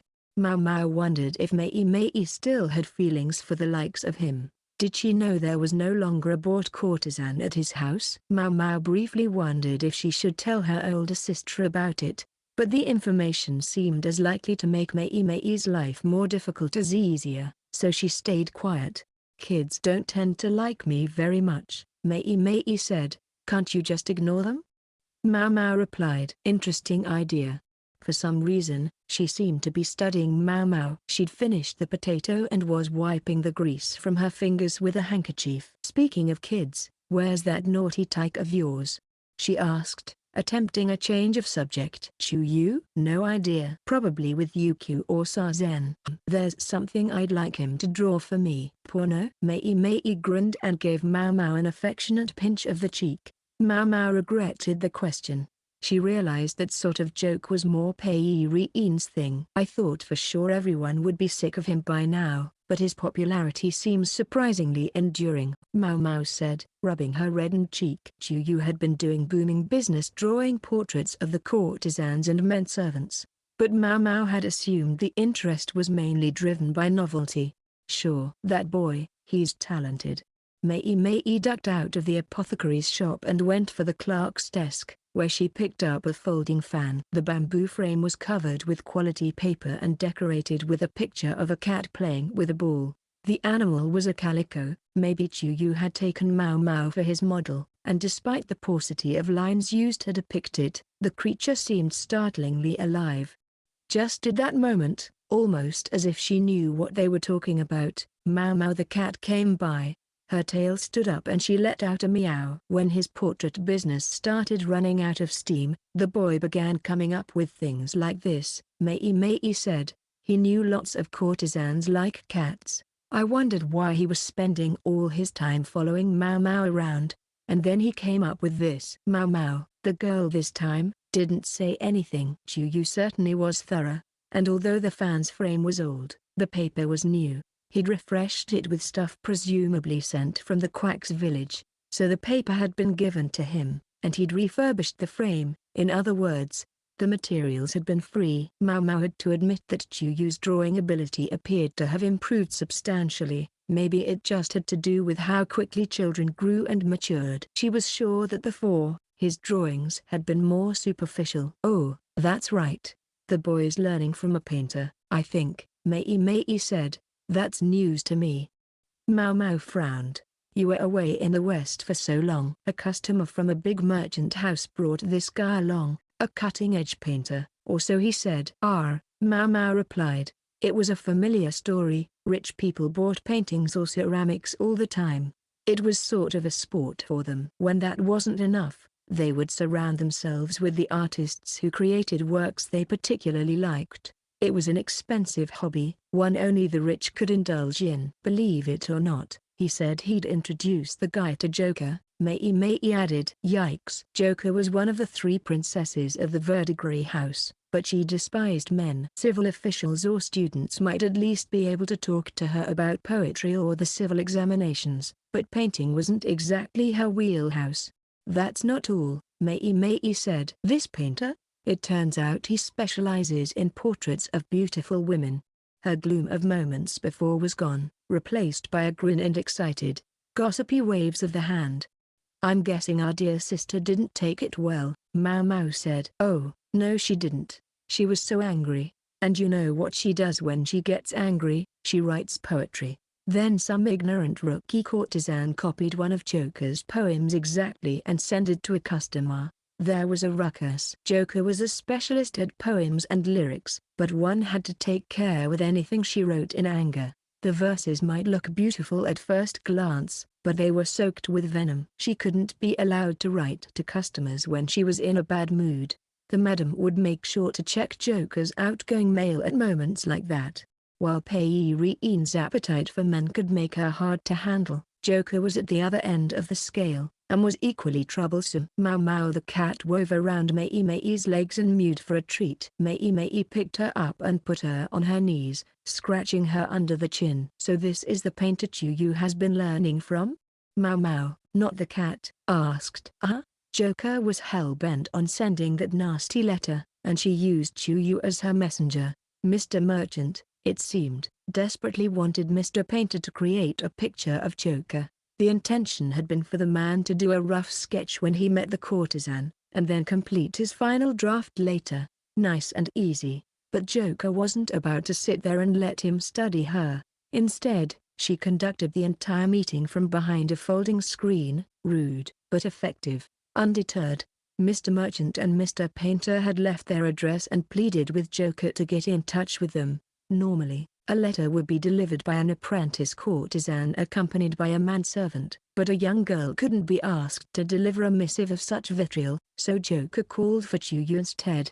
A neat way to skirt the madam's vetting process. Chuyu delivered the letter, all well and good, but he also took a liking to Mr. Painter's pictures and started spending time with him. He might even be over there today, Maomao said, and after I warned him not to go out, Maomao grumbled. She wished everyone else would think about what watching out for Chuyu meant. He still dragged one leg. If anything happened to him, he would be hard-pressed to react. Hey, Maomao. She heard Yuki call. Maomao stood up, ignoring the cat, who had rolled over on her back and was begging for food. What's wrong? She called back. Yuki looked distressed. It's Chuyu. What's he done this time?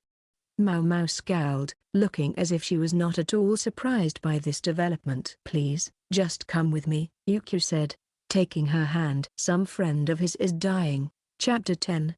The Bad Dumplings. Yuki brought Maomao to a mansion in the middle of the city. In the capital, the farther north you went, the better public safety was, and that was where most of the middle-class houses were located. One of the houses looked more weathered than the others. It must have once been resplendent in its own way, but now some of the roof tiles were missing, and the clay wall had given way in places, revealing the bamboo frame underneath. It looked less like age and more like that the owner didn't keep up with maintenance. Here, this is it.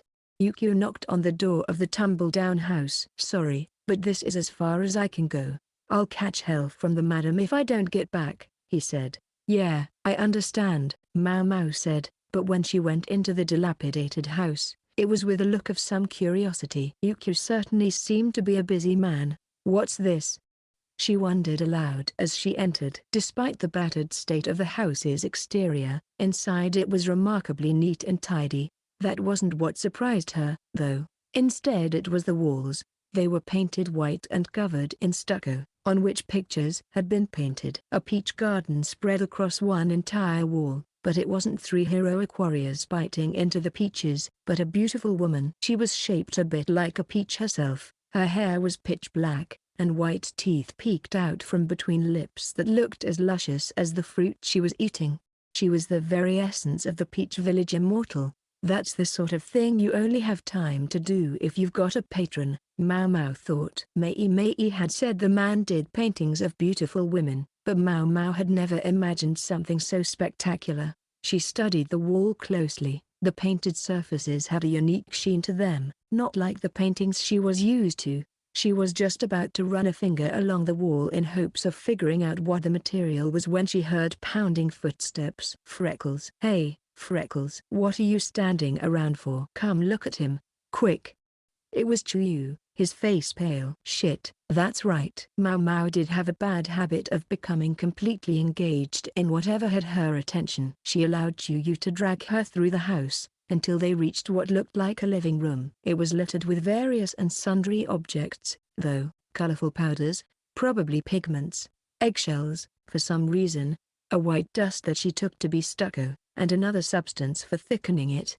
Right in the middle of the room, a man lay on a couch. Another man with a worried expression was beside him. The man on the couch was haggard and lacked facial hair, and his pallor had gone beyond pale. He was practically white. The only color in his skin seemed to be on his fingertips, which were covered in paint. The man standing beside him looked fastidious, except that his hands, too, were dirty. You have to look at the master, Chuyu said.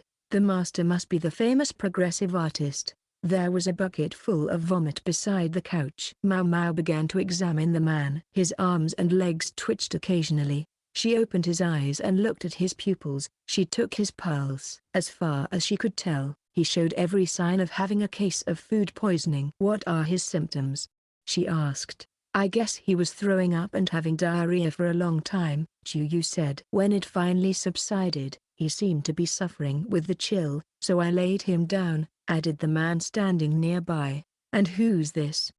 Maomao asked. He's the master's work friend. Come on, hurry it up. Chuyu could browbeat her all he wanted, but there was only so much Maomao could do. If you didn't know what toxin was at work, you couldn't treat it. If it was true the man had been vomiting and having diarrhea, though, there was one thing he would certainly be lacking. Chuyu, get me some salt and sugar. If there's none in the house, get some from somewhere else, Maomao said. She pulled a coin pouch out of the folds of her robe and tossed it at him. Got it, he said and scurried out of the room.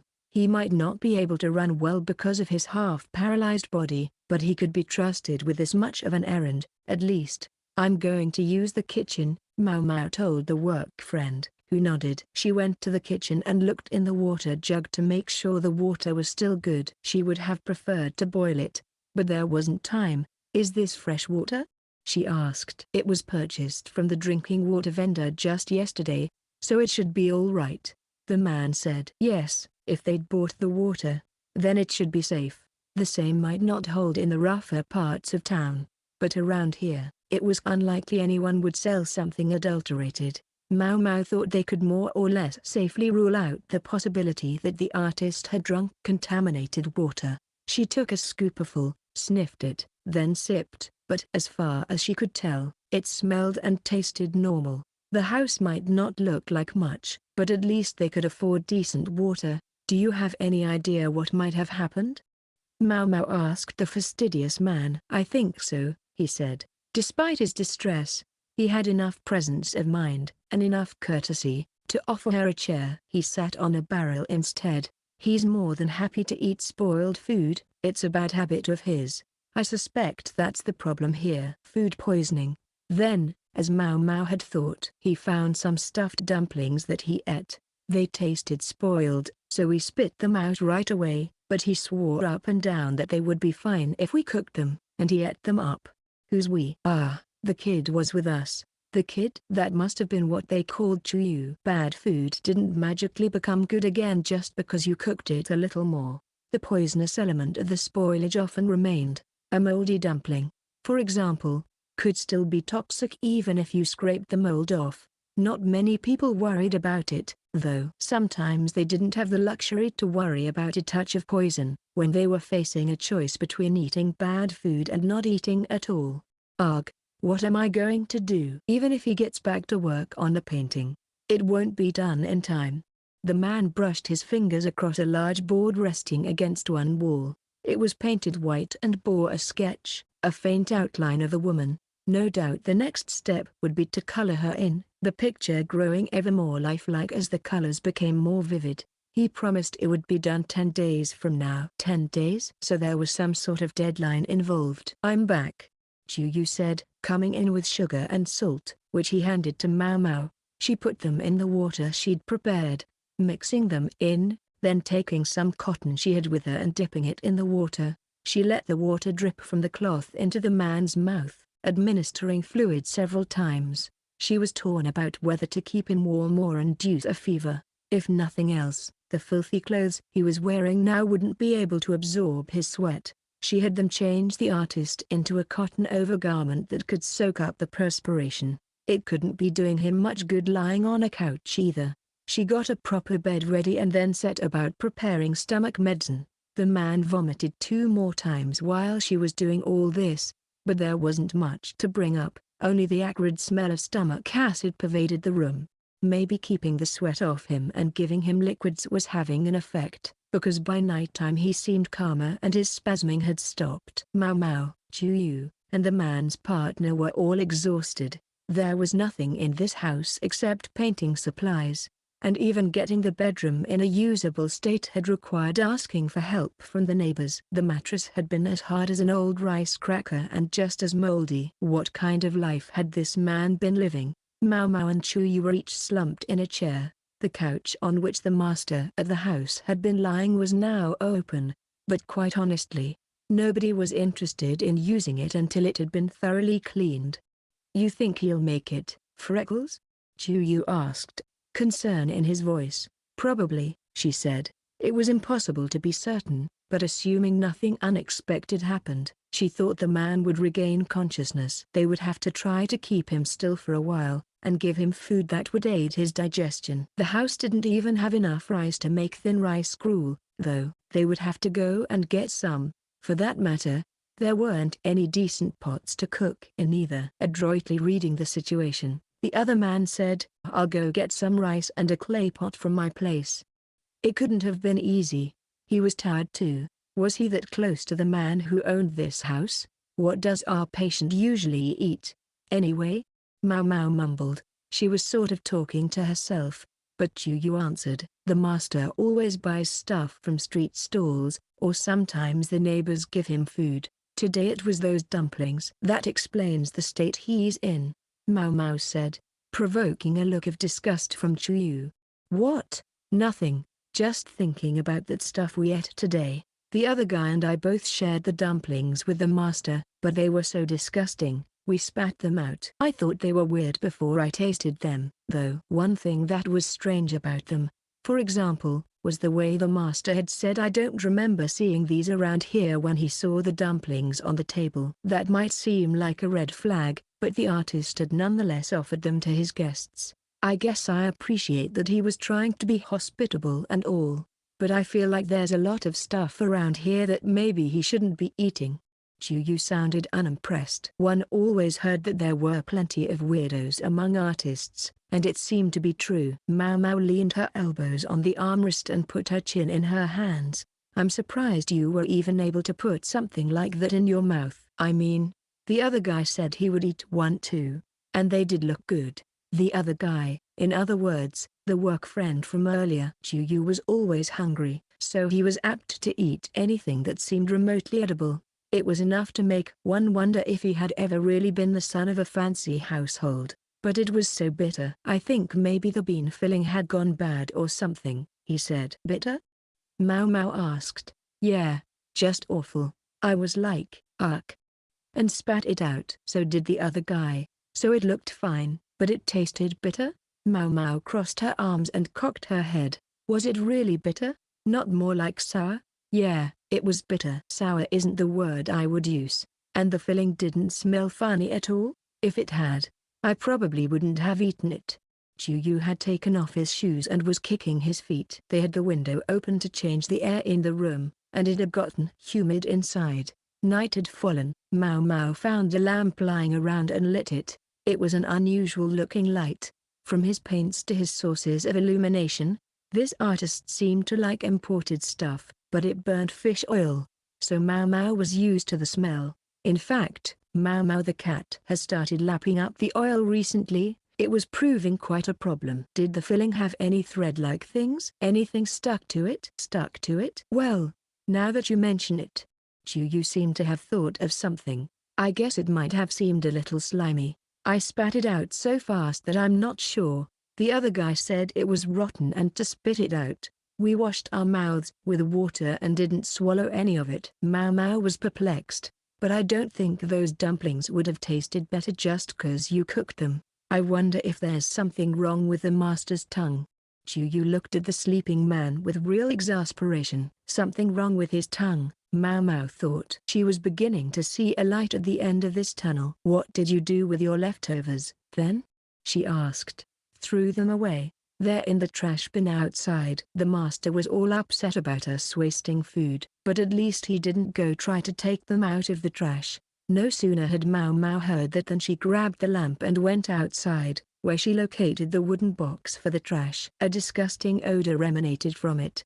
The garbage was still inside. Right on top were 2 half-eaten dumplings. Maomao was glad she'd made it before the men came to take the trash away to be slop for pigs. Yikes! What are you doing? That's gross, Chuyu said when he saw her digging through the garbage. But Maomao had no compunctions about picking up a mangled dumpling with her bare hands. She looked at the filling and discovered minced pork and several kinds of vegetable. She pulled the dumpling apart, trying to figure out exactly what was inside. Chuyu watched her. Freckles, please stop grinning while you pour through raw garbage. It's super scary. A smile must have come over her face without her even realizing it.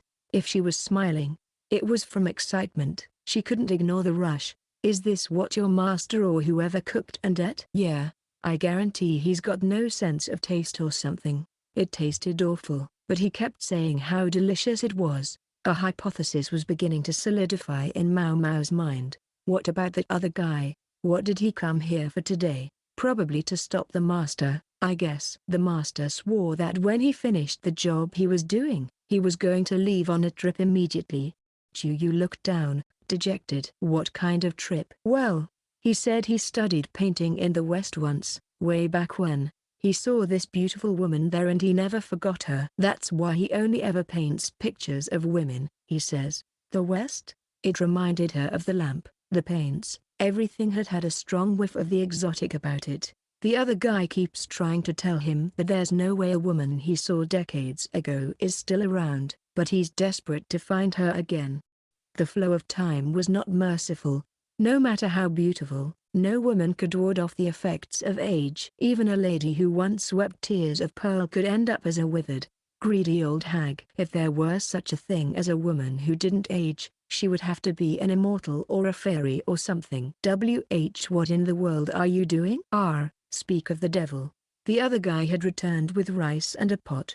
He was so shocked that he dropped the pot and came running over. In the darkness, covered in garbage, Maomao must have looked a fright. She still hadn't wiped the unsettling grin off her face either. Even she found it weird to be smiling so hard, but she couldn't stop.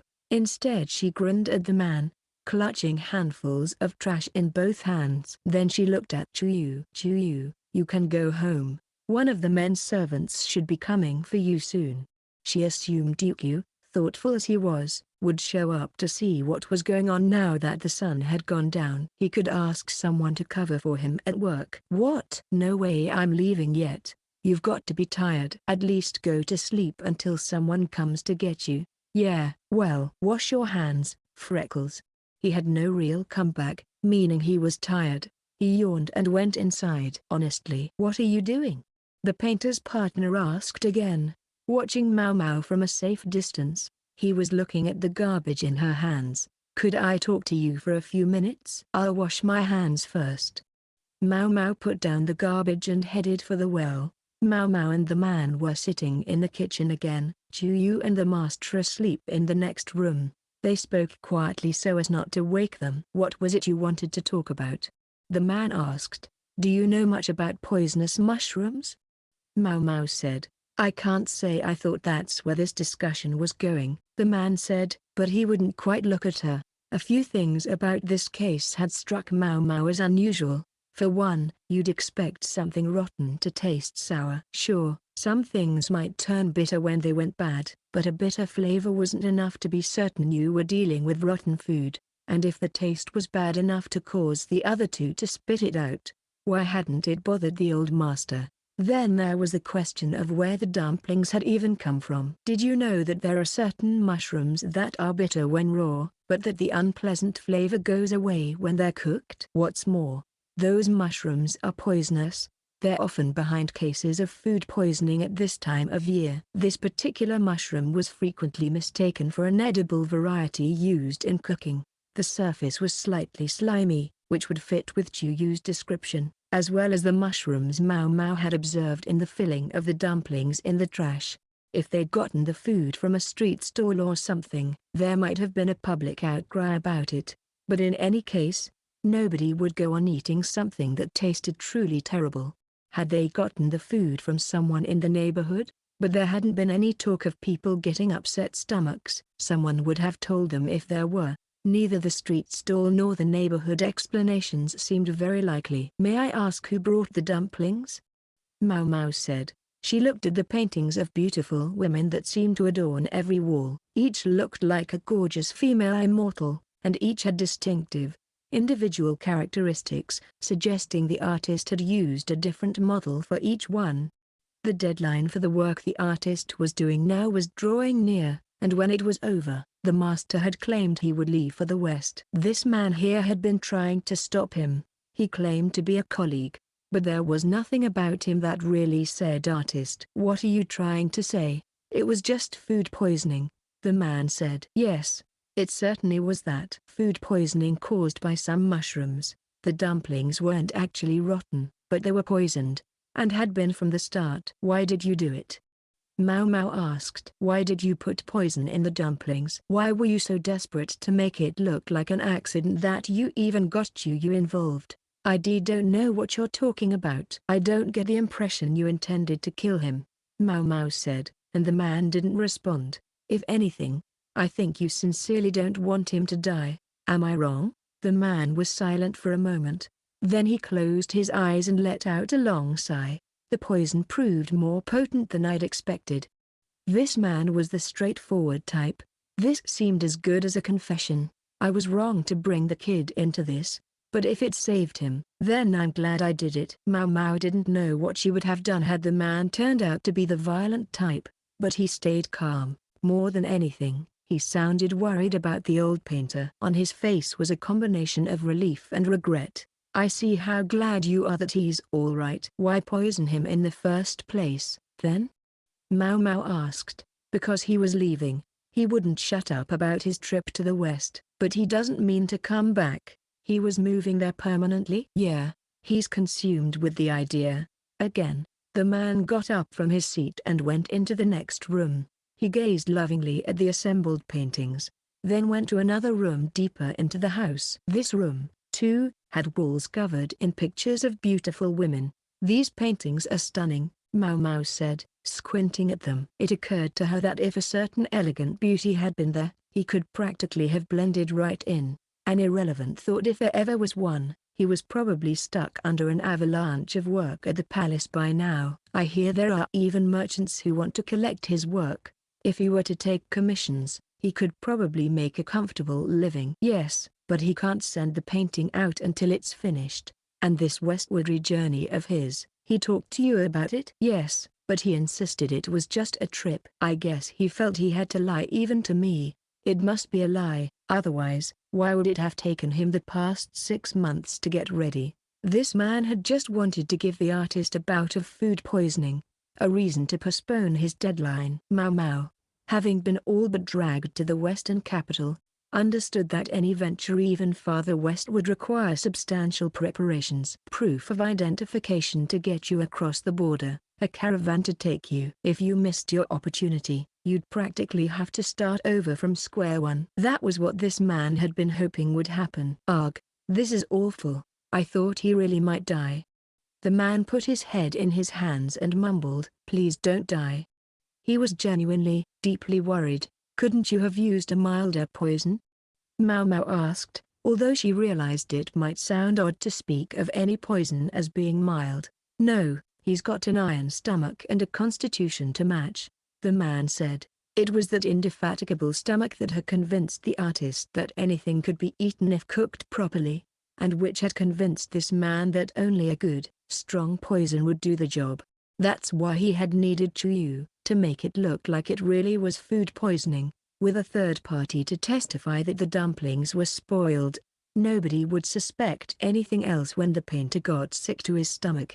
Maomao could hardly believe this. "Why didn't you just talk to him, then?" "I did more than once. At first he didn't even tell me about his plan at all. Eventually, though, the artist had hit trouble trying to arrange everything he needed for his trip, and had turned to this man for help. Even then, he'd stayed quiet about his intention to relocate. This man had claimed to be a painter, but really he was just an assistant on the master's work. He would mix paints, purchase pigments, and find merchants who wished to acquire the master's paintings. I'm hardly more than a gopher. Without the master, I'm not capable of doing anything. Do you really believe that?" Maomao asked. The master was certainly a gifted painter, but as a human being he seemed to be missing something, and people like that tended to end up dead in a field somewhere before long. They needed assistance like this. "I've learned things from talking to so many merchants, though, and I tried to tell him about them," the man said. He'd heard that strange things were happening in the West, that they were still only foreshocks, but if the rumors were true, it would be best to keep their heads down for the time being. But he insisted that if that were the case, he had to go, that it was now or never. Instead of being dissuaded from going west, the master had redoubled his preparations. He'd already met with the leader of a caravan, so there was no way for this man to intervene from that direction. In the dark room was a large canvas covered with a white sheet. He'd given up on the idea of going before, but then he saw this beautiful lady, and it inspired his passions anew. The man pulled the cloth aside.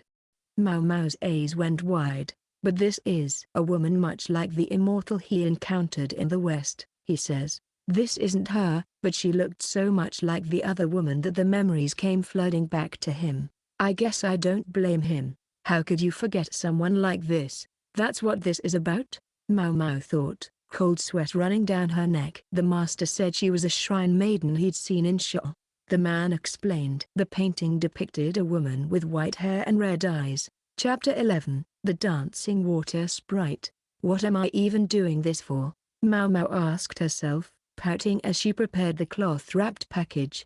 It was the sort of thing she used when purchasing medicinal herbs. She didn't grow and harvest everything herself, after all. Sometimes she turned to a specialist, the same way one would get one's mochi from a place that made nothing but pounded rice cakes. Maomao looked for Sazen, and found him listlessly sweeping the foyer of the Verdigris house. He'd slept for several days straight after Maomao had gotten home, but as he started to look healthier, the madam began to work him harder again, and meanwhile Maomao was making him study apothecary's work in his spare time.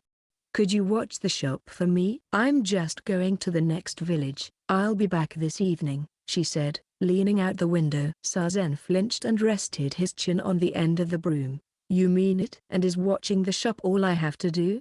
Under Maomao's relentless tutelage, Sazen had become a pretty competent worker, but it seemed he was still leery of having to take over for very long. "Take down any of the herbs hanging from the ceiling that have dried and powder them. Preserve them just like we always do." "Yeah, sure thing." Sazen leaned the broom against the wall, then reached under his shirt and scratched his belly, which Maomao rewarded with a glower. She could see the dirt getting underneath his fingernails. "And make sure you wash your hands," she added. "Don't have to tell me twice." "Under your fingernails too." Yes, Sazen was a quick study, but he could do with a little more interest in hygiene. Plenty of their customers would complain if he wasn't. Maomao would have to keep reminding him. "I wonder if I'm still in time for the shared carriage," she thought. Renting a carriage all for oneself was expensive. Carriages came to the capital several times per day to deliver provisions, though, and since they unloaded their cargo here, they had room to serve as shared rides on the return journey. It took time and was about the most uncomfortable way to travel, but it had one unquestionable advantage. It was cheap. "You going somewhere, Freckles?" Chuyu asked, revealing front teeth that were starting to grow back in. His loyal henchman Zilin was beside him. Maomao gave them both a sour look, then pushed past the children and out of the apothecary shop. "Hey, you are going somewhere, aren't you?" Chuyu called after her. "Is it the market?" If you're going shopping, I wanna go too. He grabbed Maomao the cat, who had been sleeping in the foyer, and used her paw to poke Maomao the human in a take me gesture. Nra. The cat objected. I'm going to the woods, Maomao finally said. It's a boring spot in the middle of nowhere. The woods. I wanna go to the woods. Take me, take me, take me. The cat's poking became a veritable slapping. The feline Maomao was no happier about this than the human one, kicking her legs until she freed herself from Chuyu's grasp. Instead, Chuyu flung himself on the ground. Maomao would have thought a kid would be overthrowing tantrums like that at 10 years old, but maybe his pampered upbringing had left him behind on maturity. He seemed ahead of his years in some ways. Maomao could only rue that this wasn't one of them. Zilin was preparing to imitate her boss, but Maomao grabbed her by the collar and stood her up straight before she could make it to the ground. I'll report you to the madam, Maomao warned her, at which point Zilin froze and shook her head vigorously. Evidently her heart hadn't been in the tantrum, she'd just been following Chuyu. What's all the racket out here? The madam appeared, looking tired. Zilin flinched. I'm going to go get some herbs. He would only get in my way, and you know it. She pointed at Chuyu, who was still rolling on the floor. The madam squinted at Chuyu, then let out an exasperated sigh and said, "Oh, take him, already." "What?" Maomao asked, her unhappiness written on her face. She'd been sure that the madam, an eminently practical woman, would see that there was no reason to bring a troublesome brat on her work trip. "What? No way." "You mean it, Grima?" Chuyu sprang triumphantly to his feet. Zilin started to bounce up and down in imitation, but the madam held her down with a hand on her head. "Not you." Zilin's head drooped in disappointment. Unlike Chuyu, who seemed to cop special treatment at every turn, she was an apprentice. If she were to be allowed to go with Maomao and Chuyu, it would set a bad example for the other trainees. Zilin had been essentially a bonus who came with her older sister, but if she didn't prove eventually that she could do something to make money, she would certainly be shunted directly into courtesan's work. Chuyu patted his despondent lackey on the back. "Don't worry, I'll be sure to bring you a souvenir." "And who's going to pay for this souvenir?" Maomao interjected immediately. Chuyu ignored her, instead continuing to Zilin, "You'll be able to go outside one day. Just hang in there, I'll buy you out eventually." Maomao almost choked. Where had he learned to talk like that? And did he know that most of the customers who said that sort of thing were shiftless good-for-nothings? The madam, ignoring the jabbering kid, nudged Maomao. "And why am I taking him, exactly?" Maomao growled at her. The madam stuck her hand into her collar and scratched her collarbone. "You were gone for an age there. You know how Chuyu was acting while you were away?" "Well, of course she didn't. Probably shouting and playing, like he always did. He was pretty close to Yuki the manservant. He could get along fine without Maomao." "Believe it or not, he was depressed," the madam said. "Think about it. The boy comes here with no parents, and then even you leave him. Anyone would be upset." "Not what I expected to hear from a monster of an old lady who would gladly buy a little girl from a procurer," Maomao replied, the sarcasm thick in her voice. Until Lao Men had adopted her, she'd been left alone in a room, ignored no matter how hard she cried. And when the infant Maomao had realized that crying never got her anywhere, she had ceased to do it. It might have been one reason her emotional expression seemed so subdued. She didn't specifically resent anyone for that. For that matter, she didn't personally remember it. The woman who had borne her had work to do, as did Pei-Rin, who had been the one to give her milk. At the time, the verdigris house had been on the edge of collapse, and Maomao had been the object of some anger. She considered herself lucky no one had simply strangled her. If they're being sold by a procurer, then their fate is already decided. It's their parents' karma, and not my problem. But I raise them and educate them so they can do useful work. Don't you think that's awfully kind of me? Remember, if they grow up to be dumbasses who can't do anything, they're not going to stay here. And what about Chuyu? Figuring out what to do with him is your business. I'm just keeping an eye on him to make sure he doesn't die. I do get paid for my trouble, after all." Maomao wondered solemnly exactly how much the madam was getting out of this. "As for your transportation, You can skip the shared carriage. I'll arrange one for you. You should be grateful," the madam said. "Gee, awfully generous of you. I'm not paying fare, you know. It'll help cover the potatoes," the madam replied, then headed for the men servants' room. Maomao watched her go, tilting her head in puzzlement. "I really don't want to take him," she thought. She was heading for a place the man last night had described to her. Maomao had gotten him to tell her what he knew about the woman in the picture. Where Chuyu's master had seen this woman with white hair and red eyes. She was curious, too, about the story of the painter's encounter with another such woman in all those years ago, but for now she had other things on her mind. It was more than 6 months ago that the painter had seen the woman in a village where he went to get pigments. He claimed she truly looked like an immortal. He said she danced on the water, the man had told Maomao. The scene was so uncanny that the painter thought he must have dreamed it, in part because he'd wound up at the lake while thoroughly drunk. He collected his pigments, but by then it was late, so he had stayed the night at the village. Before he knew it, it was morning, and he was sleeping in a nearby shed. By then, the master felt sure this was no dream. It reminded him of the woman he had seen long ago, and he seemed to take it as some sort of sign. That was when his ridiculous talk of moving west had started. Maomao knew the village the painter had gone to. She'd been there several times to purchase medicine. The perfect excuse for her to go there again. She gave the bubbling Chuyu one more glare and sighed. After an hour bouncing and rattling along in the carriage, they arrived at a village near a forest. It stood along a river and reminded her in spirit of the quack's hometown. It mainly produced rice and vegetables, and the freshly planted paddies reflected the sky like giant mirrors. "Wow!" Chuyu exclaimed, leaning out of the carriage and watching the scenery go by. This wasn't one of those fancy carriages like the nobility rode in, it was more of a wagon. There were no curtains and no coverings. There were even raincoats stashed on board in case it started raining.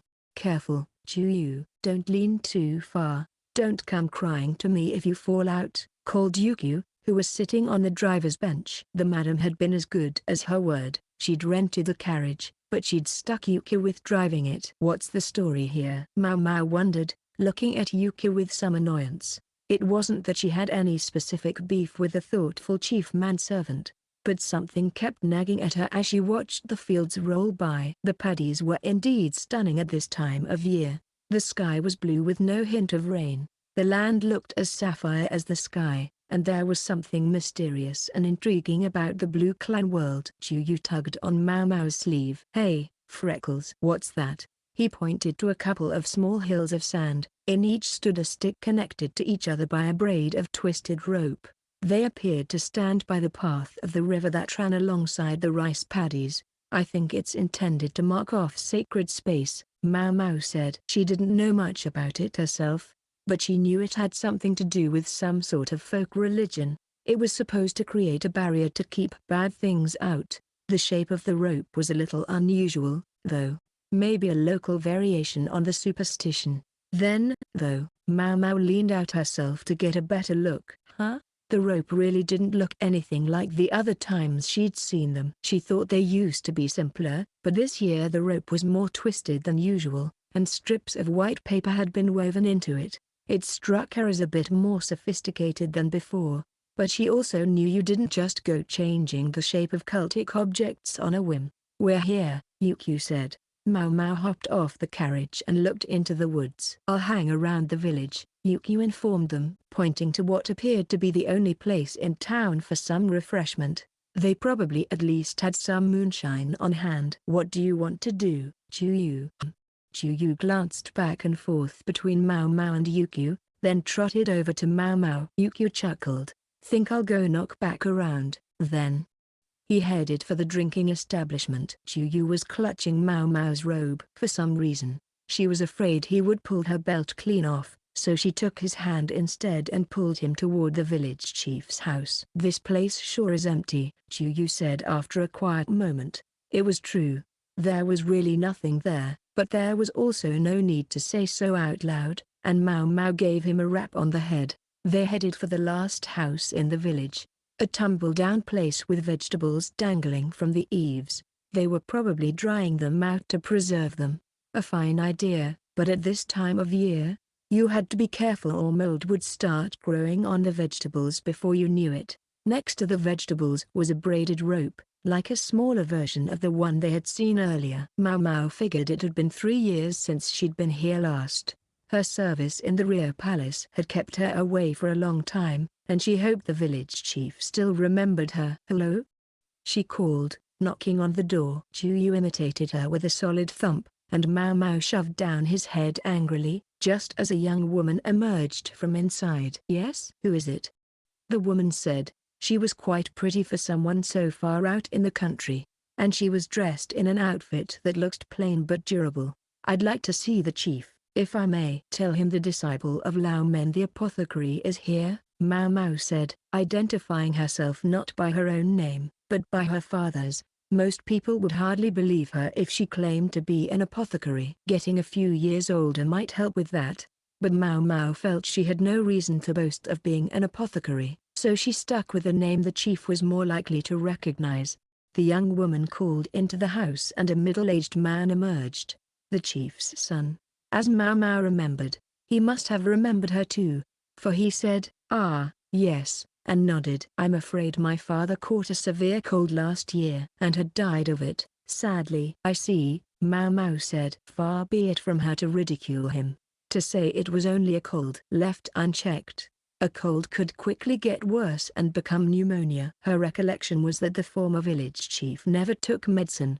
He was a gregarious personality who was fond of saying that anything could be cured with a good drink and a good sleep. His philosophy had made him a bad customer, but Maomao nonetheless had never disliked him. "I insisted he should see a doctor, but, well, it's a moot point now," the son said. Then, "Sorry." "That's enough sentiment." "You're here to go into the woods?" "Yes, sir." Maomao gave him the amount she always paid, but he shook his head. "Keep it. You'd better get in there before the sun goes down." "I'm certainly grateful, sir." Maomao couldn't help wondering, though, what had inspired this change of heart. She was about to put the coins back in the folds of her robe, but Yu stuck out his hand. "Freckles. You should use that to buy me candy instead.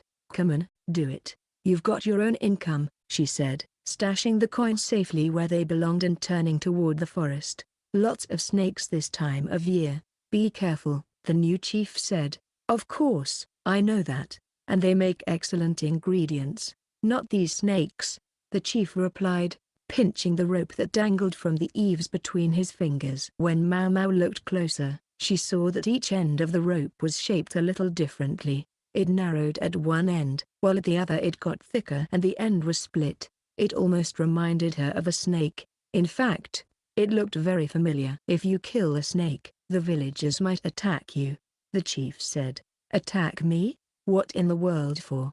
The idea was virtually incomprehensible to Maomao, whose first thought on seeing a snake was usually how tasty it would be grilled up with a nice soy sauce glaze. For that matter, once before when she had captured several snakes here, they'd actually thanked her for taking care of the pests. The new chief gave her a tired smile. "It was my father's last will, you see. Just before he died, when he was very weak, he summoned a shaman. He should have just called a doctor." This shaman had given the former chief an incense that would ease his pain, but in exchange he was instructed to disseminate a teaching in the village. That, Maomao realized, was where the unusual sacred ropes must have come from. "See, long ago, a snake god used to be worshipped around here." "That was the reasoning," the current chief said, still smiling sheepishly. His expression suggested that you couldn't argue with an old faith, but his smile was strained. "What do you do with the venomous snakes, then?" Maomao asked. Vipers were the farmer's natural enemy. If one of them bit a person, they were all but done for. Still smiling that strained smile, the chief whispered, "I've been killing them, secretly. I know some of the faithful wouldn't approve, but what am I supposed to do?" The chief had appearances to maintain. The young woman, probably his wife, was eyeballing the visitors. It couldn't feel good to watch her husband have a private conversation right in front of her. Maomao had the permission she wanted, though, so she had no further business here. She decided it was time to make herself scarce. "Come on, let's go," she said. "Yep," Yu said. "There's one more thing you should know," the chief said. It's not just snakes, apparently, birds are off limits too. Not that you could probably catch one without a bow and arrow. This shaman sounds pretty demanding. You couldn't even slaughter a chicken with a rule like that. The prohibition is only on flying birds. Maomao spread her hands and shrugged. It made no sense to her. Instead she headed for the woods, with Chuyu right behind her. "Aren't you done yet, Freckles?" Chuyu asked, sitting on a stump with his legs dangling. "This is why I didn't want him here." Brats like him got bored so quickly. The trip over was all well and good, but it had been obvious that Chuyu would be dead weight sooner rather than later. Maomao felt sure that the old lady had forced her to take him with her so the little rat wouldn't get in the way of the men servants doing their work. Lonely, harass. Maomao ignored Chuyu's chattering, instead clipping some grass growing by the root of a tree. These were unusual, and she couldn't resist grabbing them. She only needed the fresh buds, but she would worry about the details later. "Hey, Freckles, pipe down. You're the one who wanted to tag along," Maomao said as she shoved some herbs into her bag. Chuyu braced himself on his hands and leaned forward, looking at Maomao in annoyance. "But I'm tired." They hadn't walked far, but with the overgrown grass and fallen leaves, the footing was difficult. It would be fatiguing for Chuyu, who was still partially paralyzed. Fair enough, but Maomao wasn't about to cut him any slack for it. If she took it easy on him now, he would expect her to do it all the time. "Just wait there. Then," she said, "I'm going farther in." "What?" "No way." Chuyu let his mouth hang open to show his annoyance. "You're just gonna leave me here? You said you were tired. Yuki would give me a piggyback ride." "Sorry, but you're too heavy for me." "See you." Maomao promptly started off. Chuyu grimaced, then jumped down off his stump.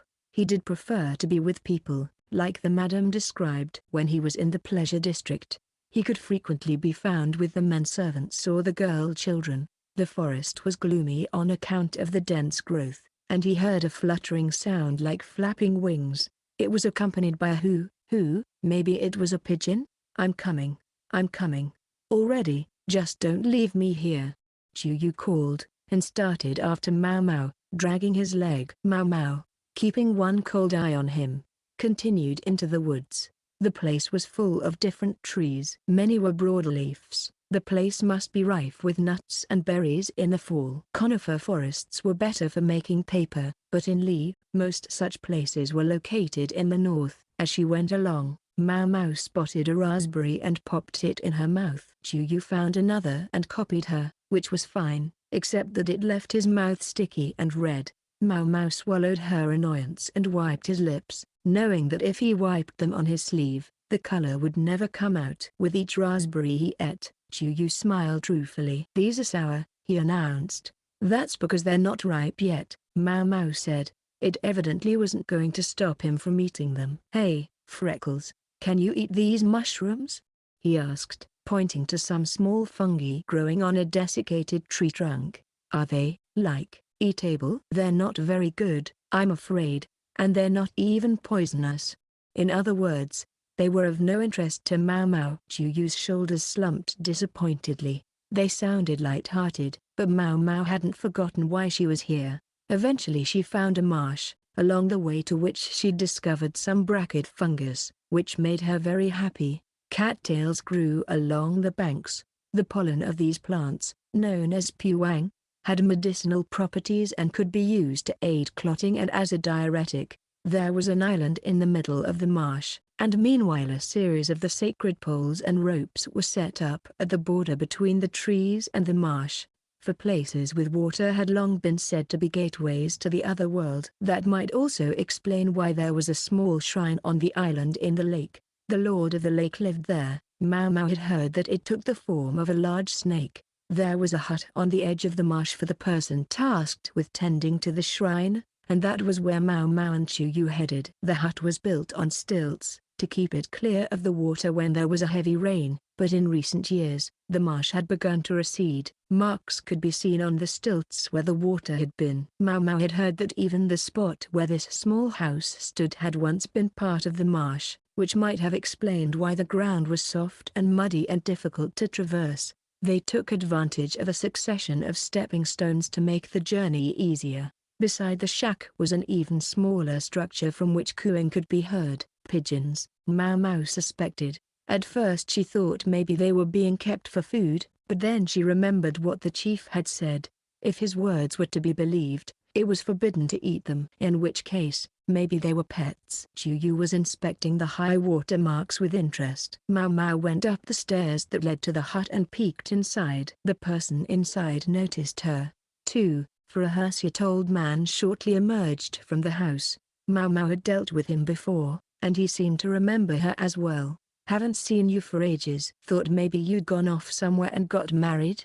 the old man said. "Sorry, not yet." "And yet that's quite the young lad you've got there." The old man hadn't grown any more delicate or civil while she was away. Maomao saw. He was an old acquaintance of Maomao's adoptive father Laomen. They had been doctors together once in the capital, long ago. This man was supposed to be quite skilled, but his somewhat unorthodox personality, combined with a misanthropic streak, now saw him living a hermit's life out here in the boondocks. He claimed to spend his time picking herbs and looking after the shrine, but his duties didn't seem to extend very far. There was no boat in the water, suggesting he didn't get over to the island much. They went inside, where the old man took some dried herbs down off the wall and laid them on his crude table. "Here, take what you need. But what you see is what I've got." When Maomao needed an herb that was out of season, or some unusual plant, it was quickest to buy it from this old man. He even had puwang, laid out on a mat made of cattail leaves. The man settled himself into a chair with a hup, and leaned forward. Maomao had heard that he was more than 10 years older than Laomen, and he hadn't gotten any younger in the 3 years since she'd seen him last. He still knew how to dry herbs, though, and to a good quality. In good quantities too. Despite his dotage, "I'm impressed you were able to gather so much," Maomao said. "Here I was glad just to find you hadn't gone senile." Spinsters always have the sharpest tongues." "No worse than yours," Maomao replied, earning a guffaw from Chuyu. She glared at him as she wrapped the herbs she needed in a cloth. "It's not all that surprising." "I've had help lately," the old man said. "What?" "One of the village brats." "Pretty good work for a kid." Maomao deliberately looked at Chuyu as she said it. He stuck out his lip at her in a what? gesture. "No, someone I picked up in the capital a bit back. Very capable." "Look, speak of the devil." They heard footsteps coming up the stairs. "Hey, Gramps. I got the stuff you wanted." "Huh? Guests?" The newcomer's voice was cheerful and familiar. In walked a young man with a sack swinging in one hand and a scarf wrapped as a bandage around one eye. That's why I recognized that voice. It was Kokyuiu, the pockmarked man who, last Maomao knew, had been looking for work in the capital. But wouldn't you know it, everyone said they didn't want a doctor with such a creepy face. Kokyuiu said, sounding, as ever, as if the cascade of his misfortunes simply rolled right off his back. No sooner had he seen Maomao than the voluble man had started in chatting. "Do they know each other?" Gramps had asked, to which Chuyu had replied, "She practically collects weird guys like him." In brief, after arriving at the capital, Kokyuiu had gone from clinic to clinic, looking for somewhere to begin his practice as a physician. Each time, they would ask him about the patch over his eye, and like an idiot, he would give them a straight answer and show them his scars. The ignorant doctors chased him out, admonishing him never to come back lest he give them his illness. The less ignorant doctors understood the disease was no longer contagious, but even a physician was ultimately running a business. They had no compelling reason to hire a shifty-looking man with an eye patch. Gramps had been whipping his old bones into town to deliver some herbs a doctor had ordered from him, and it just so happened that at that very moment, Kokyuiu was being chased out of the same clinic. Gramps might have been a misanthrope, but he had an eye for medical talent. As age gradually slowed him down, he'd been thinking about finding a helper. He quizzed Kokyuiu on his medical knowledge, and was surprised to discover the man knew more than Gramps would have expected. And so here he was. A man with an eye patch would be less conspicuous here than in the capital, and anyway, the elderly physician had explained things to the village chief. "Ha ha ha, life can sure be tough, huh? But anyway, at least I get to eat." Gramps got a good helper, and Kokyuu, well, he was Kokyuu.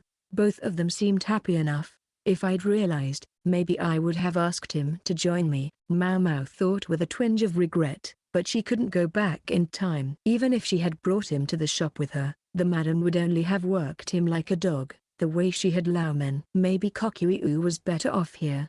Besides, Sazen was finally starting to get his feet under him, and Maomao didn't want to dent his confidence. Kokyuu put his herbs on the table. Fresh from the forest.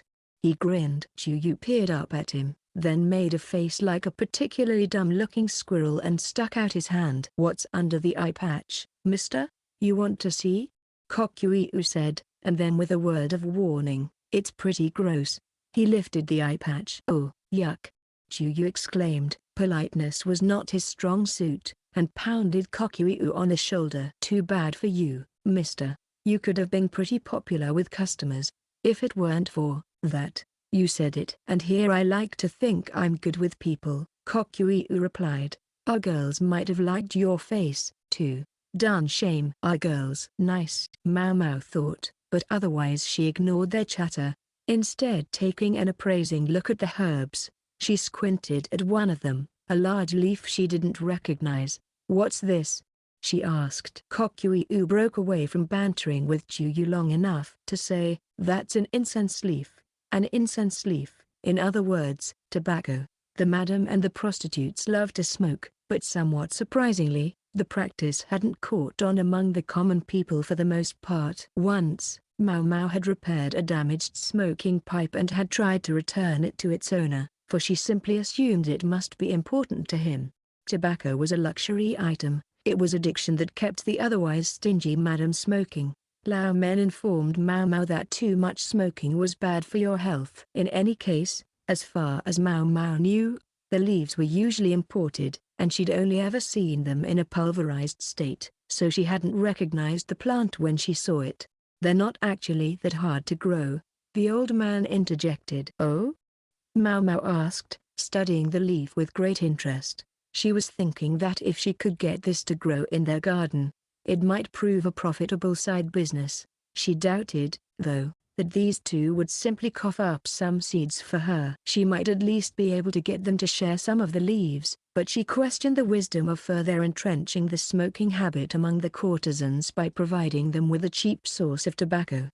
It couldn't hurt just to float the idea, she figured. She asked, "How much would you sell these for?" "They're not for sale," the old man said, picking up the leaves and bundling several of them together before hanging them under the eaves. "For his own use?" Maomao wondered, but she hadn't seen any smoking paraphernalia in the house, and she'd never seen the old man smoking. As if in response to Maomao's unspoken question, the old man picked a jar up off the floor and set it on the table. He opened the lid and a distinctive odor came wafting out. "Geez, Gramps, that stinks," Chuyu said, dramatically holding his nose. It didn't stop him from peeking inside, though, where he discovered a brown liquid. "You're not gonna ask us to drink this, are you?"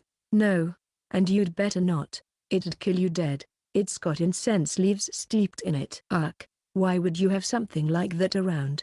Chuyu asked, sitting back down on a wooden box on the floor. "We use it to keep the snakes away," the old man said.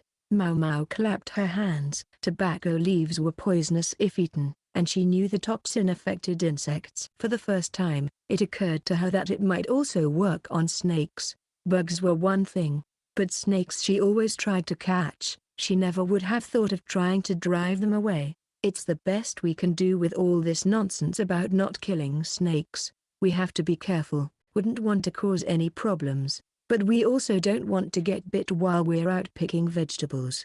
And I keep pigeons to boot." The old man was practically frothing. Kokyuu maintained a smile as he made tea. Chuyu's eyes sparkled as he saw steamed buns emerge from the cupboard. Nobody gave two shits about this shrine for decades. Now they won't shut up about some messenger of the snake god appearing. "It's a little late for them. The bridge to the island is good and broken," the old man said. "Ha ha ha. Shamans are the worst, aren't they?"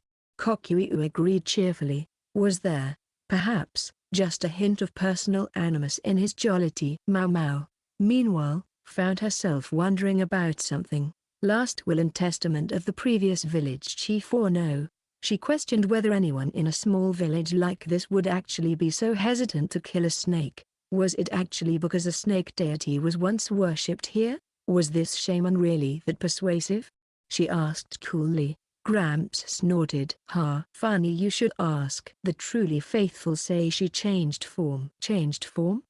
Maomao had heard of foxes transforming, but a snake? Isn't it enough that foxes can do it? She gave them a confused look. Kokyuu opened the window of the hut, and Maomao found she could see the marsh and the shrine. Gramps looked out the window and rubbed his scraggly beard. I didn't see it myself, but they claimed the shaman had danced across the surface of the water to reach the shrine. That's got to be. It was said that proved the shaman was the god's messenger. And there you had it. The shadiest thing I've ever heard. Shady it might have been, but if it were true, then the pale woman the painter had witnessed could have been real as well. This shaman didn't happen to be a young woman with white hair and red eyes, did she? No, she was a young woman. All right, but nobody said a word about her looking anything like that. Chuyu was agog. That's amazing.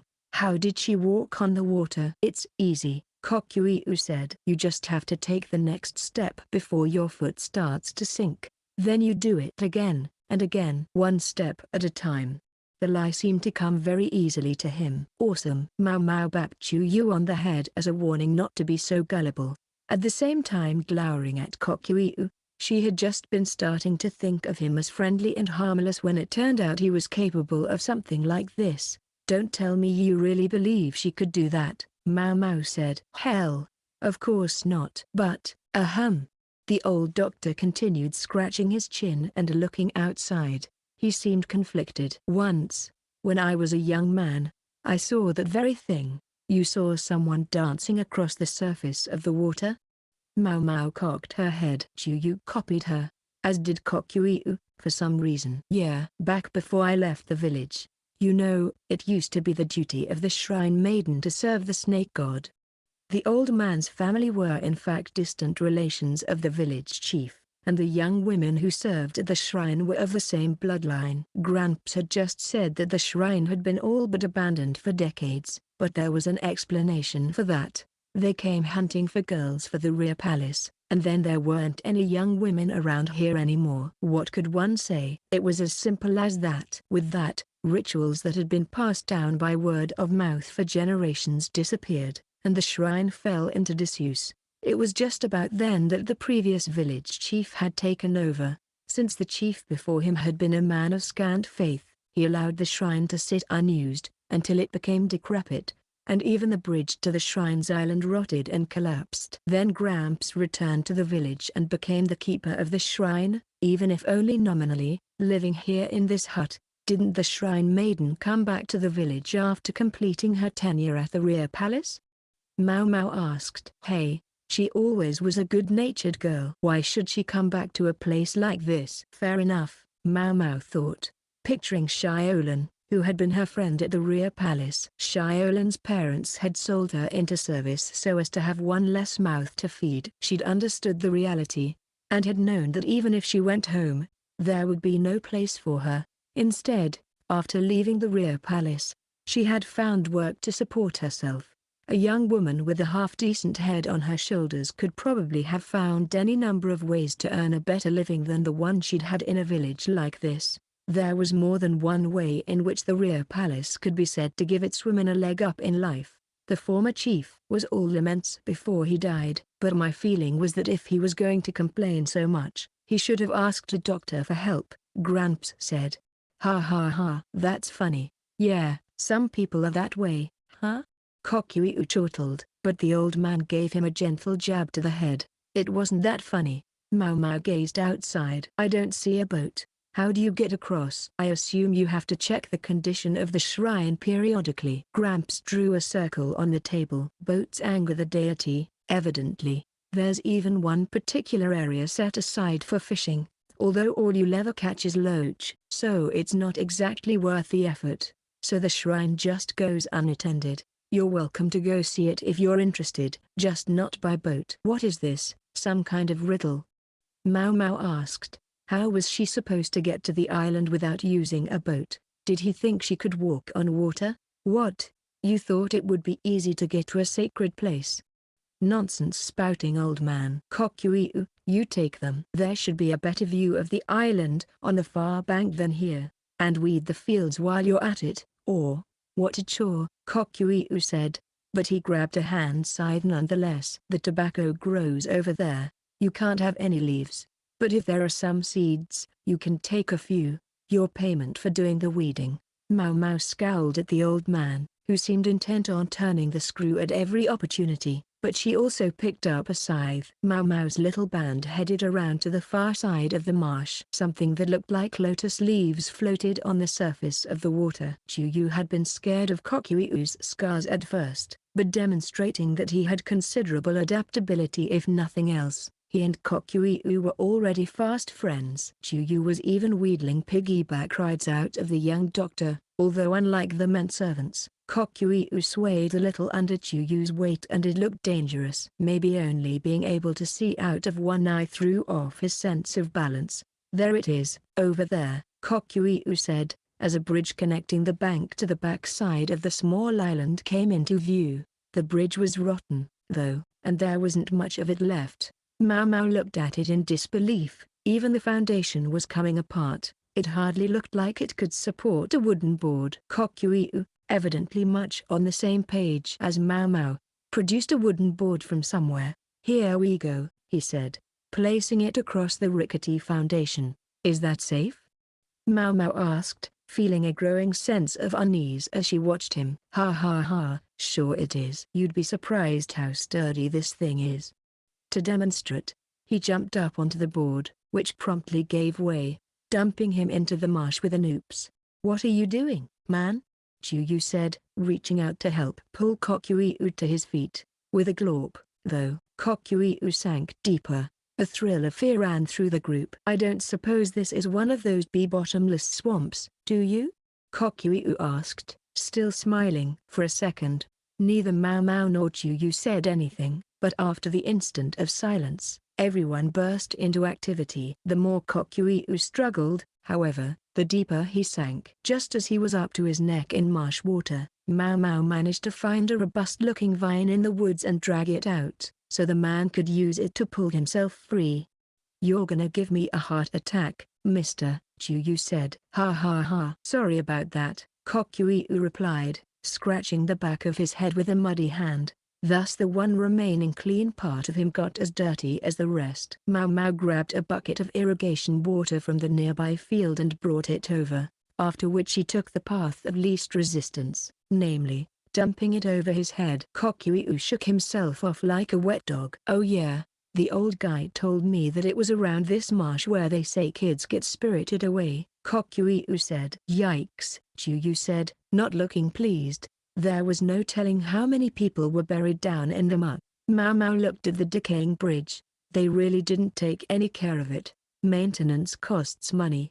I guess there's something about the composition of the mud here that does more damage than ordinary water. The marsh might not be bottomless, strictly speaking, but it was certainly deeper than Kokyuu was tall. Replacing the foundation regularly would have been nothing short of a problem. Elements of the foundation could be seen extending well beyond the marsh, implying that the marsh had once occupied that entire area. A panoply of wild plants grew all around the shrine on the small island. They were bright and colorful, suggesting that they might be flowers, but it was hard to tell from this distance.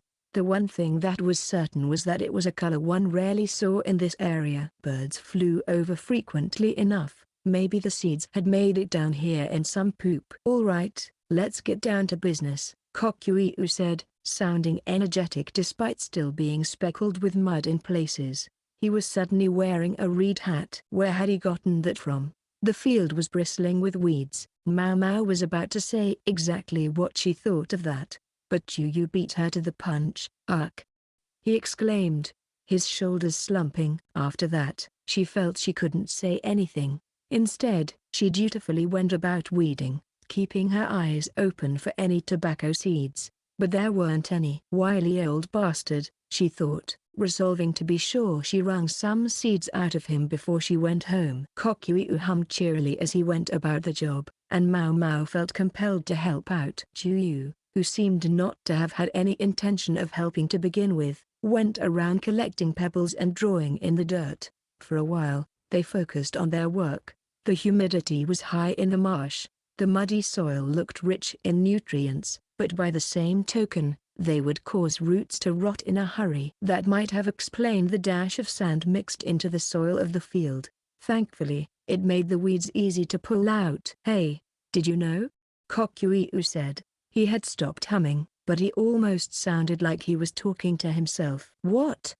Maomao said. "About the shrine maidens they used to have in this village." Maomao gave him a perplexed look. How would she know anything about that? Gramps told me that their job was to placate the great snake spirit, but the maidens were originally slave girls. Maomao didn't say anything. Chuyu was still drawing, oblivious to their conversation. Kokyuu continued, whispering so only Maomao could hear.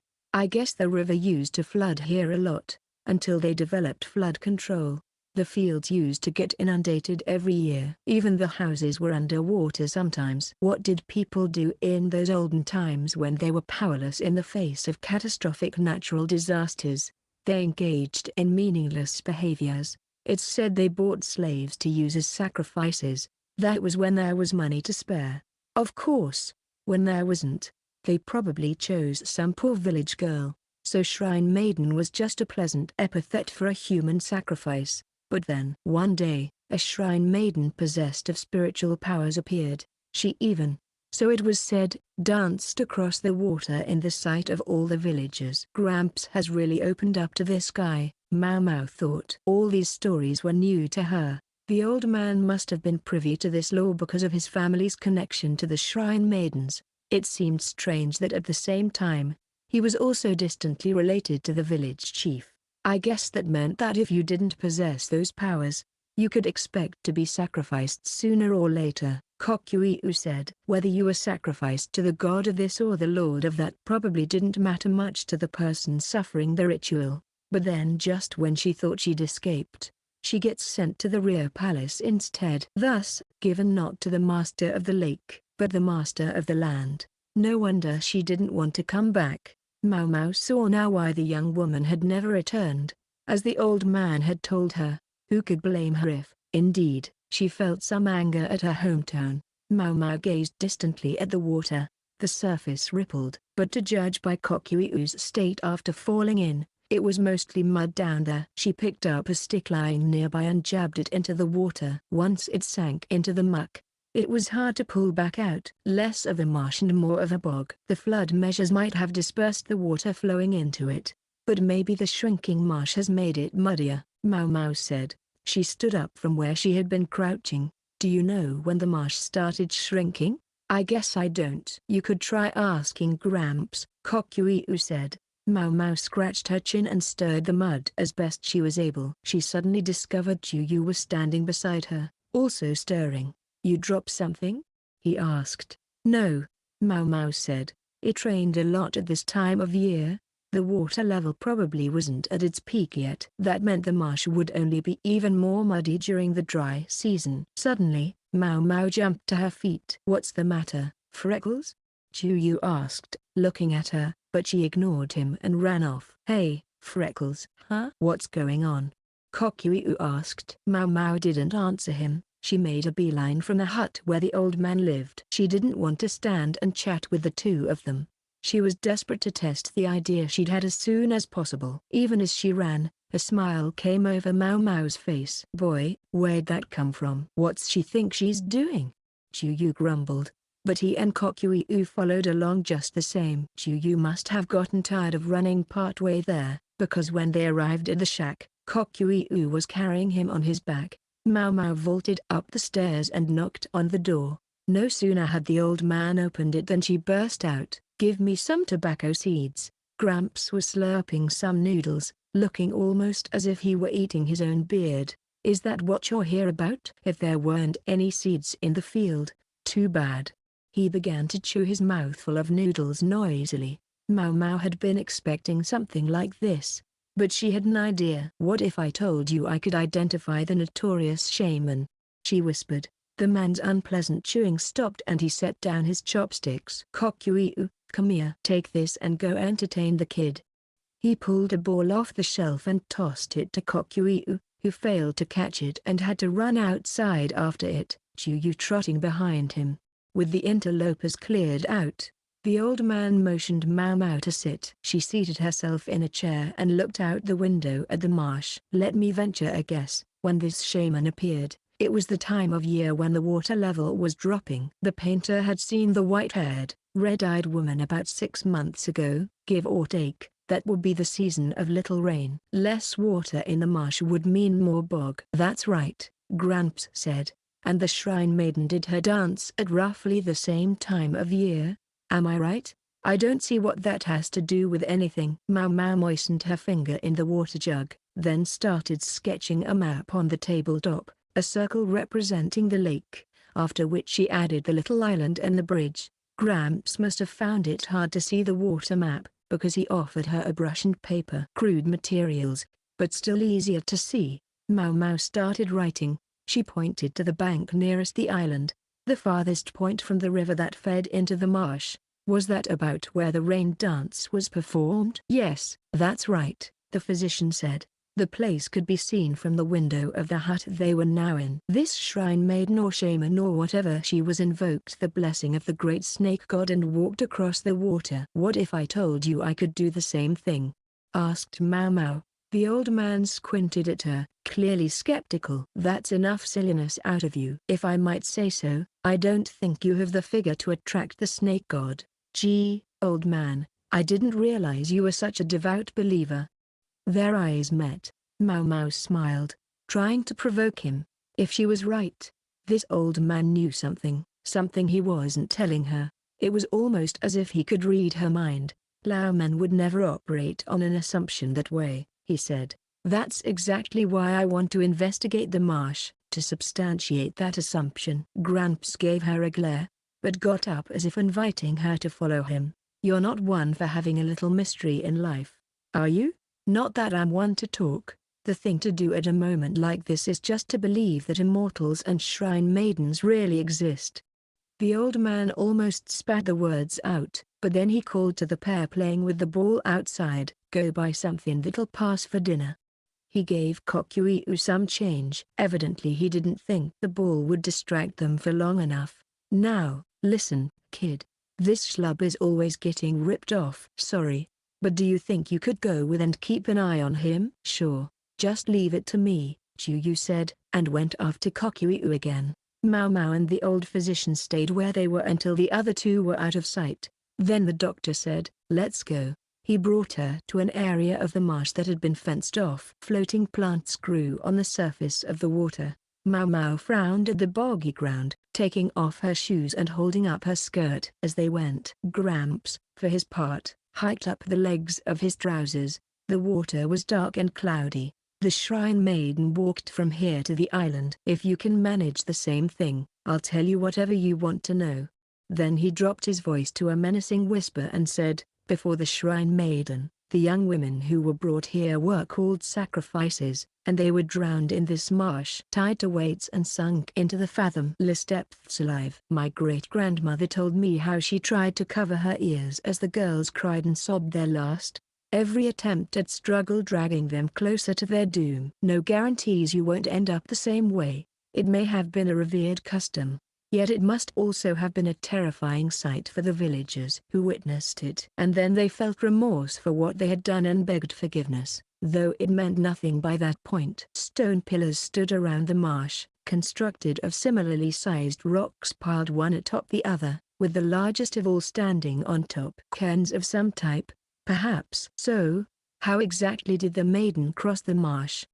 the old man asked. Maomao took out some rope she'd brought from the house along with a couple of thin wooden boards. "All right if I borrow these?" "Suit yourself." "Thank you." She punched 3 holes in each board and ran the rope through them to create what looked like crude sandals. They weren't very impressive, but she put them on, thinking paddy sandals would be perfect right about now. Paddy sandals were footwear used by people planting rice fields, but wishing wouldn't get her anywhere. The old man was watching her curiously now, but for the time being she kept quiet. She rolled up her robe to keep it clear of the ground, then wrapped a rope around her body, tying the other end to one of the stone pillars. Then she began. "Hey, what are you doing?"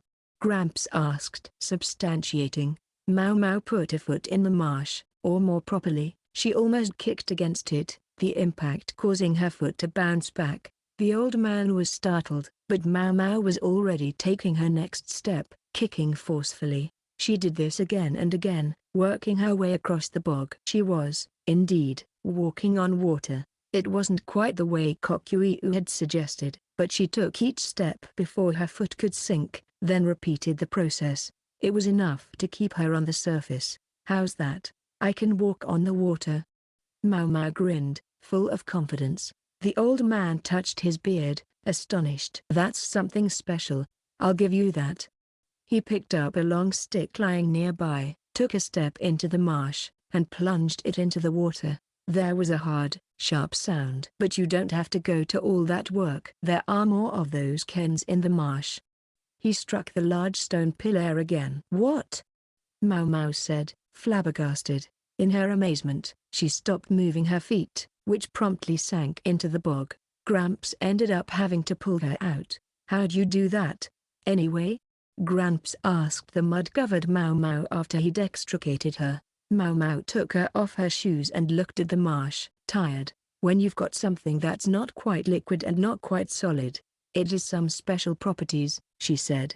It might have been easiest to demonstrate if she did some potato starch on hand. Mix that into water at a specific ratio, and you could pick it up with your hand, but it would soon flow out between your fingers. This marsh was very similar. That was why Maomao had asked Gramps what time of year it had been when the maiden danced across the water. And Maomao had put on her improvised footwear because she'd judged there was a little too much water in the mix to do otherwise. She'd figured that some of the sacrifices had noticed that when the marsh shrank and the ratio of mud to water changed, you could walk over it, but she hadn't been quite right. "A gimmick like this? That's not very fair," she said. "The stone pillars sunk in the marsh are grave markers for the dead sacrifices."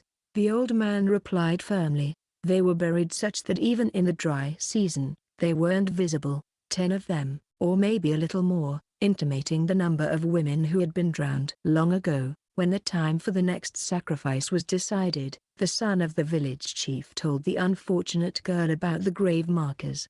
Then it was the young woman who had the Lord of the Lake on her side, and she became the shrine maiden. That was more than 50 years ago now. The previous village chief evidently hadn't known about the stones. It looked to Maomao as if the only one who was aware of them was this man here. She glared at him. He'd known all along, and he'd kept quiet about it. Why would he do that, except perhaps if there was something he felt guilty about? Was the shaman a woman with white hair? Maomao asked again, but again. The doctor shook his head. "Haven't had anyone like that around here." However, he did have something else to add. He began speaking, telling Maomao about how by sheer chance, in the capital he'd run into the former shrine maiden who had been sent to the rear palace. She'd had a granddaughter by then. The former shrine maiden had asked him, what was the state of the great snake god today? The physician explained that even without a shrine maiden, improvements in flood control technology meant that the river and the marsh no longer overflowed their banks. The snake god became simple superstition.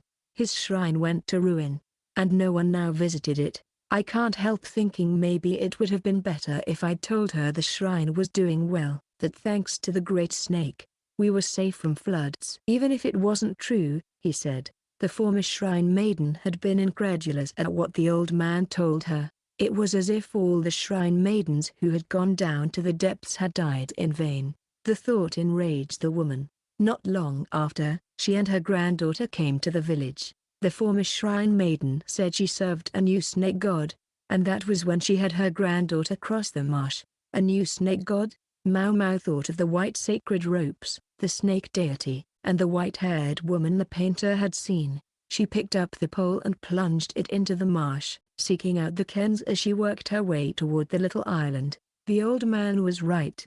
This was a more reliable method than the one Maomao had tried. As long as your feet were steady, you could make it. She hopped over to the island. It was home to the dilapidated shrine, rampant wild grasses, and flowers with small, red petals blowing in the wind. These flowers didn't live long. Some of the petals were already dropping, leaving bald plants behind. Had they been planted here, or had some seeds just happened to drop in the area? All Maomao knew was that the plants should not have been here. Poppies? She heard the old man say, and from his tone, she could tell he was discovering them for the first time. Maybe he hadn't been over to the island before, even though he knew how to get there. "May I ask you another question?" Maomao said. "Go ahead. I'll tell you anything now." "How is it you know about the grave markers?" Gramps smiled. "You know I'm related to the shrine maidens, which means I'm a slave's son. It's not unusual for the powerful in the village to get involved with the slaves." He'd said it was the village chief's son who had told the former shrine maiden about the existence of the burial pillars. That would seem to imply the chief had gotten a slave woman with child, and that child was Gramps. When the chieftain tired of this slave, she was passed on to the next villager, until finally, when starvation threatened, she was used as a sacrifice. For there to be grave markers, there had to be someone to put them up, to cut the rock and pile stone upon stone over the course of years, not to mention, to then carry the stones to their location across the other markers already in place. This marker just in front of the island is the last one. It saved my little sister from drowning," the doctor said. Then instead, she had been sent to the rear palace. It was not the village chief's daughter who had gone, but the offspring of the slave woman and whomever she had been passed on to. When the child came back decades later, she discovered that the villagers who had murdered her mother and used her own life for their ends had forgotten all about the local deity and the women who had been sacrificed as shrine maidens to it. Maomao looked at the tobacco leaves on the far shore. "Did you, perchance, get those from the former shrine maiden?" "I did, but not the poppy seeds." "She gave the tobacco to me as a sort of souvenir, asking 2 favors in return. And will you tell me about those 2? "Yes. It's time I told someone." "The water level's still high right now, so they've stayed hidden, but when the autumn comes, the tops of the grave markers will peek out. I was able to keep everyone off the trail until last year, but I don't think I can manage it anymore. The shaman would be revealed as a fraud. The first favor was this, that I stay quiet, even knowing what I knew. The injunctions against the villagers killing snakes or birds were probably the shaman's small form of revenge." This old man might object to her methods, but he chose to look the other way. "The other?" The elderly physician looked at his stilt hut. "The other was that I give her free use of my pigeon coop." "Pigeon coop? What in the world did she want with that?" Maomao asked, tilting her head in confusion. Come to think of it, she'd heard pigeons cooing in the village too. Did they normally keep free-range birds, don't kill flying birds, compared to the rule about snakes?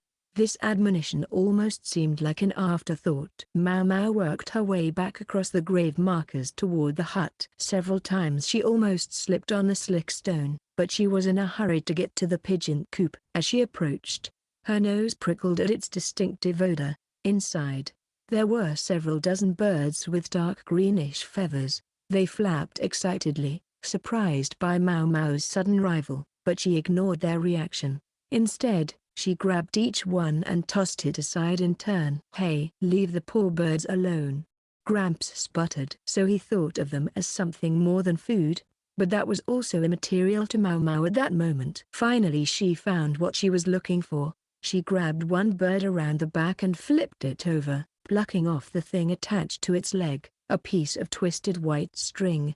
It was grimy in places. She guessed it had gotten dirty while the animal was outside. Maomao left the pigeon coop and undid the string.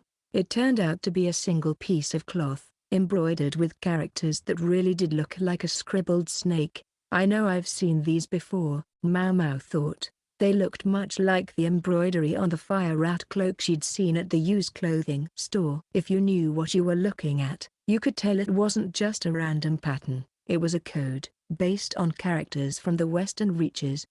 Maomao thought back to the fortune teller from the western capital, how she had used a pigeon feather instead of a brush to write with. For some time now, Maomao had been grappling with the fact that the White Lady somehow seemed to be everywhere at once in this country. Surely the young woman couldn't actually travel so widely. Her albino appearance might make her seem uncanny, but she couldn't actually use magic like the immortals were said to do, practically the reverse. In fact, with skin so sensitive to sunlight, she wouldn't be able to spend much time outside in bright regions. So it wouldn't be the White Lady herself who moved about. Maomao assumed she directed confederates instead. The problem with that hypothesis was information. In order to release the lion from its cage or make contact with Consort Lishu's half-sister, the White Lady would need a way to exchange information quickly between the western capital and the imperial capital in the central region. Even the fastest horse would take more than 10 days to reach the west from the capital, and coming back would take nearly as long, even if one went by boat. How had she solved that conundrum? These pigeons. Hey, Gramps, does the former shrine maiden herself come to visit the pigeon coop? Her granddaughter does. She took a few of them with her. Said she was going to use them for a curse or something. Aren't you eventually going to run out of pigeons? No.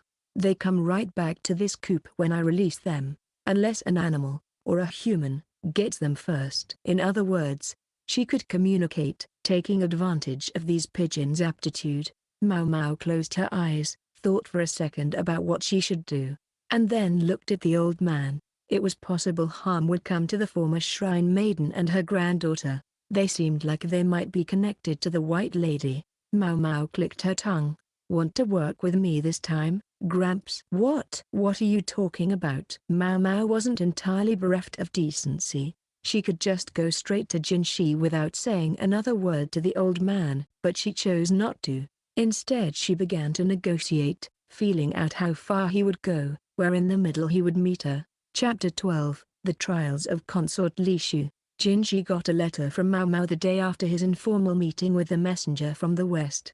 I found a clue about the White Lady in a village called Golden Lake. It was most convenient for him, or perhaps most inconvenient. The messenger from the west was one of the emissaries from Shao who had visited Li the year before, a woman named Ailin. She and her companion had looked so much alike that they might have been twins.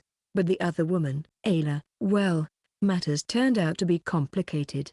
When last she had visited, Ayla wore a red hairband and Ailin a blue one. This time, Aylin's entire garment was blue. Because of the covert nature of her mission, she wore nothing conspicuous, but rather a kushun-i, a robe with a curved hem that was quite common in Li.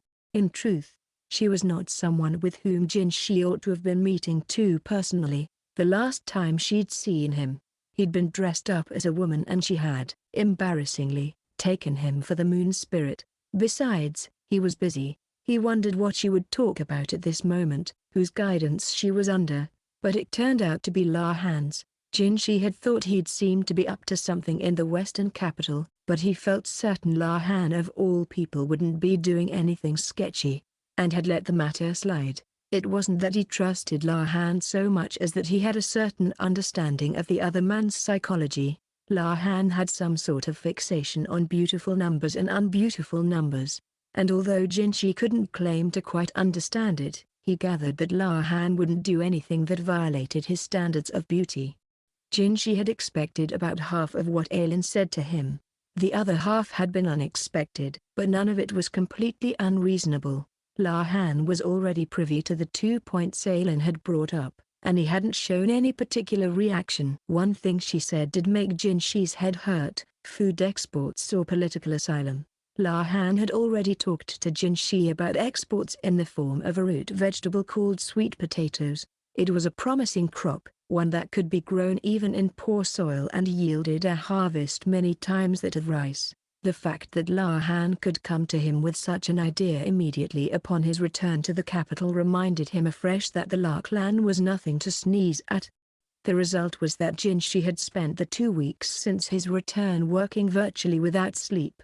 Just catching up was bad enough, but now there was even more to be done. His concerns at the rear palace were not over either. Another headache-inducing situation had arisen. He would have to find a way to justify exports to show to the bureaucracy, and it was unlikely that claiming they were a hedge against insect plague would do it. All the various measures Jinshi had already taken against the plague had seemed like enough. Any preventative moves the members of the bureaucracy made would be to forestall a catastrophe they foresaw falling upon their own heads. They didn't want to give themselves more work to do because of some groundless anxiety. That was the reality of it, so Jinshi had come up with a pretext. The forced labor to which the criminals captured during the Shi clan rebellion would be agricultural work. No one would object to the opening of new lands for that purpose, and when it came to land, there was plenty of it in the former Shi clan domain of Shihokushu. With the Shi stranglehold over the region broken, negotiations were likely to be easier than before. And there were lots of former farmers among the criminals.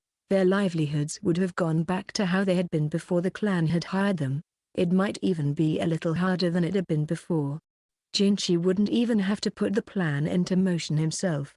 He had somebody to handle things on his behalf. Specifically, a high official put in charge of Shihokushu after the destruction of the Shi clan. Someone who had been born and raised in the area, in fact, and had worked their way up the ranks as a regional official. They had experienced famine in the past, and when Jinshi had explained how growing sweet potatoes would prevent further starvation in the future, his case had been eagerly heard. Any necessary personnel could be recruited in Shihokushu. There was a ready supply of third sons of farmers, men who weren't entitled to any fields. If the rear palace could be considered public service under the Empress Regnant, then so could this. That was as far as Jinshi's planning had gone. He was quite capable, but he was no genius. There were still kinks to smooth out in the idea, but he would leave the details to those carrying it out. There would be pressure, yes, but they would just have to rise to the occasion. Jinshi didn't love to simply delegate matters, but he had other things to do. He was always slightly overworked, but he liked to think he had a sense of the scope of his duties. Jinshi lacked many truly trustworthy subordinates, but he did have a few. Each had their strengths, roles to which they were best suited. He picked up his cup as he considered what he would do about this letter. His ever-attentive lady, Sui-rin, saw the cup was empty, and with a "well, now," poured him more juice. Jinshi watched her, then spontaneously decided to show her Maomao's letter. "Do we have anyone available right now?" he asked. "Yes, several who just came back. Pick someone suitable, then." "All right." Sui-rin put her hand to her cheek, thinking, "Why don't we try somebody new? It should be interesting." "Are you sure that's safe?" Jinshi asked uneasily. Sui-rin, though, continued to smile broadly. "Have I been wrong yet?" Jinshi could only offer a rueful smile in response to this display of confidence. Sui-rin had once attended upon the Empress Dowager herself. Even Maomao couldn't get the better of her. Sui-rin was one of those who had helped see to the safety of the Empress Dowager in that den of iniquity, the rear palace. The Empress Dowager, who had become pregnant with the current emperor at barely more than 10 years old. Jinshi was convinced that the fact that Sui-rin had been assigned to attend him was a show of motherly concern on the part of the Empress Dowager. "If you still don't believe me, then let me tell you a little secret," Sui-rin said, and then she whispered in Jinshi's ear. His eyes went wide. "Is that true?" "Yes. I was administering a bit of punishment when I discovered." Sui-rin's secret had no bearing whatsoever on Jinshi's work, but it was very useful information to him personally. He wondered, though, what was this punishment she was talking about. He decided that for the moment, some questions were better left unasked. "I'm sure you'd like to emerge victorious from time to time, young master," Sui-rin said, with a gesture that was girlish and charming despite her years. No sooner had Jinshi registered that, though, than she had returned to the prim, capable lady-in-waiting. "I'll see to it immediately," she said. She bowed, and exited the room without so much as the sound of a footstep. Jinshi knew Sui-rin would take care of things. He could focus on other work. The other problem brought to him by Special Envoy Alan, for example, something that appeared to be news even to La Han. Jinshi hadn't wanted to hear it. He would have preferred to plug his ears. It was enough to threaten to shatter his impenetrable smile. What kind of problem was it? It had to do with the White Lady, and because of it, he would miss another chance to visit the apothecary shop in the Pleasure District. The White Lady has been apprehended. She was informed 2 days after the events at the village and its marsh. Considering that it would have taken her lettre day to arrive, things had happened about as quickly as humanly possible. It was Barsen who brought the message, and Yukia who brought Barsen to the shop when he'd spotted the young man standing uncomfortably in the foyer of the Verdigris house. Barsen had visibly relaxed when Maomao had told him that her sister Pei-Rien was with someone that day and wasn't in. The shop was rather cramped, so Maomao asked the madam to ready a room for them. The brothel had many chambers that were excellent for private conversations, but only assuming Chuyu didn't find them. The over-curious brat would inject himself directly into any conversation. Thankfully, Yuki volunteered to distract him. Maomao took a sip of the tea that had been served to them. "Is that right?" "I expected more enthusiasm," Barsen said. "I assure you, I'm quite shocked." Barsen, it seemed, still wasn't accustomed to reading Maomao's expressions. Jinshi or Gaoshun would certainly have registered the slight furrow in her brow. After the discovery that the White Lady was using pigeons to facilitate her information network, they had quickly turned the setup against her. Maomao had assumed they could read one of the letters, snatch the person who came to get it, and probably learn something, but she'd never imagined it would go quite so easily. What had really made the difference was that she was able to bring in help. With that help, Maomao had gone to the old man who worshipped the great snake. She believed he had the interests of his somewhat duplicitous sister and her granddaughter at heart, and she knew that somehow or other, to a greater extent or a lesser, they were connected with the White Lady. The man could stay quiet, but it wouldn't save the women from punishment. So, Maomao urged him, he should defect. "Call it blackmail if you must." "We staked out the pigeon coop, and when we detained the person who visited it, they led us to the villa of a particular bureaucrat," Barsen said. They had asked the old man's younger sister and her granddaughter whether they could identify the official in question, and the women said they knew him. They also identified several other bureaucrats who were friends with this man. One of them, it transpired, was harboring the White Lady. Kind of anticlimactic. I can't help wondering, though, why would anyone go so far to protect her? Maomao said. The bureaucrats were passionate cannabis smokers, and traces of what's thought to be opium were also found in the house. But of course, once someone was hooked on narcotics, they might do anything to get them. Getting such a drug out of your life took considerable resolve as well. Just goes to show one shouldn't fool around with dangerous drugs, I guess. "You're one to talk," Barsen said. She ignored his profoundly doubtful look, instead thinking about what medicine she would mix up today. Barsen had presumably come just to tell her about what had happened, so his business was finished. His hand was better now, the bandage was off. Really, though, Maomao wasn't sure why they couldn't have sent her a letter, or at least some other messenger. No reason for Barsen to come here and be terrified by the courtesans.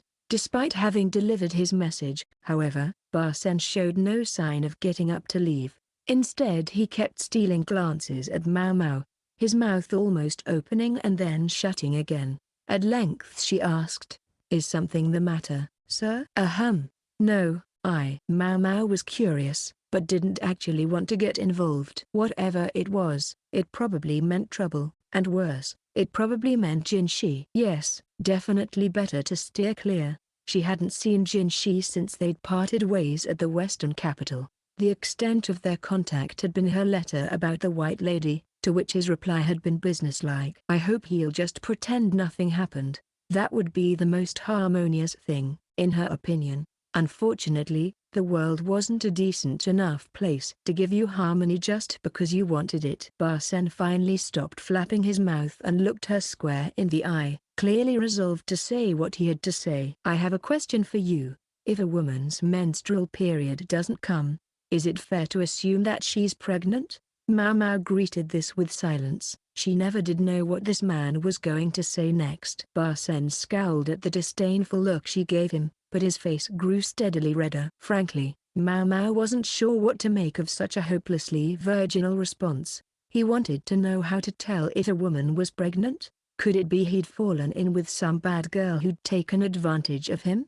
I guess I could see it, she thought. Barsen always did seem to come up a little short, man-wise. There was no end of people in the world who, under the influence of a bit too much to drink, made a night's mistake. And considering Barsen's status, there must be any number of women eager to share a drink with him. She knew this was something she couldn't tease him about. She had to be serious. Master Barsen, she began. I know you may feel you were duped, but a real man takes responsibility for his actions. Barsen looked at her incredulously. If it really is your child, then you have to do what's right. Not that that makes it okay that she took advantage of you, but, hold on. What are you talking about? The poor girl you got pregnant, Master Barsenator. I didn't get anyone pregnant. Barsen slammed a fist against the floor, the impact so powerful it made Maomao feel like she might be flung into the air. It was his right fist. Wasn't he afraid he would injure it again? Why are you asking, then? Well, it's... His mouth started opening and closing again, but he managed to lean in and whisper into Maomao's ear, it's about Consort Lishu. Maomao looked at him, thunderstruck. No way. No way. Yes, there had seemed to be a certain something between them. If you could only disregard their respective stations, Barsen and Lishu could have made a pretty nice... Hold on. When the hell would they have had the time? Surely there hadn't been a free moment. Then again, Maomao had hardly been watching them 24/7, so she couldn't be sure. Then again, had they ever looked like they'd? She tried to remember. She seemed to be confused, in her own way. As she thought, she rifled through her medicine cabinet and produced a packet of something that she placed in front of Barsenator. This is a relatively harmless abortifacient, she said, something she kept on hand for the courtesans. I'm not certain I can control my strength, but may I hit you? Barsen asked with uncharacteristic politeness. The touch of civility, in fact, indicated how angry he was. Maomao knew she'd never survive a blow from someone with his absurd strength, and she delicately put the medicine away. Barsen cleared his throat, drinking some of the cold tea in an effort to bring down the flush that had come into his face, a combination of frustration and embarrassment. What I'm saying is, a certain august personage is in a difficult position. Apparently desperate to avoid using so much as a personal pronoun, he resorted to extremely circuitous locutions. When one has been away from a certain place for quite a long time, and then returns to this certain place, one is subject to the same strictures as if one were entering it for the first time. A certain place was no doubt the rear palace. Ah, so that's what's going on, Maomao said, slapping her knees. There were stipulations when entering the rear palace, just as any men were expected to be eunuchs. There were certain things that a woman had to do as well. Nothing as difficult as what was demanded of the men, but the last thing they wanted was for a woman to enter the rear palace with a child already in her belly. Thus, a woman was only allowed entry after she had been confirmed to be menstruating. There were occasional exceptions for temporary leave, but these were typically in order to pay one's respects to a groom's family on the occasion of a woman's marriage. The name of her partner was recorded, so if she did get pregnant, they knew who to blame. Most women then left before the child was even born. A woman who had been away from the rear palace for almost 2 months, and a high consort at that, couldn't expect to simply walk back in. Lishu's problem was that it had now been more than a month since she'd returned from the western capital, so her period is late.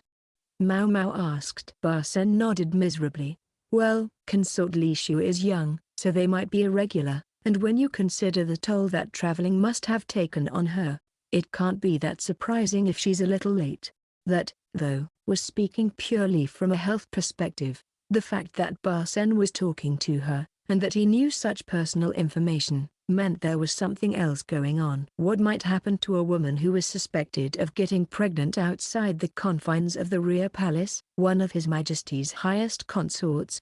At that, especially when the reason she'd left the rear palace on this occasion was that she might be given to the emperor's younger brother, Jinshi, in marriage. If Barsen was aware of this situation, it was likely Jinshi was too. If that girl didn't have bad luck, she'd have no luck at all. Maomao thought. She had to sympathize with all the tribulations Lishu had been subject to, considering they were no fault of her own. She was already bullied and ridiculed. If people thought she was engaged to Jinshi, jealous stares would start coming her way. Pregnant, though? Consort Lishu hardly seemed qualified to get pregnant. She'd never even been visited by the emperor, in light of which, Maomao was starting to think she saw what Barsen was driving at. You want me to prove that nothing untoward happened with Consort Lishu? That brought an undisguised look of relief to Barsen's face. You'll do it?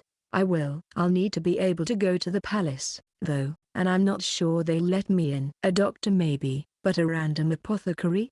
Don't worry about that. I've already spoken to the head of the medical office, and Salaman has kindly agreed to come as well. That made things easy. So Barsen had already had everything in place when he arrived. As for why Lauman was involved, it was likely Barsen didn't trust the quack to handle this, but knew that not just any male doctor could attend on the consort. Maomao's adoptive father was the perfect compromise. Maomao was excited at the prospect of seeing her old man again. It had been a while. She felt bad for Lishu, but she personally was downright happy. Barsen, by contrast, continued to look grim. Maybe she should have pursued the matter with him, but she wasn't thinking about it that deeply at the time.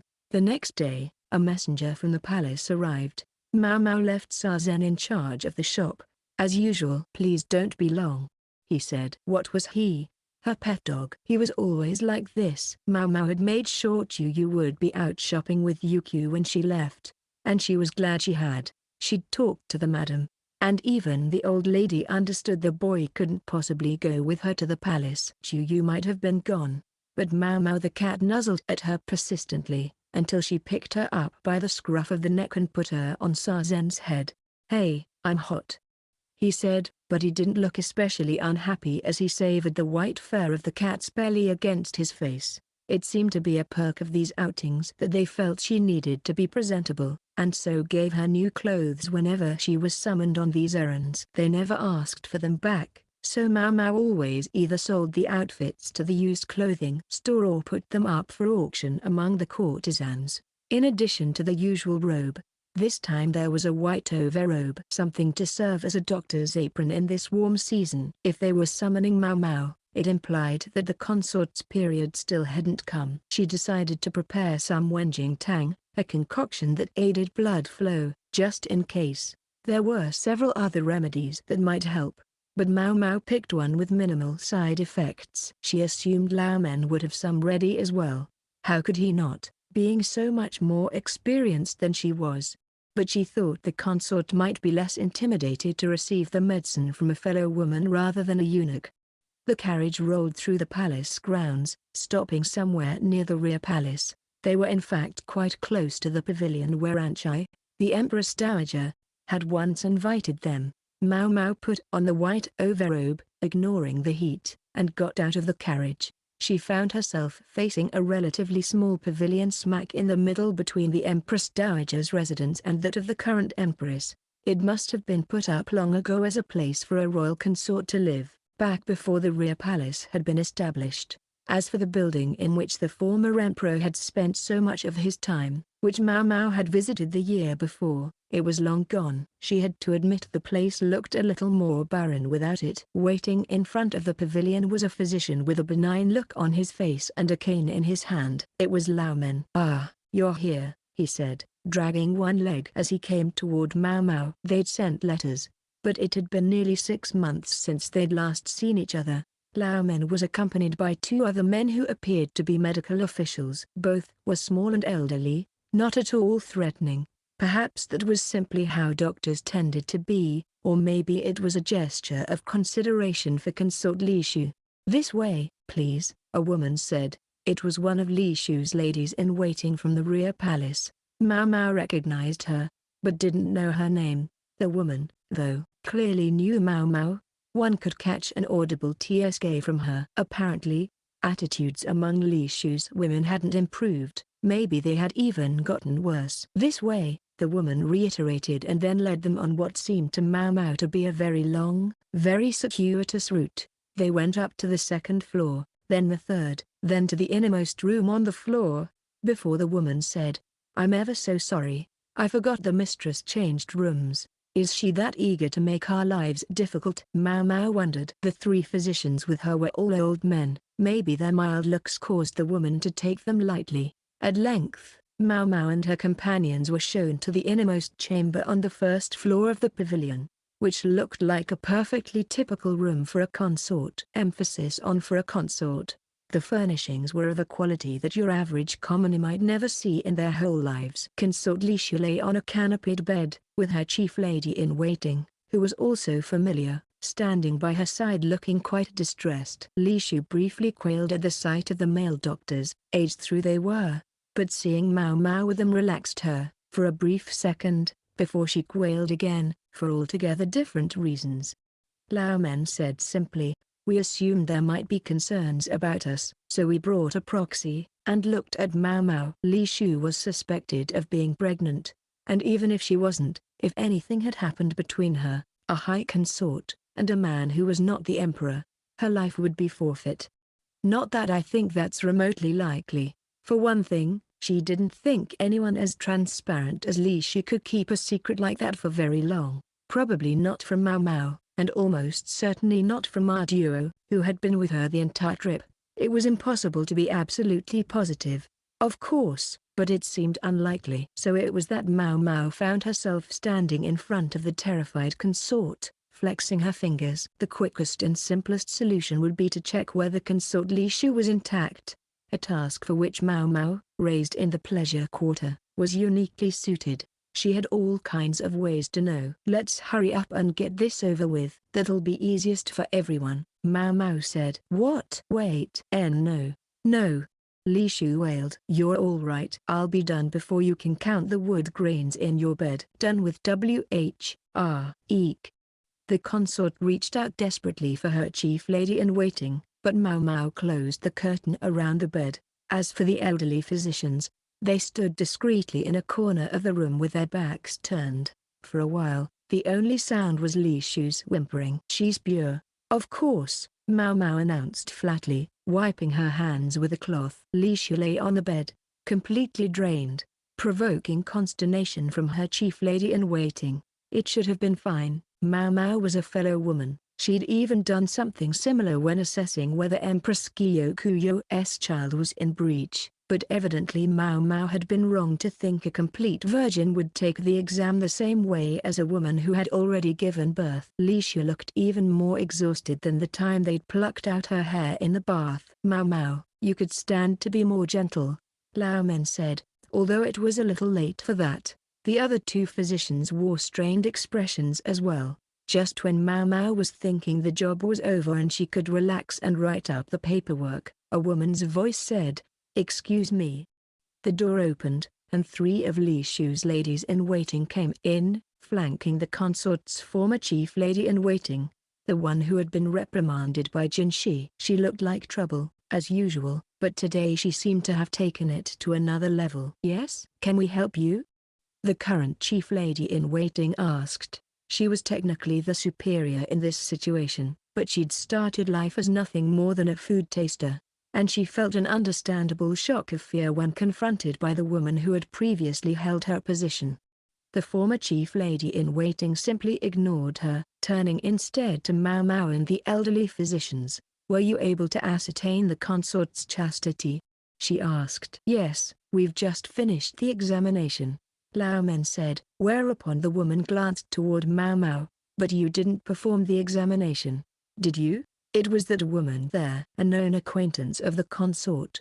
"Don't you see a problem here?" She seemed to be suggesting that Maomao might like to protect Lishu, an attitude Maomao rightfully found irritating. "Perhaps you'd like to join me in conducting a re-examination, then?" she said. "Maybe we should call a midwife too, just to be extra safe." Her idea provoked looks of distress from Lishu and her chief lady-in-waiting. The consort looked like she might die of embarrassment if she were subjected to any more such humiliations. The former chief lady-in-waiting, for her part, simply shook her head. It was almost like she thought she was the one in charge here. She'd certainly gotten more self-important since Maomao had seen her last. Before, at least she'd been willing to pretend to be deferential to the consort. The reason for her arrogance soon became clear. She was holding it in her hand. I must say, I dearly hoped it wouldn't come to this, but I found this, and felt honor bound to bring it to your collective attention. She put a piece of paper on the table. Maomao couldn't help noticing how crumpled it was. I confess, I couldn't believe the consort would write such a thing. The woman leaned dramatically, almost theatrically, against the table. When Maomao saw what was written on the page, she could only frown. A love letter. The former chief lady-in-waiting announced, to someone who is not His Majesty. The page was covered in pretty, girlish characters, and a plenitude of sweet nothings and proclamations of love. So that's why she took us on this scenic route, Maomao thought, finally understanding why the attendant had led them to the wrong room before finally bringing them to Consort Lishu. She hadn't been playing a nasty little joke, she'd been buying time. The former chief lady-in-waiting called for an official who was outside the room. Maomao wasn't sure why she would be so eager to do that. The consort's infidelity would have consequences for her ladies-in-waiting as well. Above all, the question of whether the letter was really Lishu's bothered Maomao, but the handwriting had already been examined and determined to be hers. Maomao and the doctors were shooed out of the building before they had a chance to question the consort. It seemed the former chief lady had wanted to act before Maomao could do her examination, but the delaying tactic hadn't gained enough time for that. Instead, one might say, she'd resorted to force. Maomao and her companions decided to go back to the palace medical office. Maomao was an outsider, while Lao Men and his two fellow physicians were none of them forceful personalities. If they were ordered to leave, there was little they could do but leave. Maomao was determined to at least write up a report on her findings. The former chief lady-in-waiting had insisted that Maomao's word wasn't trustworthy, but that wasn't hers to judge. If nothing else, the doctors with her had seen Lishu's face, and they seemed to believe that Maomao was right. "That was rather brazen," remarked elderly physician number 1. He had a lanky frame that made one think of a barren tree. "Yes, it was almost too much to watch," responded elderly physician number 2, a portly man with fingers like sausages. Lao Men was hardly younger than the two other doctors, but as the newest member of the office, it was he who served the tea. Maomao got up to help him, but he sat her back down, insisting that she focus on writing. "The rear palace has always had people like her, but it's always disappointing to realize that kind is still alive and well," said the first doctor. "You said it," said the second. "I'm not saying women are evil, just that some of them make a room a darker place. It's the same in the palace at large." Maomao cocked her head, surprised. They talked as if they'd been to the rear palace. "You're not eunuchs, are you, sirs?" "No, we're not. We were in the rear palace, but we're not castrated. We got out of there before they got us." Back in the day, a doctor didn't have to be a eunuch to go to the rear palace, although they did make you take a strange drug any time you visited. Maomao remembered, the most notorious scandal in the rear palace had taken place decades ago when a doctor had gotten involved with a woman serving there and made her pregnant. Or at least, that was the story. It had in fact been the doing of the former emperor, but the deed was pinned on the unfortunate physician, who was banished along with the child. Problem solved, as far as the bureaucracy was concerned. These days, the old quack was the only doctor in the rear palace, but at the time of that incident, there had been many physicians serving there. Naturally enough, as it hadn't been necessary to give up one's manhood in order to do it. Well and good for them. "I was a little late making my exit, and here I am," Lao Men said blandly as he placed teacups on a tray. "It's your own fault, Xiaoman.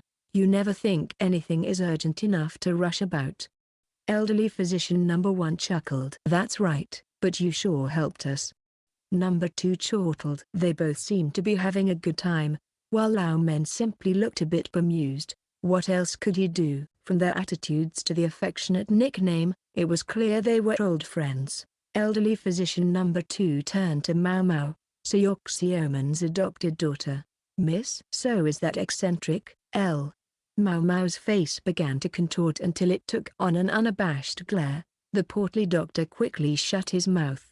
Young ladies always have a few subjects they'd prefer to avoid. Let's respect that, the lanky doctor said astutely. Clearly, age had brought him wisdom. Most helpful. Getting back to the subject. So the rear palace has always had plenty of people like her? Maomao asked. Yes. Chaotic elements. When the Empress Regnant had been in power, the women in the rear palace had been engaged in kicking each other down. Officials were selected, and selected frequently, on the basis of ability, and so the rear palace became a microcosm of the tension that pervaded the entire court. And people say there were lots of spies too. Spies? Evidently, the endless battles amongst the consorts inspired them to start using maids in hopes of scrounging up inside information. Once in a while, even ladies-in-waiting would turn traitor, the physician said. A lady dissatisfied with her situation could easily be talked around, turned into a pawn in someone else's game. Or again, one might lean on the power of one's parents to exploit the weakness of the target's parents, and so the pecking order in the rear palace could change with dizzying speed. It got exceptionally bad when the current Empress Dowager became pregnant. Women driven mad with jealousy even attempted to kill her. That's true. I don't know how she survived until the Empress Regnant took her under her protection, the other doctor said. It was all thanks to the astounding lady-in-waiting she had. She really knew how to handle herself. They say she even got the assassins to turn on their mistresses. What is this, a novel? Maomao thought, sipping her tea and looking unimpressed. Anyway, I haven't seen something so distasteful for a long time, the first doctor said. This brought a question to Maomao's mind. She said, from the way you're talking, it sounds like you think someone else in the rear palace is conspiring to bring down Consort Lishu.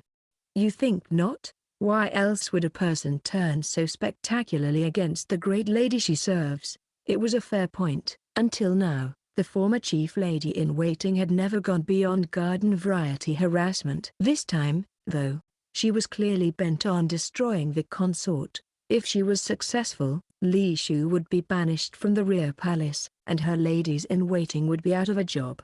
In fact, they would be lucky not to suffer the same punishment as their mistress. That almost seems too superficial, Maomao said. Elderly physician's nose.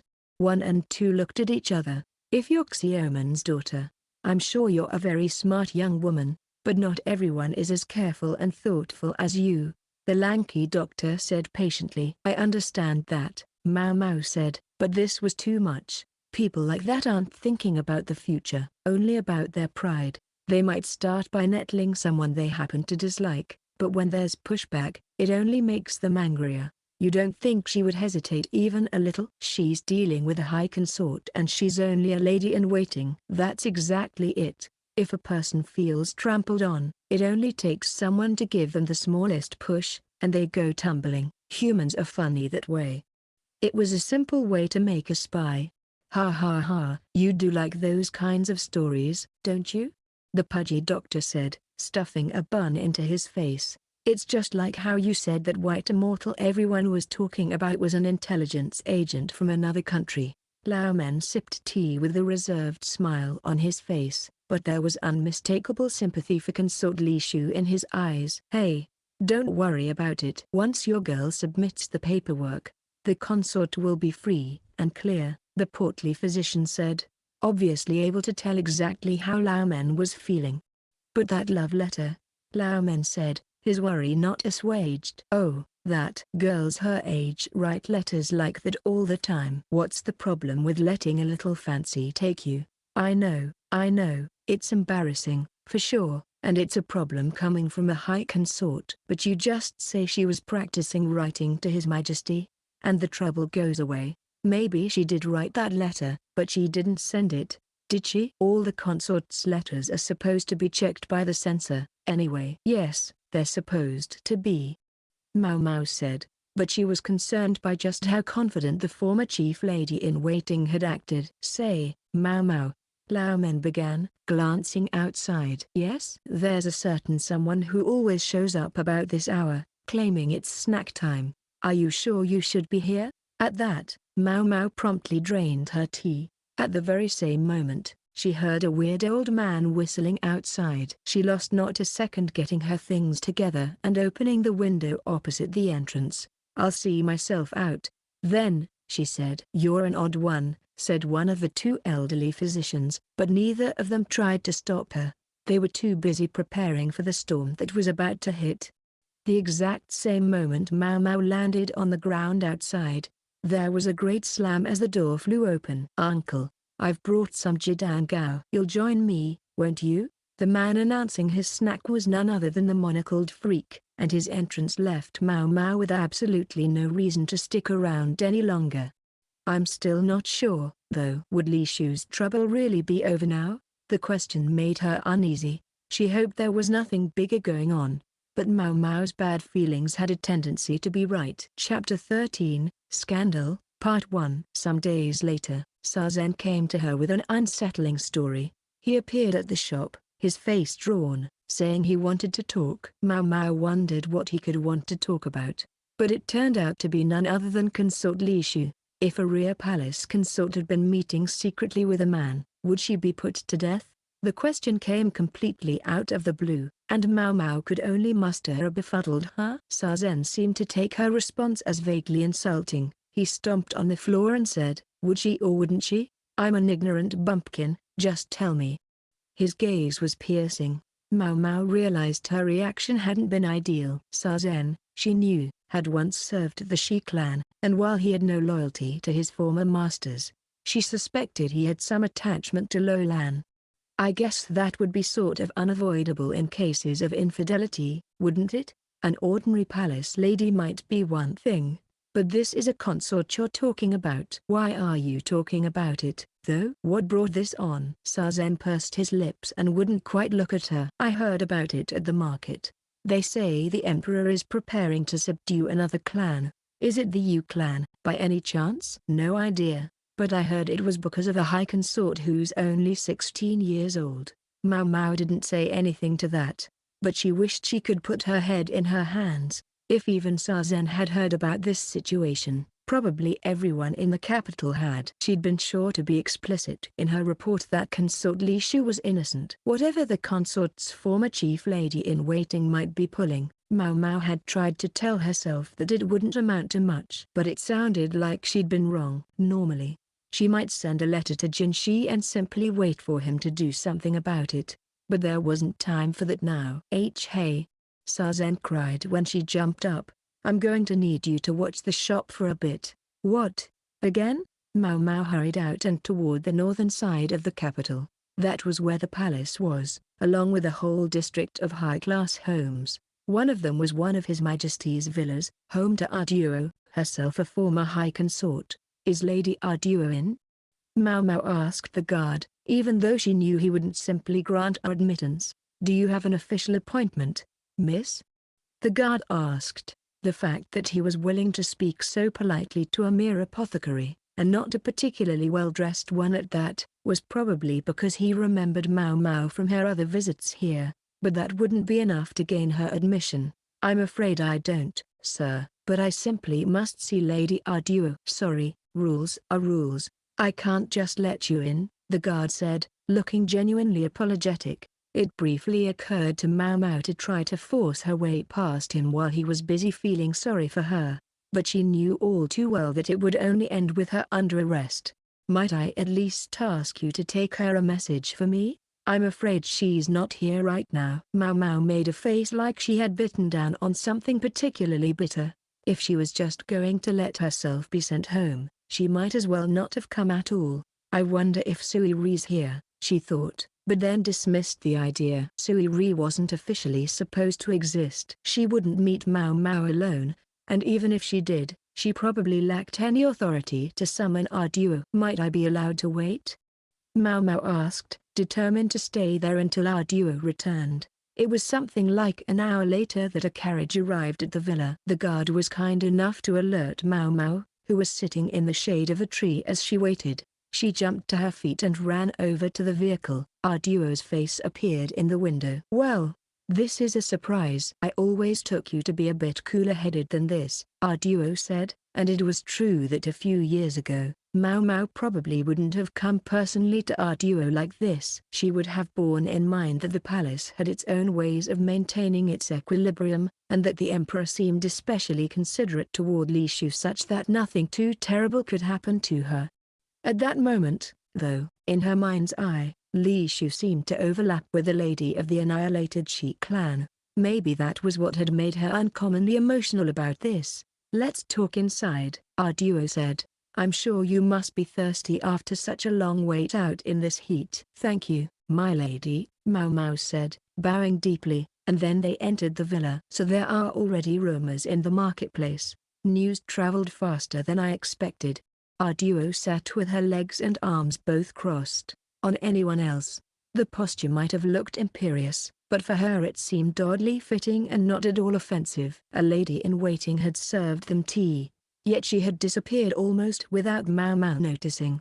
Maomao had thought Suiri, at least, might be present, but there was no sign of her. Hesitantly, she said, "May I take it from your tone, my lady, that the rumors are true?" "What's true is that at the moment she's confined to a separate pavilion," Arduo said. The consort was not, strictly speaking, being treated as a criminal, but she was still effectively under arrest. "Have you had an opportunity to speak with Consort Lishu?" "I have," Arduo replied. She told Maomao that Lishu insisted she hadn't written any love letter, but also, Arduo added, the letter in question clearly was written by Lishu. That gave Maomao pause. Don't those things contradict each other? They don't. It seems the text in question was copied out of a novel. So that's it. The novels the palace women loved so much were full of tales of romance, parts of which might happen to look just like a love letter if one found them in isolation. The consort was quite shocked. She says she was copying the story for a palace woman she'd recently become friends with.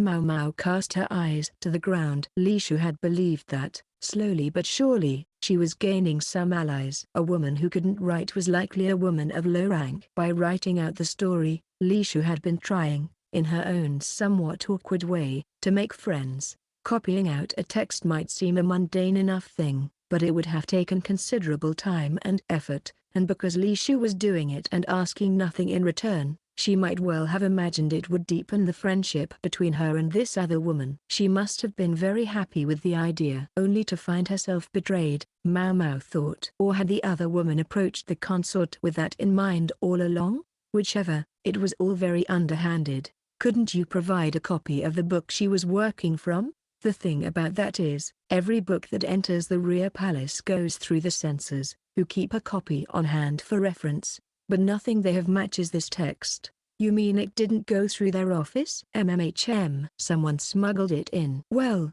now, that was a problem. Still something nagged at Maomao. What happened to the woman who asked the consort to copy the book? Where is she? For that matter, how did a woman who can't read get her hands on a book that had bypassed the censors? Anyway, supposing the woman is already gone? Arduo said. While Consort Lishu had been on her trip, about 100 women had reached the end of their terms of service and left the rear palace. This mystery woman had been one of them, and after she left, we looked, naturally, but we never found her. It's not like she was officially attending upon the consort. Anyway, they seem to have gotten to know each other when the woman did odd jobs at the consort's request. Even if we found her, she could just play dumb. She may have been doing everything with one eye on the end of her contract. If this was, in fact, a premeditated crime, it would have been difficult for the woman to pull off on her own. Maomao tried to think over what she knew. One thing was certain, if a high consort like Lishu had started getting friendly with a menial maid, her critics wouldn't have stayed silent about it, least of all her former chief lady-in-waiting. So a palace lady nearing the end of her term of service had approached Consort Lishu to copy out a romantic text from a book. That book happened to be one the censors hadn't seen or approved. Something a lowly, illiterate maid would never normally possess. I'm thinking that some other person used the maid to convince the consort to write out the passage. But what's your opinion, Lady Arduo? Maomao asked. She didn't like to work based entirely on her own assumptions. She hoped Arduo could back up her intuition. I agree, Arduo said, but then she added, Consort Lishu's lady claimed she found the letter in the consort's room, but it was actually found somewhere else, somewhere outside the rear palace.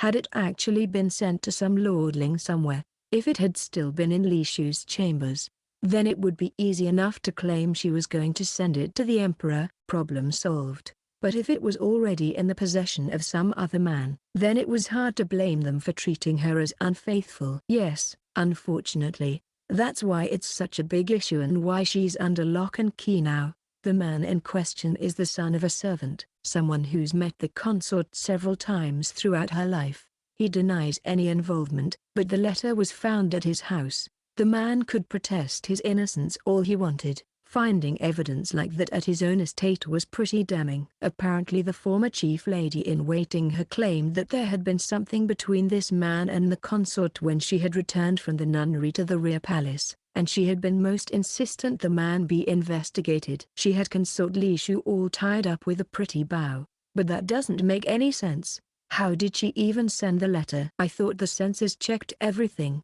even letters home, Maomao said. That was why on one occasion, someone had tried to use chemicals infused in the wooden writing strips as a code.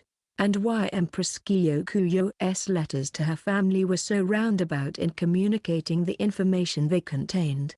The letter was folded very small.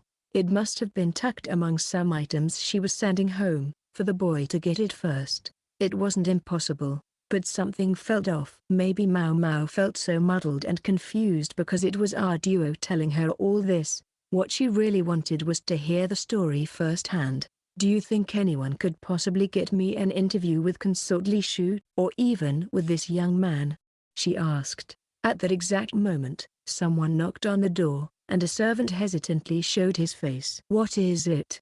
Arduo asked, and the servant looked at Maomao as if he was unsure what to do. A master Barsen is here asking after Lady Maomao. It was as if he'd been waiting for his cue. Barsen offered only the most perfunctory of greetings to Arduo before he dragged Maomao off. If I may ask, sir, what in the world do you think you're doing?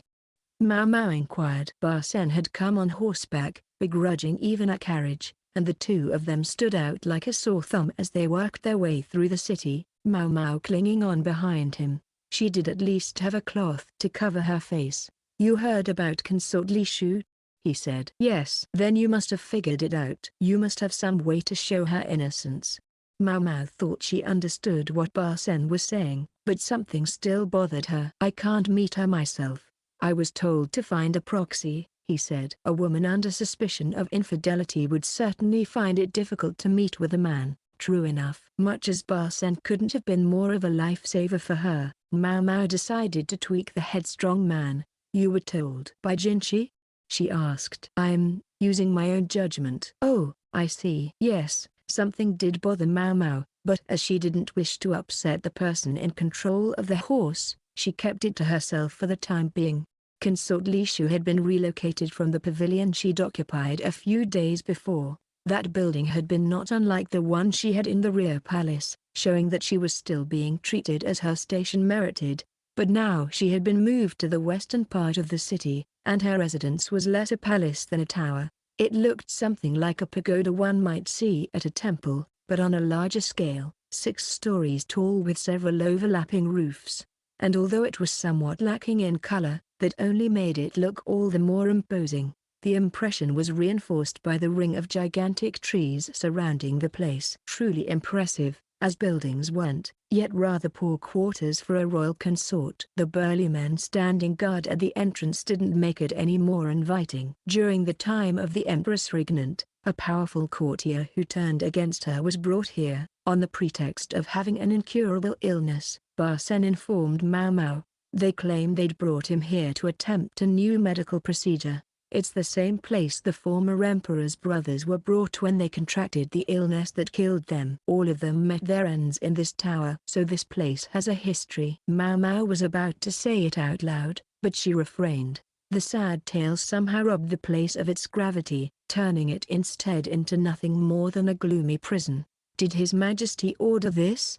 She wondered. She'd always believed he was partial to Lishu, in his own way. If we can just find a way to undermine their evidence, she could get out of here, Barsen said. What he meant was, he wanted Maomao to talk to the consort and find the truth. Luckily for him, Maomao wanted the same thing. There was, however, one thing she had to be sure of first. She pulled aside the cloth over her head so that she could look him square in the eye and said, "I'm going to do what you ask, Master Barsen, because I share your objection to Consort Lishu's treatment."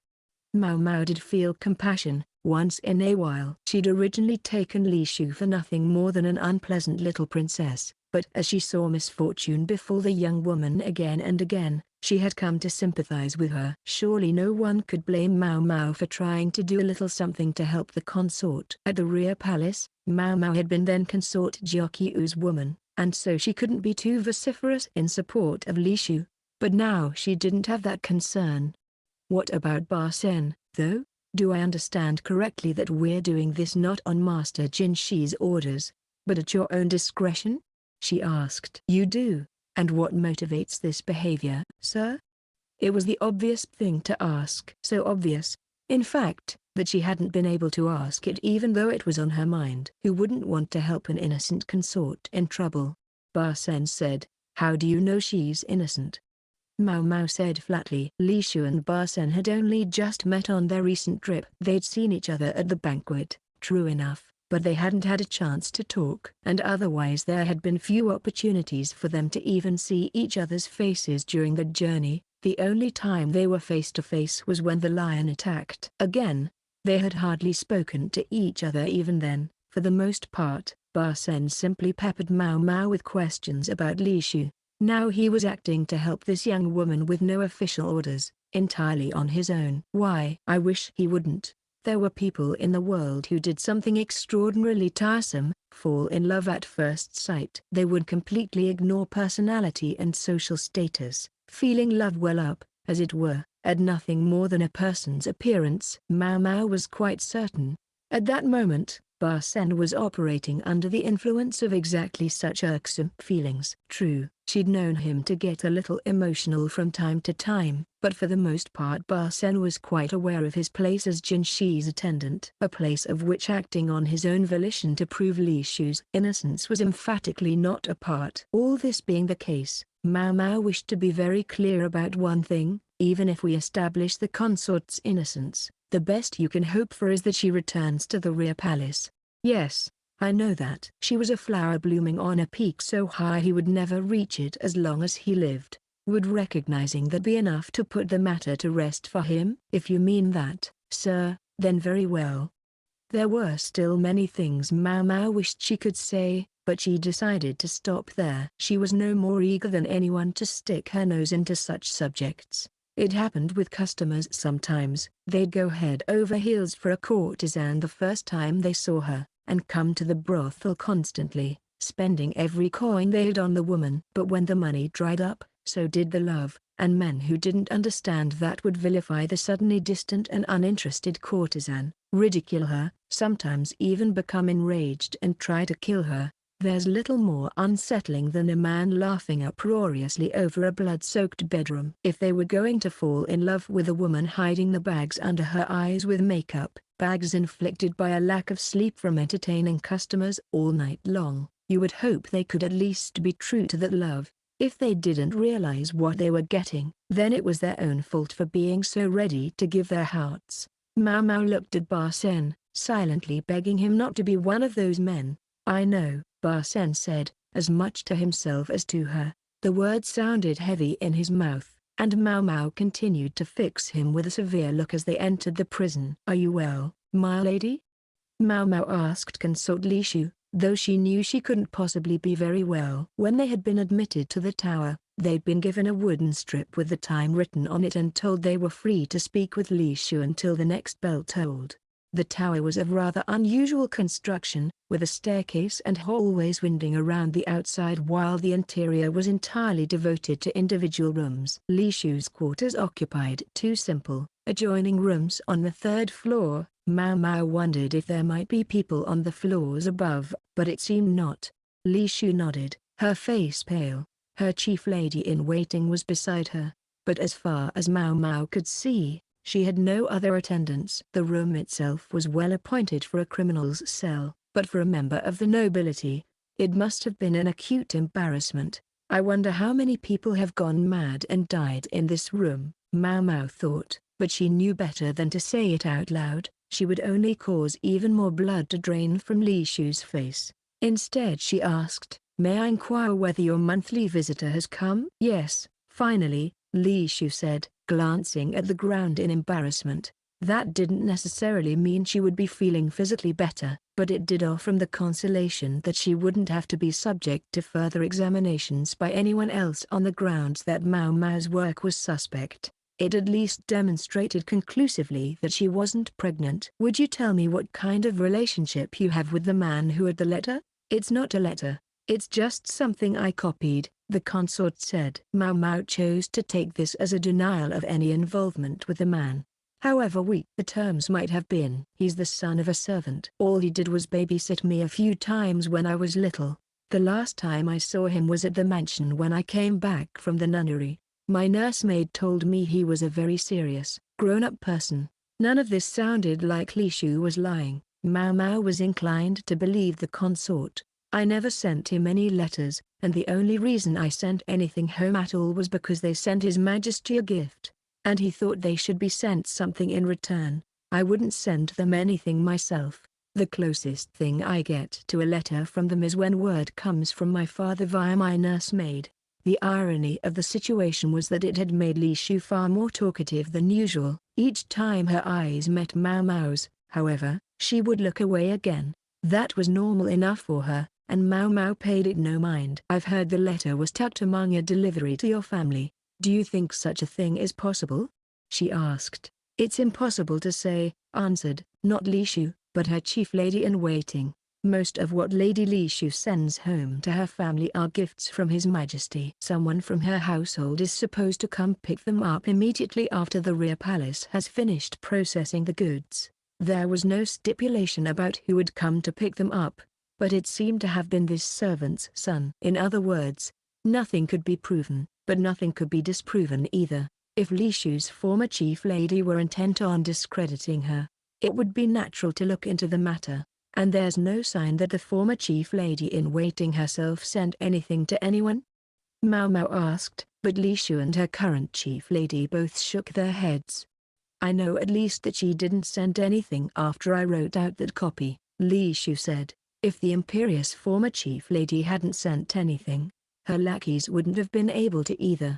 Records were kept of such things in the rear palace, anyway, and so would have been easy enough to check." "How, then, had Lishu's handwritten copy gotten into the young man's house?" "She claims this letter was packed with the shipment, but I'm having trouble imagining how it actually got in there," Maomao said. "It wouldn't have been possible to physically wrap anything with that paper. Maybe it had been put in among the packing material used to prevent breakage." "Apparently it was rolled up tightly, almost like a string. The paper we saw was very dirty and awfully tattered," the chief lady replied. "Is that right? That would make the whole job easier for the culprit. Even if the wrong person got the letter, they wouldn't know what was inside it. They would think it was a piece of string and treat it accordingly. So what if they threw it away? It would be simple enough to retrieve. In fact, anyone in Consort Lishu's household could reasonably be expected to do so." "Did anything change after you wrote that text out?" The consort and her chief lady looked at each other. Both cocked their heads quizzically, as if to say, well, yes and no. They couldn't quite remember.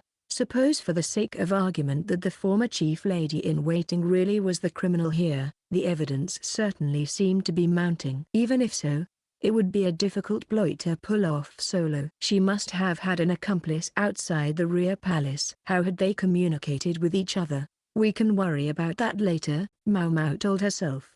They were running out of time, and there was something else she wanted to ask. "One more thing. Then," she said, and pulled out some paper and a portable writing set. "This novel the maid asked you to copy. Would you write down as much about it as you remember?" She immediately began grinding the ink. "Wouldn't you like some tea, Lady Lishu?" The consort's chief lady-in-waiting, Canon asked, as she had been asking, as she kept asking. But Lishu shook her head. She had nothing to do but drink tea, but she felt like if she drank any more, her belly would turn to mush. Canon was the only lady in waiting there with Lishu. One lady was enough, under the circumstances. But the humiliating thing was that Lishu had never specifically been told not to bring her other women. Only Canon had been willing to follow her here. Lishu had been starting to think she was finally getting a little closer to some of her other ladies in waiting, but apparently that had been a delusion. Particularly so when it came to the maid for whom Lishu had copied out a novel because the girl couldn't read herself, and on whose account Lishu was now considered a criminal. It was enough to make her want to cry. But crying would do nothing but make life harder for Canon, the one person who had actually stayed with her.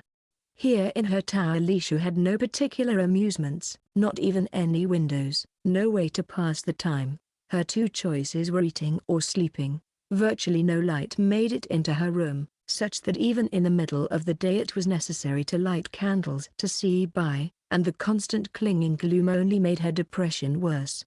The only people who had come to visit her were the apothecary, the one who had once served in the rear palace herself, and Lishu's father Ryu. One solitary time Lishu had been sent to this tower immediately after our duo had come, so she didn't expect to see the former consort for a while. As for her father, his only question had been, "So you really didn't pull that ridiculous stunt?" "No, sir," Lishu had answered weakly. It had been all she was able to muster. The apothecary had proven that Ryu was in fact her real father, but such long-standing grudges didn't instantly dissipate in real life the way they did in plays. Her father might finally believe she was his daughter, but he had other children. He'd rejected her mother, why should he suddenly feel any warmth for the daughter he'd had with her? Lishu had known perfectly well that things had been unlikely to change, yet it grieved her to be confronted with the reality. "I'm going to clean these up. Then, my lady," Canon said, collecting the tea implements and taking them out of the room. There was nowhere to get water in Lishu's chambers, so any washing had to be done on a lower floor. Canon was allowed some mobility, but Lishu was required to stay on the third floor. If she ever went downstairs, it was only with the permission of her guard. Lishu sighed and stretched out across her table. The old building creaked and cracked every time she moved. The upper levels seemed to be in an even worse state, and Lishu sometimes worried that one day the ceiling might come clean off. It seemed to her that there was someone else locked up here besides her. Because the staircase wound around the outside of the building, getting to the upper levels required passing the rooms on the lower floors, and several times each day, someone who wasn't Lishu or Canon, took the stairs going up. Canon reported that this person would be carrying food or changes of clothes, so there must have been someone up there in the same situation as Lishu. She had no way of finding out who it was, though, and even if she did, it was possible she would discover she had been better off not knowing. With nothing else really to do, Lishu thought she might try to sleep a little, but then she heard a noise from above her. She looked at the ceiling in surprise. It was an old building. There must be some mice around. But one does grow anxious when one is in a dimly lit room by oneself. Lishu was so frightened, in fact, that she thought she might try to step outside. Tump, tump, tump. Mice didn't have footsteps like that. Lishu was still frightened, but now she was also strangely intrigued. The sound seemed to be coming from above the next room, so Lishu took the cover from her bed and, draping it over her head, peeked cautiously through the door. "Why, you're just a little mouse, right?" "Say squeak." It was a silly request. Before, back when Lishu had been ignorant of the mockery of her ladies in waiting, she had taken an imperious attitude with maids who came to her pavilion, frequently issuing just such childish demands. She'd been told that you had to assert yourself with these lowly types so that they knew their place, and she had believed it uncritically. No wonder the maids hadn't liked her. She couldn't do anything for herself, yet she went around giving orders. The muffled thumping stopped, but just as Lishu was letting out a sigh of relief, there was a tremendous crash, accompanied by a tinkling sound of something breaking. Lishu was so startled she fell flat on her behind, and then she heard much more than a squeak. "Hello?" a voice said. "Is someone there?" Chapter 14, Scandal, Part 2. Do you recall any books like this? Maomao asked, showing the summary Lishu had written to the old man who ran the bookstore. She'd tried to get Lishu to write down the gist of the story and some of her impressions of it. They hadn't had time for more. Unfortunately, among the things Lishu hadn't been able to remember about the book had been the title. She had only been copying out the part the maid had asked for, and she'd given the rest of the book only a cursory read. There wasn't much Maomao could do. To prove that the incriminating letter was actually a manuscript of a book, they would have to find the book it had been copied from. Lishu told them that the book she'd been given was handwritten, not printed, but it had had an attractive cover, suggesting that perhaps it was a product for sale, just one with a small distribution. HRM, looks like your average love story to me. Not that I pay much attention to that sort of thing. I have to think you at least flip through whatever you stock. There are so many books these days, and my eyes aren't what they used to be. The bookseller yawned. He was virtually retired now. His son handled the bulk of the business. He obviously wanted Maomao to hurry up and go home so he could take a nap. He wasn't wrong that the story sounded like a bog-standard romance, but it had a political edge to it, the sort of thing that would have gotten the attention of the censors. The story went that a young man and a young woman from rival noble families fell in love with each other at first sight, and then yada yada yada it ended in tragedy. Maomao pressed a hand to her forehead. This wasn't getting her anywhere. There were 2 other bookstores in the capital, both smaller than this one. She might even end up having to go to booksellers in other cities. Her fretting was interrupted by a man who came in bearing a sizable load on his back. "Hello," he said to Maomao. "Ah, you're back," the old man said. This must be his son. "What are you doing, Dad?" the younger man asked, setting down his load and giving the elder a dubious look. "You're not acting like the customers are just a nuisance again, are you?" The man knew his father well. "She was pestering me about whether I recognized this one book. I don't read every damn page that comes through here, you know." "Let me see," the shopkeeper's son said, taking Lishu's summary and squinting at it. "Oh, this one." He knelt down and rifled through the bundle he'd brought, coming up with one particular book. The cover depicted a young man and a young woman, but something seemed a little odd about the picture. He passed the book to Maomao, and she immediately began reading. Even just skimming the pages, it was obvious that it resembled the story Lishu had described. Then she stopped on one particular page. "This here," she said. It was very similar to a passage Lishu had written from memory. Similar, but some of the details were different. The exact words were different. The meaning was almost identical, however. "Yeah, there are some odd things in there, huh? They say it's a translation of a play that's real popular in the West." "A play? The West?" "Sure. Some of the descriptions sound a little funny, right?" "Whoever translated it didn't know what the world looked like to nobles all the way over there, so they changed names and customs and stuff to sound like ones we have here. Then each person who copied it made more changes to suit themselves." That prompted Maomao to look again at the consort's summary. Lishu had included the name of one of the main characters, and it had nagged at Maomao, because it didn't sound like a normal name. Now she realized it was a Western name, transliterated directly into their language using arbitrary characters. She flipped the pages of the book again, searching for that unusual name, but she couldn't find it. She did, though, find another very similar passage, albeit one that used perfectly ordinary names. I wonder if she was reading some earlier copy of this book. This one is supposed to be pretty old, though, the son said. "Where can I get a copy of this?" Maomao asked. "I bought it from the copyist. I think they said they got it in last summer. We're hoping to print it, though. So if you're going to go try to buy one now, we'll chase you out." In other words, Consort Lishu had most likely used a copy that had been in circulation prior to the previous summer. Maomao stopped cold. Hadn't something else happened in the rear palace right about then? The caravan. "What's that? The girl does like to talk to herself, doesn't she?" the old bookseller remarked. He and his son both peered at Maomao, but she had other things on her mind. The caravan would have been able to bring translated books from the West, and the cargo wouldn't have been inspected very closely, as they had discovered from the trouble with the abortifacients just after the caravan's visit. It would have been easy to procure a book or two while the upper consort's ladies-in-waiting did their shopping. "So, what?" Maomao said. "Someone just happens to stumble on this book in the caravan's wares, buys it, and then tries to use it to bring her down." "What about the letter, then? Was there someone on the inside?" "I don't have the faintest idea what you're babbling about." "You're a strange one." "Dad, be nice." Maomao thought hard, ignoring the conversation, but she couldn't put the pieces together. "Not now."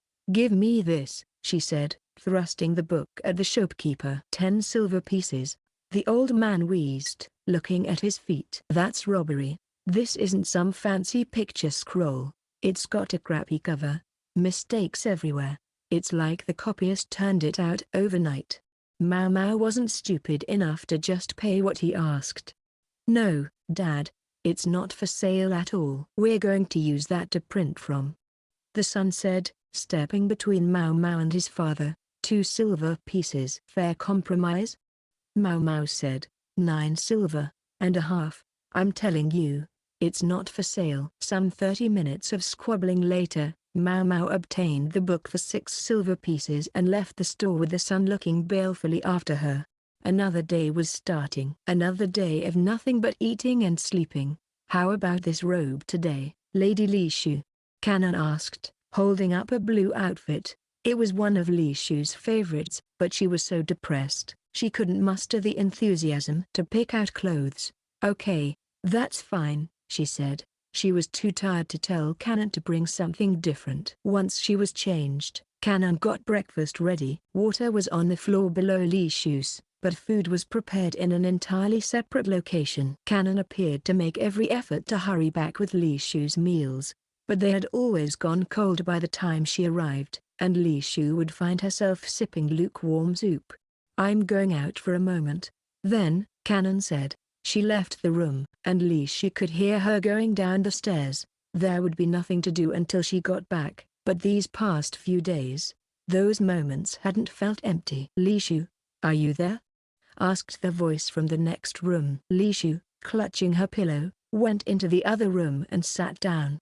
Leaning against a chest of drawers. Still holding her pillow, she gazed up at the ceiling. There was a funny little pipe poking through one of the various holes that had developed in the dilapidated woodwork. The halls and stairways, through which everyone had to pass, were kept in decent condition, but it didn't seem time had been taken to check over every room carefully. "I'm here, Sotai," Lishu called. In response, an aroma wafted down through the ceiling, at once sweet and bitter. It was most unusual. At first it had seemed very strange to Lishu, but it had become a source of comfort. No doubt it was some perfume the person above her wore. That person was a young woman, like Lishu, and like Lishu, she was trapped in this tower for reasons beyond her control. She said her name was Sotai, and she had first spoken to Lishu a few days earlier. Her voice was wispy and frail, but she'd succeeded in pulling away a rotten part of the floor, breaking through the weakened ceiling, and pushing that pipe into Lishu's room. She was obviously a far stronger person than Lishu. The consort had been surprised, in fact, terrified, the first time she'd heard the voice from overhead. But once she realized the speaker was neither a mouse nor a ghost, but a young woman her own age, Lishu opened up to her with surprising speed. If there was one thing Lishu had plenty of, it was time to kill. Before she knew what she was doing, she had told Sotai her name, but to her relief, there had been no particular reaction. Maybe Sotai didn't know who Lishu was. "I wonder what they'll serve today," Sotai said. "Yesterday was 5-flavor congee, so I hope we get chicken and egg today." I wish they would stop with all the shellfish. It was so strange how, lacking anything else to do, simply eating became an entertainment in its own right. "That's right. You can't have seafood, can you? But it's so good. There's some I can have, but I always feel funny about it." Almost equally odd to Consort Lishu was how she never felt lost for words with Sotai. Maybe it was because they couldn't actually see each other. Lishu had never specifically asked why Sotai was here in the pagoda, but when Lishu said she'd been locked up on vague charges, Sotai volunteered that she was in much the same situation. "There's really nothing to do around here. is there? All free time and nothing to fill it, Sota said. You're telling me? I've never been more sensitive to the sound of footsteps in my life. I know what you mean. You know who it has to be. It's the sound of your meal arriving, and you act like it. What gluttons! Lishu said, and she heard giggling in response. You have very good ears, Sota. You must have heard me down here. That's why you talked to me. Notwithstanding the aging structure, catching a voice from the floor below would have demanded pretty decent hearing. Lishu hardly even heard anything that was going on above her. That's true.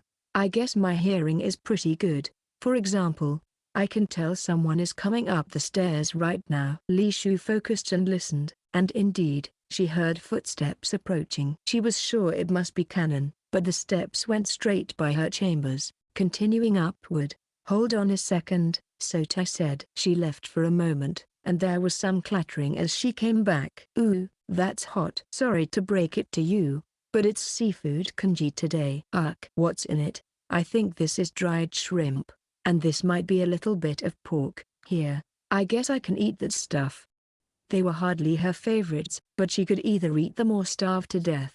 If she pitched a fit about the food, she would only make life harder for Canon. Speaking of Canon, Lishu thought, she was late. How long did it take to get breakfast? Sotais was already here. In fact, Canon had seemed to be taking her time the past several days. Lishu had noticed, but when Canon got back, Lishu's conversations with Sotai had to stop.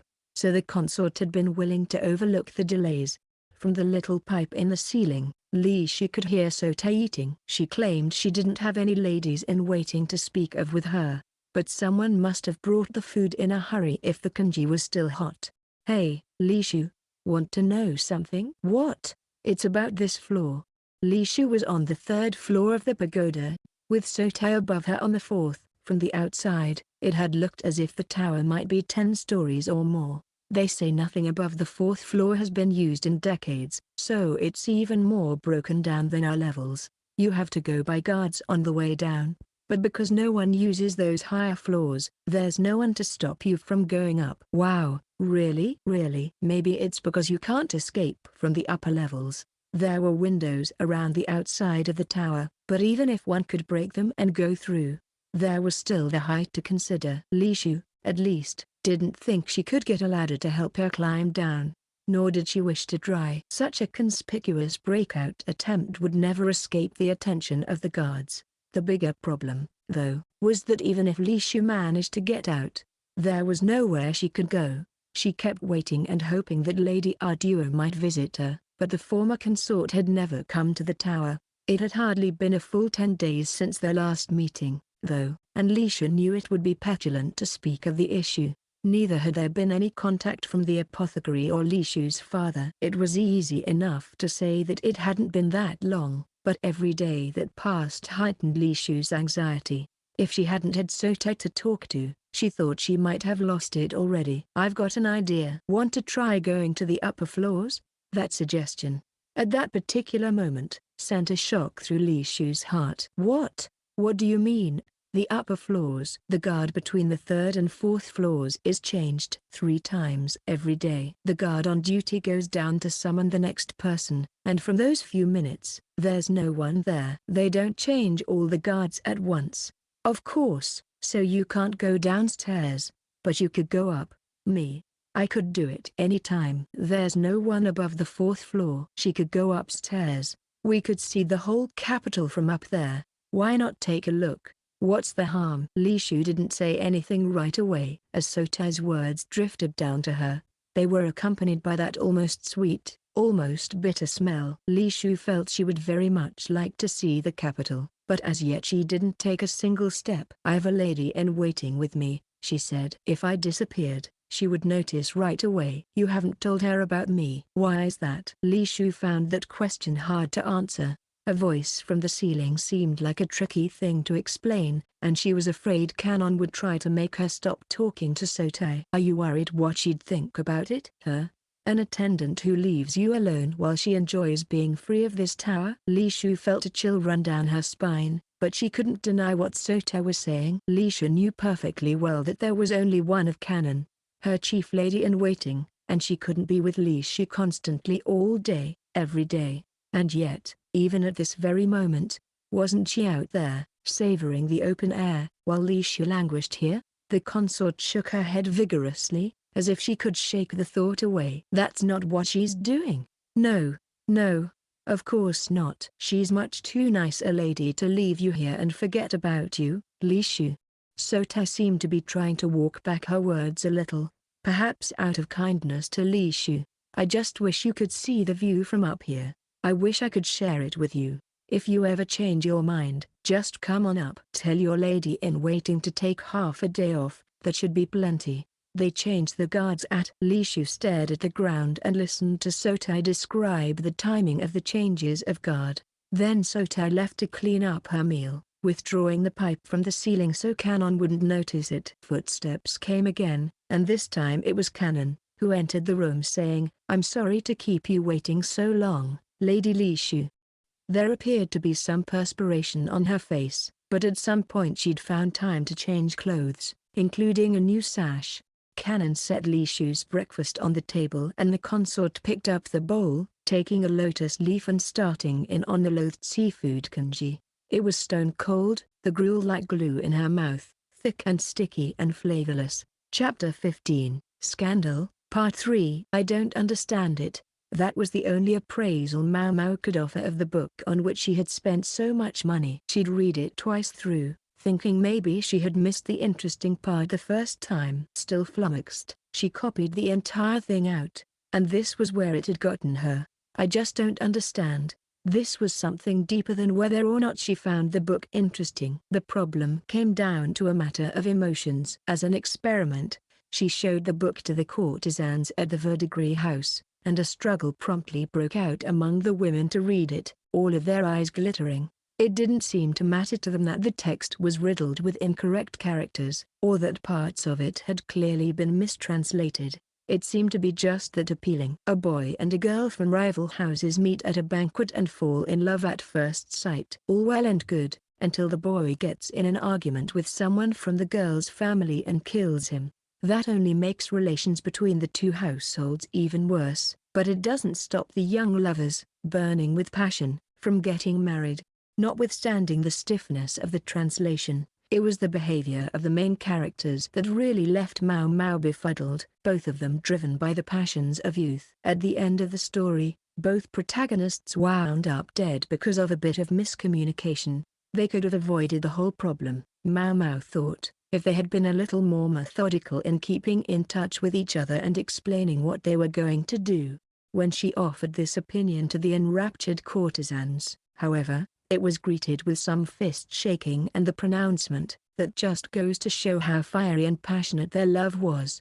Someone else took her by the shoulders and explained, "You see, it's precisely those hiccups of destiny that make tragedy shine so brightly." Maomao did not understand the first damn thing about it. So this was what Consort Lishu had been copying out? Had she seen anything especially attractive in it? Maomao had already sent Jinshi word about the book.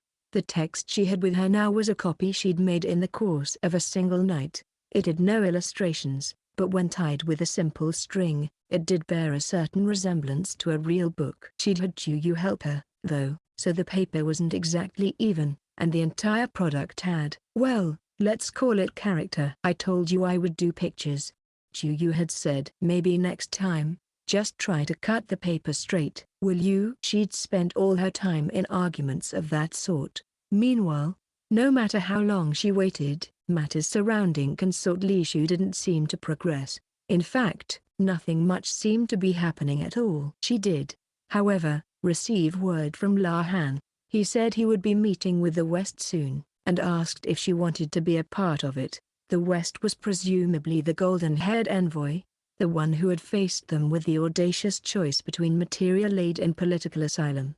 La Han and the envoy had already had one discussion, but he claimed nothing had yet been resolved. Maomao had been there, but with all the talk of politics and business, she hadn't been able to contribute much besides warming an additional chair. Hence she declined this new invitation. What if the eccentric strategist heard and tried to poke his head in? Granted, Rumor had it he was keeping busy these days making some kind of book about Go. When he needed a breather, he went and made trouble at the medical office instead. He should do his damn job, Maomao thought. It did occur to her that, at least during peacetime, work might actually go better for the Freaks people if he wasn't present. But when he was at his office, Maomao knew she was safe, so she wished he would stay there. Besides, she felt bad for the medical staff having to suffer his regular incursions. Haven't had any real work to speak of recently, Maomao said with a great big sigh. She sometimes busied herself making stocks of the medicines she needed regularly, but recently there had been a dearth of opportunities to try unusual drugs or make up new concoctions. She frequently had to leave the shop in other hands as she was summoned away to tasks that were frankly outside her job description, and it had left her main vocation growing a bit stagnant. It didn't help that she still had to teach Sazen as she made most of her drugs. She just wanted to get a taste of some unusual draft once in a while to mix up some fresh new pharmaceutical and find out what it did. She had been working her way through the medicines she'd purchased in the Western capital, but they left her wondering if there wasn't anything more unusual out there, more interesting. On the top of her medicine cabinet were 3 small pots for plants, one of which had a fingertip-sized green bud sprouting from it. These were where she had planted the cactus seeds. They came from a dry climate, so she didn't water them much. She had the sense that when they got bigger, they might have all kinds of uses, but the thought that it could be years before she had the opportunity to find out what they were was enough to make her feel faint. Maybe I'll get lucky and find a blowfish liver on the ground or something, she thought idly, gazing at the pots. The door clattered and she looked up, wondering who it was, to find that the visitor had dropped something at their feet. Something wrapped in cloth. It looked like a branch. Maomao reached out, her eyes glowing. It was a deer's antler, and not just that. It was still soft. An antler that had been in the process of growing, not one that had simply calcified and fallen away when the deer grew a new one. It was nearly 1 shaku long, and she knew exactly what it was. A velvet antler. She exclaimed. It was the newly grown antler of a deer. That freshness, that was the important thing when you were selling them. They were harvested first thing in spring, and the very tips were a particularly prized and particularly expensive form of the product. Yes, the tip was attached to this one. It was quite long, but judging from the softness and the way it was covered in fuzz, it would still possess plenty of medicinal potency. The sparkle in Maomao's eyes was accompanied by a thread of drool dangling from her mouth. Hawkers occasionally tried to sell velvet antler, but it was always powdered, and despite their insistence that they sold only the finest products, it was obvious that stuff other than the tip had been mixed in. Even so, there was no end of customers who, figuring the stuff still had some medicinal properties, wanted a dose before visiting the courtesans. The medicine was alleged to be very effective for male customers. Just imagine how much medicine she could make with an antler this size. First, I'm going to need some boiling water to kill any insects and coagulate the blood, she thought, looking lovingly at her prize, when a large hand reached in from the side and wrapped the cloth back around the antler, stealing it away from her. Hey, hands off. Maomao looked up, her displeasure plain on her face, to discover someone she hadn't seen in a long time. They wore a smile one could have easily taken for that of a gentle celestial nymph, but the scar that ran down their right cheek showed that this was more than just an idealized beauty.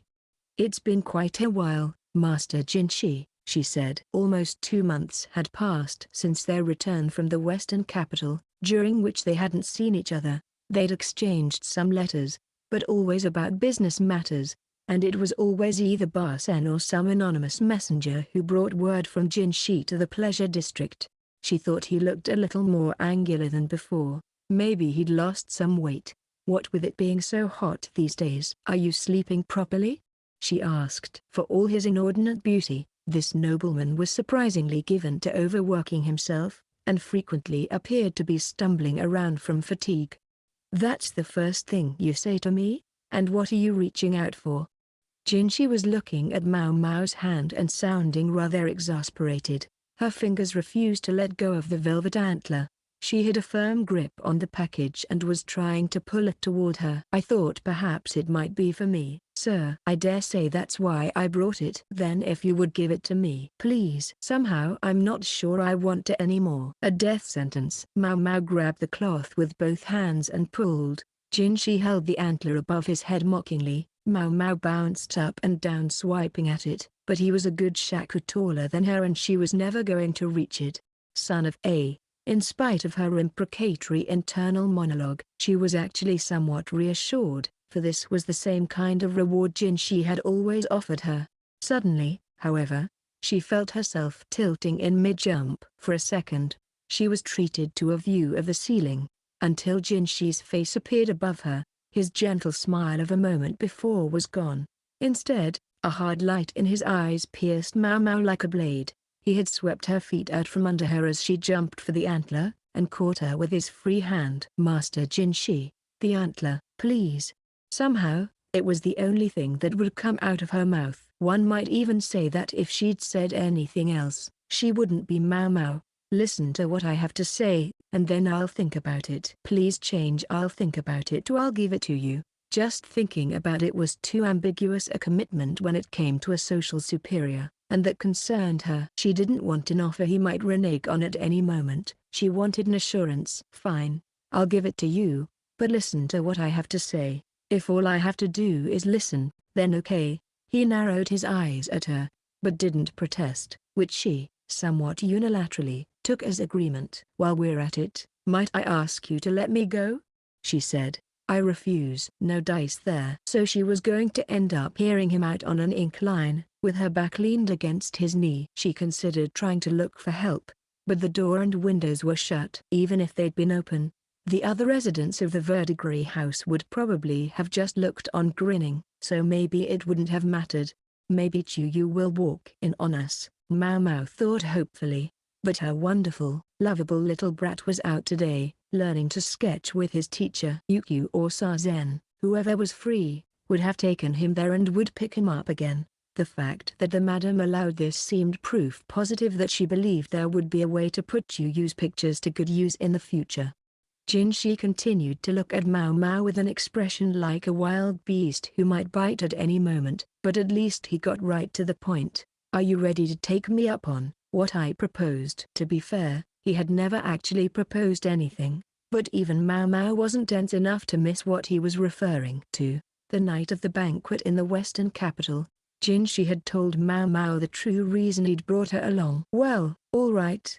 He hadn't actually told her in so many words, but she felt it was correct to understand that he sought to marry her. Life wasn't like those stories. In real life, you didn't have to be madly in love with someone to marry them. Powerful people often got married as a play in their power games, and even commoners might wed in order to support themselves, like a farmer who simply needed more hands to help in the fields. If both parties stood to gain something from the union, or at least if one partner was to the other's liking, then they didn't necessarily both have to have feelings for each other. So long as the proposed match wasn't completely distasteful, it might be best simply to accept. He's got strange tastes, though. Surely Jinshi could have had his pick of beautiful, noble women who would choose a weed like wood sorrel when he was surrounded by peonies and roses. There must have been someone better suited to him than Maomao, like Consort Lishu. Sure, she was currently under arrest on suspicions of infidelity, but as long as Jinshi knew she was innocent, then where was the problem?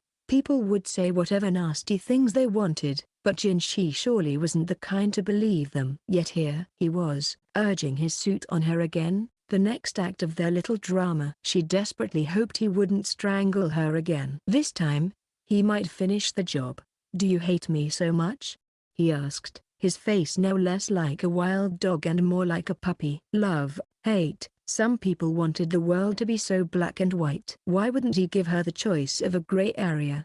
"I suppose I don't hate you as such," she said. She might even think of him favorably. Certainly, she regarded this noble more positively than she had back when they'd first met. Jinshi pursed his lips, not very pleased with this evasive answer. Maybe he was hoping she would come right out and say she loved him, but quite frankly, Maomao wasn't at a point where she could bring those words to her lips. The best she could manage was that she wasn't without a certain affection for him.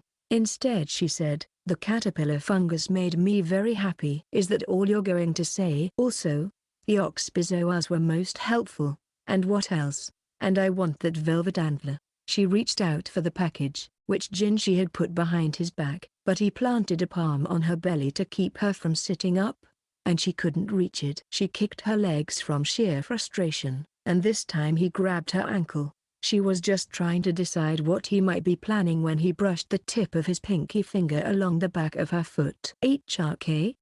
Maomao choked, squirming. The many experiments she'd conducted throughout her life had made her far less sensitive to pain, and the instruction of her various older sisters had numbed her to matters sexual as well. But even Maomao had her weak points. The back of her foot, and her back as well, were hopelessly vulnerable to a gentle brush of the fingers. Master Jinshi. "That's not fair." "Fair? I don't know what you mean," he said, and slid went his fingers again. How did he know to do that? When had her secret gotten out? Why did Jinshi know Maomao's weak point? "Let me go." "Why, you're dirty." "You're the only one here who seems worried about it." She hated the way he pretended indifference. Seriously, how did he know? Only a few people were privy to Maomao's vulnerability. The Madam, Peirin, and then she thought of the always-in-control lady-in-waiting in her first flush of old age, and her eyes went wide. Suirin had punished her once by tickling her with a feather duster, but she had just been joking around and it stopped right away. Maomao didn't think she had given away what a vulnerable spot that was.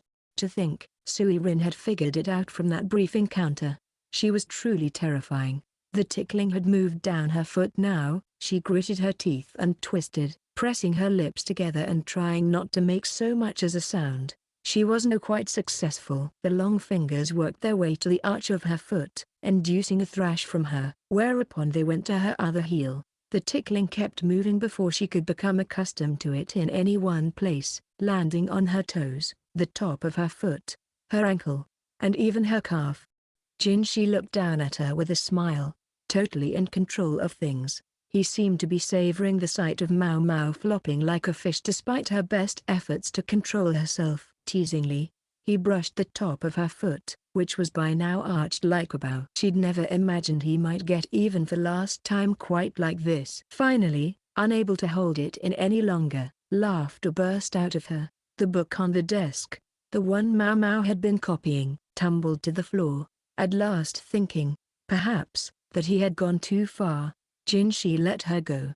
Maomao got her breathing under control, straightened her robe, and wiped the tears that had welled up in her eyes. At that, Jinshi swallowed audibly. He looked conflicted and wouldn't meet her eyes. His gaze landed instead on the book, which he picked up. "Have you ever read that, Master Jinshi?" "I have." "What did you think of it?" There was a wry smile on Jinshi's face. He seemed to feel about the same way Maomao did about the book.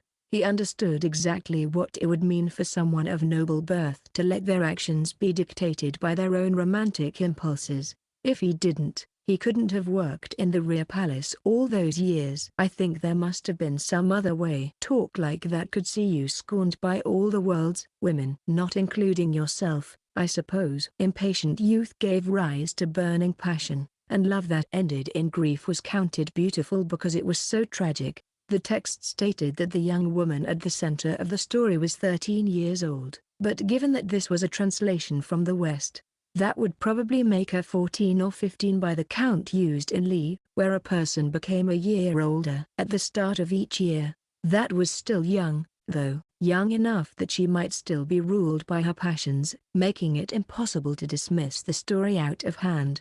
Maomao would never have done such a thing. By that age, she had already been thoroughly indoctrinated into the thinking of the pleasure district, and Jinshi would have been established in the rear palace by then. They had spent that most impressionable age in environments that were, in their own way, very similar. "I wonder if I might have been capable of such things had I grown up somewhere else," Jinshi said, and Maomao could tell that he was speaking from the heart. She couldn't deny that it might be true, but it was, ultimately, just a possibility. Hypothetical. Instead of answering, she murmured, "I don't want to be an enemy." Jinshi gave her a sidelong look as if to ask whose enemy she meant. To Empress Kyokuyo, she said. Would Jinshi understand what she was saying? If not, that was fine, Maomao thought. There were things even he didn't know. He seemed about to ask her something else when a horse whinnied outside. There was a sound of rushing footsteps, and then someone shouted, "Master Jinka." It was a name he had used before when visiting the pleasure district, and often assumed. Jinshi frowned, wondering what it was this time, and opened the door. A man stood there, out of breath. One of the servants who often accompanied Jinshi and Bar Senator. "Pardon me, sir," he said, kneeling once and then taking a step closer. He glanced around. It seemed he didn't want Maomao to hear what he had to say. "It's about the matter of the white flower." "Then she's more than welcome to hear about it," Jinshi said. Maomao looked quizzical at the code word, but the servant promptly dispelled her confusion. "Consort Lishu has escaped her room in the tower and is on the highest floor," he said, his face a mask of horror. "Let's take a quick trip back in time." The sweet bitter scent wafted through the room. Lishu sat in the corner, leaning against her chest, wrapped in her blanket. "Has it smelled a little funny around here recently?" Canon asked, but Lishu shook her head. The pipe wasn't protruding from the ceiling. Sotai, with whom Lishu had been speaking until moments before, had withdrawn when she heard Canon's footsteps. Canon had taken a look at the decaying ceiling and said she would call someone to repair it, but Lishu had urged her not to. She didn't want some stranger coming into the room, and anyway, the whole place was falling apart. Fixing that one bit of the ceiling wouldn't change anything. Thankfully, Canon relented. "Lady Lishu, your meal is ready." Lishu could hear the clatter of the tray being set down, but she knew it was just cold congee and soup on the table. Sometimes the portion of the side dish was stingy too.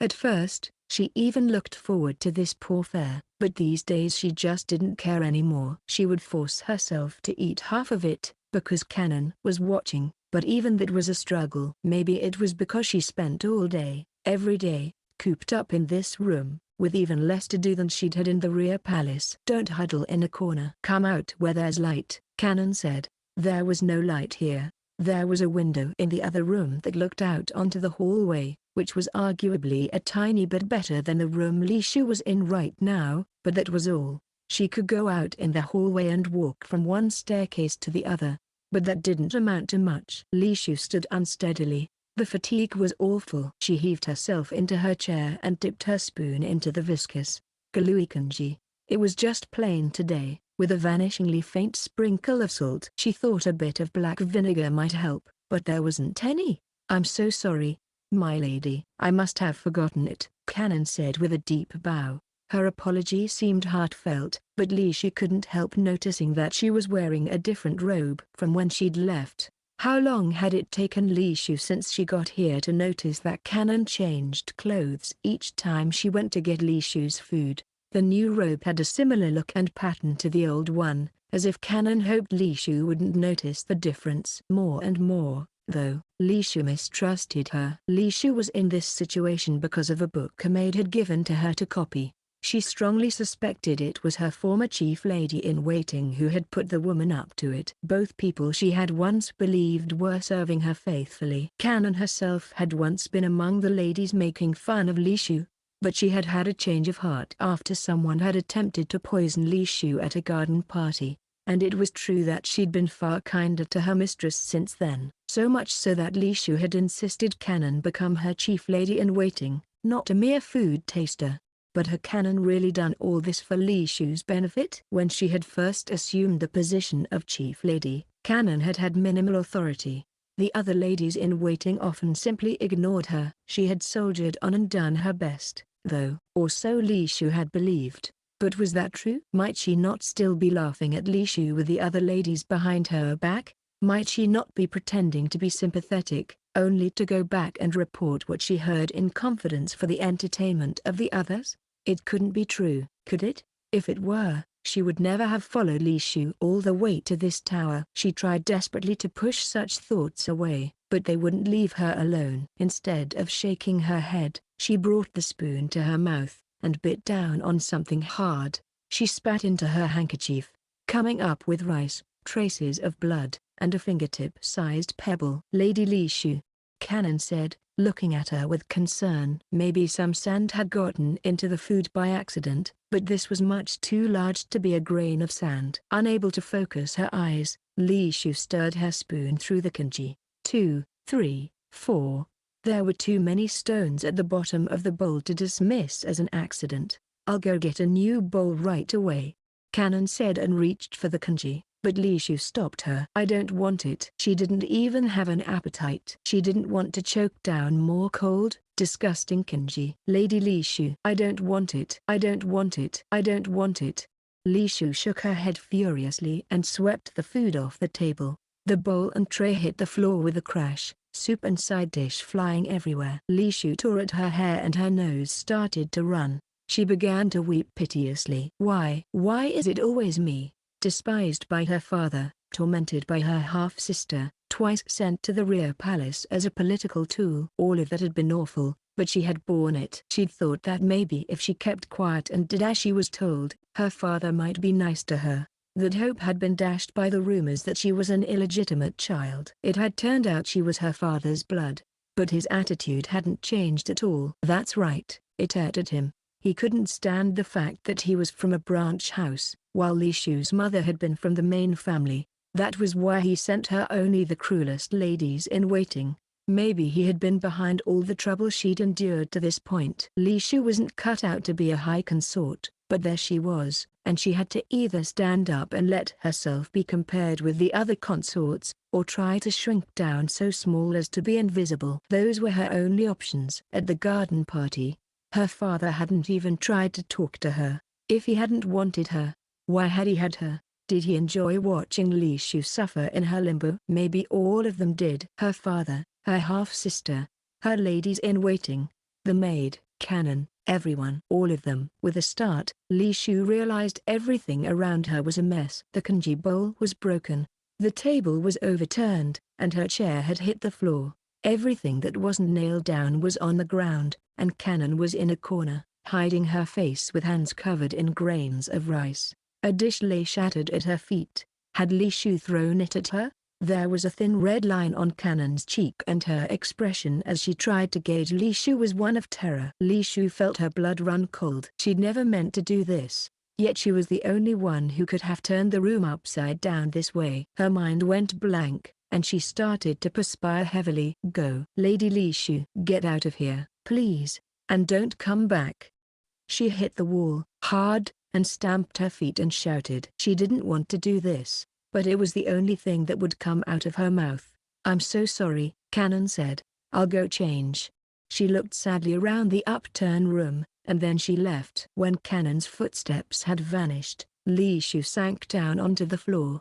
Her eyes as she looked up at the ceiling were clouded with tears. She didn't want to do this, so why had she? She'd felt like she needed to attack someone, lest she be attacked again, and in her anxiety she had lashed out at Canon. Lishu's face must have been a mess. She wanted to cry great gasping sobs, but if she started weeping, someone might come. She hugged her knees tight instead. Lishu, Lishu, came the voice from the next room. The pipe was poking through the ceiling, and Sota was talking to her. With her ears, she must have heard the entire humiliating exchange. What's going on? It sounds like your lady-in-waiting left. It's nothing, Lishu said, moving to sit once more by the chest of drawers. The sweet bitter smell calmed her down, and Sota's muffled voice soothed her anxiety. She wondered who Sota was. I've got an idea, Lishu. What's that, Sota? They'll change the guard soon. Won't you come upstairs? Her voice was sweet, pleasant.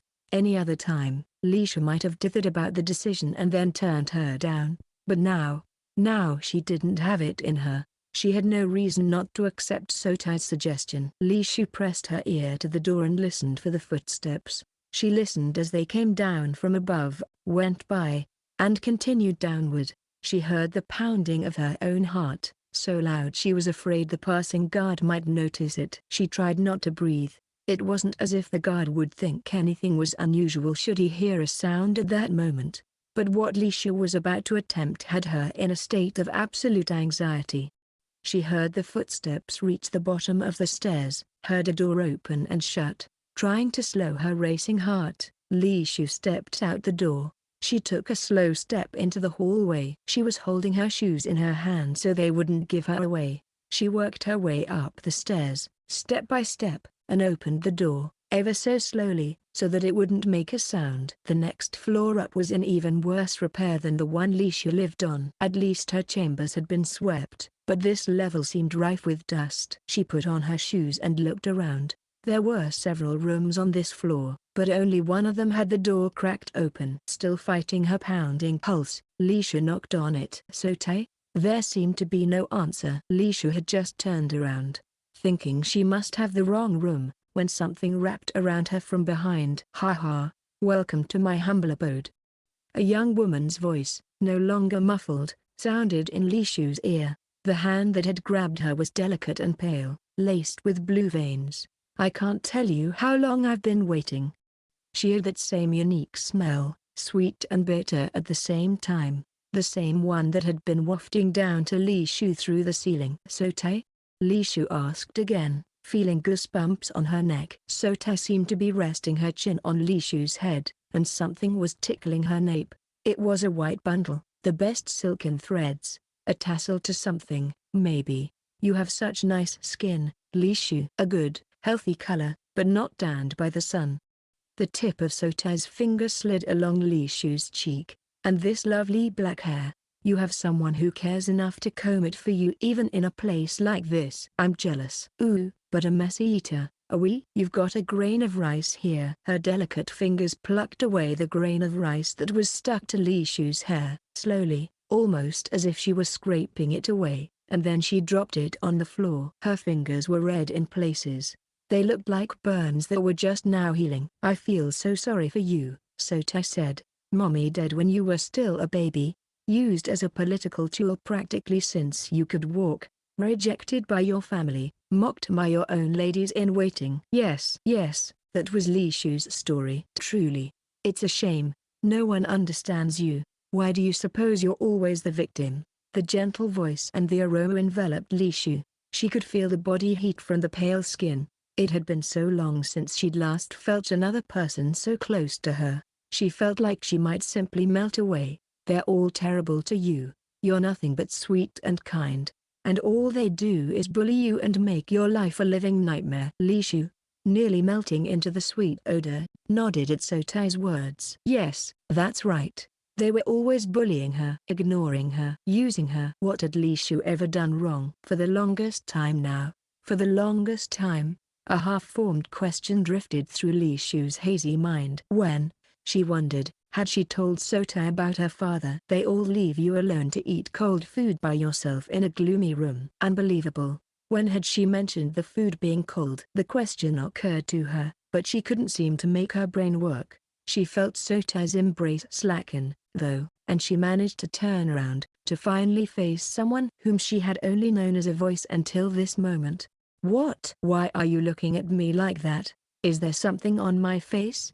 The smiling girl before Lishu was a color she'd never seen before. She was beautiful, in her way. Her figure was peach-like, her lips full and red like cherries, but her skin seemed colorless. People from the West had pale skin, but this was far, far paler than that. Lishu could never have made her skin this white, no matter how copiously she applied white makeup powder. Sotae's hair, too, was like an old woman's. It was her hair that Lishu had taken for a tassel, hair that ran straight and true down her back. "Do I look strange to you?" Sotae asked. Her eyebrows, slowly furrowing, were white too. And her eyes, they were as red as rubies. On the way to the western capital, Lishu had heard the rumors that there was a woman like one of the mythical immortals stirring up trouble in every region and making the powerful people of the capital dance in the palm of her hand. "It's you, the White Lady." "So you know about me. That makes us two of a kind, then." Sotae twirled Lishu's hair around the end of her finger. "Because I know about you too. I just never thought we would find ourselves in the same place together." She smiled, then tugged on Lishu's hair. "This black hair, I'm jealous of it." Lishu couldn't speak. "And your healthy skin. You can go out in the sun and it doesn't get inflamed and burn." Still Lishu was silent. "I can't even stand the light from a window. You complained about the gloom, Lishu, the darkness. Those gloomy corners are the only ones where I can survive. Sota's eyes were narrow and she was staring fixedly at Lishu. I have something to tell you. All the torment that's been inflicted upon you? You can't blame anyone for it. It's your own fault. Slim fingers danced across Lishu's cheek, rough fingertips scratching her skin. You never had to starve growing up, and you put on all their pretty clothes without question. But you just sit around doing nothing, don't you, Lishu? You ought to know that if you can't protect yourself, you're going to be a target. Now the fingers pinched at her cheek, digging into her skin, until the nails left scratches behind. It sickens me to look at you. A tremendous frown came over Sota's face, a look of contempt every bit as brutal as her words. Lishu shrank into herself. It's disgusting just seeing you there. Sota's chilly stare made Lishu's heart skip a beat. It reminded her of so many stares she'd seen before. Her father's, her half-sisters, her ladies. Lishu's teeth started to chatter. She felt like she might be sucked into those red eyes. Overhead, she heard scurrying, like bugs. It sounded to her like the voices of the maids and servants, spreading their tails about her and condemning her behind her back. No, stop. Lishu shook her head. She pressed a hand to her cheek, which must have had red scratch marks on it, and looked at Sotai with fear in her eyes. Sotai's lips twisted. Sickening. It's like looking at my old self. Lishu had no hope anymore of understanding what Sotai was talking about. She began to run, just desperate to get out of there. She dashed through the decaying hallway, ran up the stairs. As Sotai had told her, the door to the next floor wasn't locked. Lishu kept running, higher and higher. She lost count of how many floors she had gone up.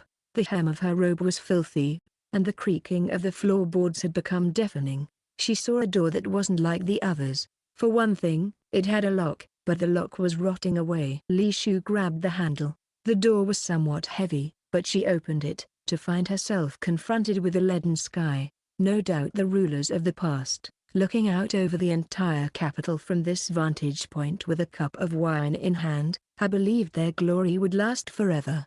It was a balcony, albeit one ravaged by exposure to the elements. Lishu took an experimental step and found the wood groaned weakly underfoot. Normally she would have been frozen by fear, but now she walked forward, one unsteady step at a time. The railing was equally dilapidated, all the paint had flaked off, the wind was blowing, whipping over her cheeks and sending her hair everywhere. Lishu could see birds flying. They looked so free. She reached out toward them, but of course, she couldn't reach them. She looked at her hand, which grasped uselessly at the sky. Chapter 16, Basen and Lishu. When Maomao and Jinchi got word, they rushed to the tower by horse. There was no time to arrange a carriage.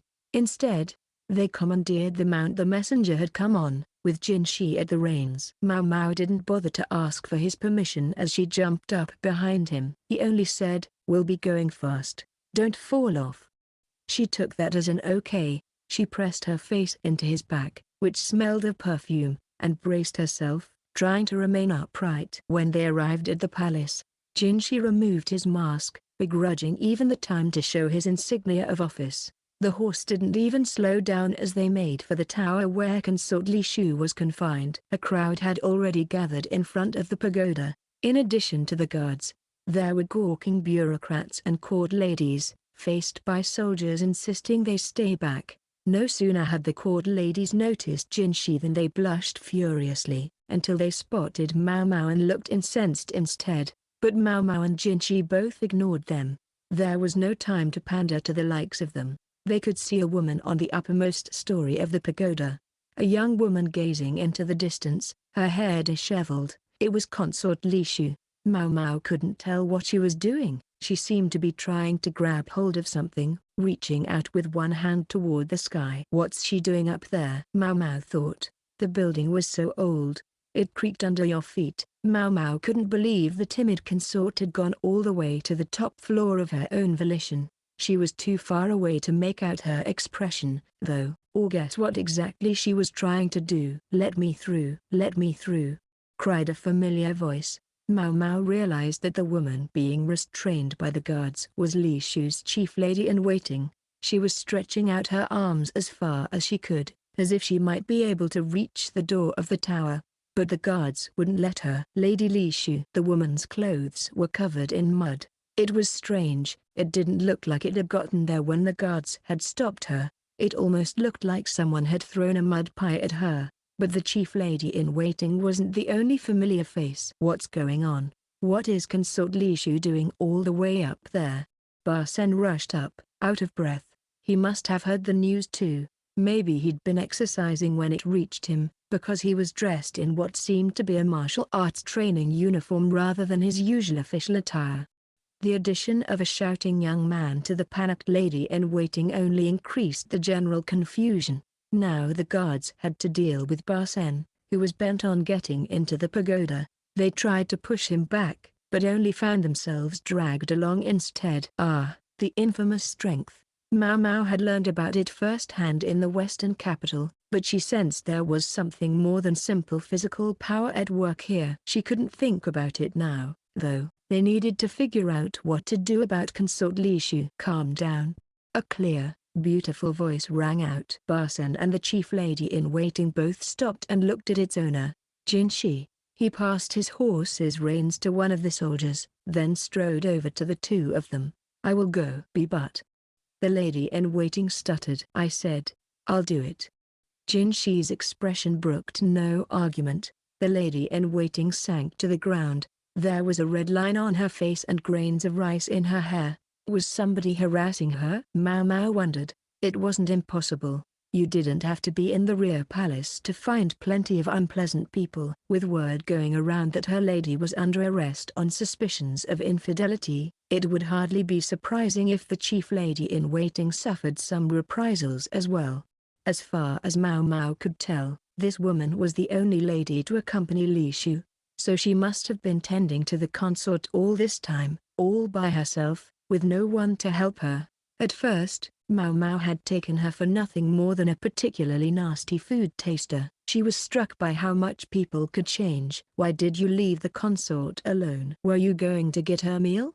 Jinshi asked. There was no kindness in his voice, but neither was his tone cold. His even demeanor seemed to help the lady-in-waiting get herself under control as well. She said, my lady has been most depressed recently. She's seemed weak, maybe because she can't leave her chambers and has no way of getting fresh air. I think today she reached her limit. She expelled me from the room. She doesn't appear to trust anyone. So you left until she got a hold of herself? Yes, sir. I needed to change, anyway, although now it seems I'll need to do it again. She looked at her filthy skirt. Jinshi nodded and headed toward the door. I'm coming with you, Barsen said, and started to go after him, but the other man only looked at him. There's no need for you to come. It's not your job. Barsen scowled, clenching his fists. He's not wrong, Maomao thought. Unlike Jinshi, who was personally acquainted with Consort Lishu from working in the rear palace, Barsen had merely accompanied her on their trip west. Whatever feelings he might have for her, dealing with her was not his business. But, he started, a pained look on his face. You are my adjutant. You understand what that means, yes? Barsen didn't say anything. Consider the worst-case scenario and prepare for it. You're the only one who can. With that, Jinshi disappeared into the tower. He really trusts this guy. She didn't know whether Jinshi was making the best choice or not, but she knew it was a difficult decision. And she also saw that she needed to do what she could to help. Barsen looked deeply pensive for a moment, then called one of the officials over and began giving instructions. She thought he said something about getting together every blanket and mattress they could find, but Lishu was too high up for that to help. Meanwhile, Maomao did what only Maomao could. Did Consort Lishu display any other unusual behavior? She asked, rubbing the lady-in-waiting's back. Maomao had observed the scratch on the woman's cheek and wondered if Lishu had had some kind of fit. She was usually so docile, but if she was feeling that paranoid, it wouldn't have been surprising. I don't know if I would say unusual, but she seemed especially interested in the ceiling lately. I think she was bothered by some hole in the woodwork. Was something on the floor above on her mind? Would that explain why she had gone up to the top story? I think there was someone on the level above us. There was a strange smell in our room sometimes, and I think it came from up there. A strange smell? Yes, it was like perfume, but it was nothing I'd ever smelled before. I didn't like it very much, but it seemed to please the consort. She spent a lot of time sitting where it was most noticeable. Maomao cocked her head, and this time turned to one of the guards. "Was there anyone else in that tower?" she asked. The guards glanced at each other, looking stricken. Their faces communicated that they knew something, but couldn't say what. "Was there anyone else?" Maomao demanded, but the answer came from an unexpected source. "Not was, is." A man with spectacles, an abacus, and tousled hair came trotting up to the conversation. "Although I requested that if anyone else were put in that tower, they be kept as far away from them as possible." It was La Han, with an implicit rebuke for the guards. "Apologies, sir, the tower is old. The upper floors didn't seem to be in a usable state." "Well, I didn't think anyone else would end up in there, anyway." "Certainly not a consort." "What are you talking about?" Maomao said. "Only what I asked to be done, lest it become a diplomatic incident, you see." "Diplomatic incident?" Maomao didn't see at all. "What did that have to do with anything?" "I told you you should have come to my meeting with that Western beauty." "She asked me for this." "This Western beauty of yours? You mean the special envoy?" "Keep your voice down," La Han said, slapping a hand over Maomao's mouth. The guards didn't appear to have heard, but Lishu's chief lady-in-waiting reacted. "The special envoy?" "Yes, that reminds me." "What is it?" Maomao asked. "You asked me if anything unusual had happened with Lady Lishu, and I just remembered." "Yes?" "What?" Maomao grabbed the woman by the shoulders, all but shaking her. "One of the ladies-in-waiting released a bird, a white bird we got from the envoy." "A bird?" "What happened to the mirror?" Maomao had been under the impression that the envoys had gifted large mirrors to each of the high consorts. Had Lishu not gotten one? "We did receive a mirror, but Consort Lishu was given a pair of mating birds as well, on the grounds that she was the youngest. The envoys thought perhaps she might be lonely, so far from her parents. And they thought birds would help." "I suppose so, but Lady Lishu starts sneezing anytime she touches an animal's fur or feathers, so she didn't see much of them.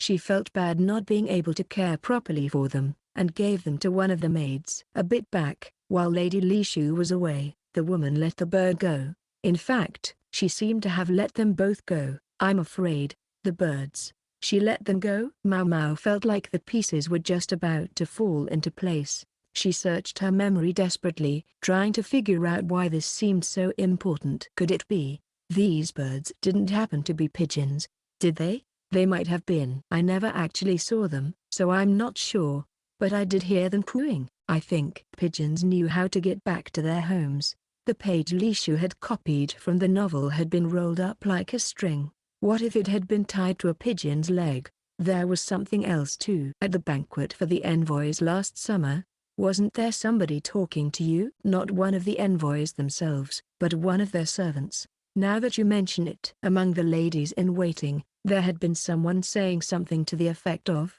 'The gentlemen of the West are generous and so very handsome.'" "I can't believe I missed it," Maomao thought. She'd been so sure that the book must have been sold by the visiting caravan. It made sense. Someone from the West would have been able to get a hold of the translation sooner than those in the capital. But the envoys had come to the banquet specifically to market themselves to the emperor and his younger brother. Of course they would sound out the palace women first, trying to get whatever information they could, and they would naturally go after the person who looked most vulnerable. If they had decided, during their reconnaissance, that Lishu would be the easiest consort to manipulate, it would certainly explain why they had targeted her after that.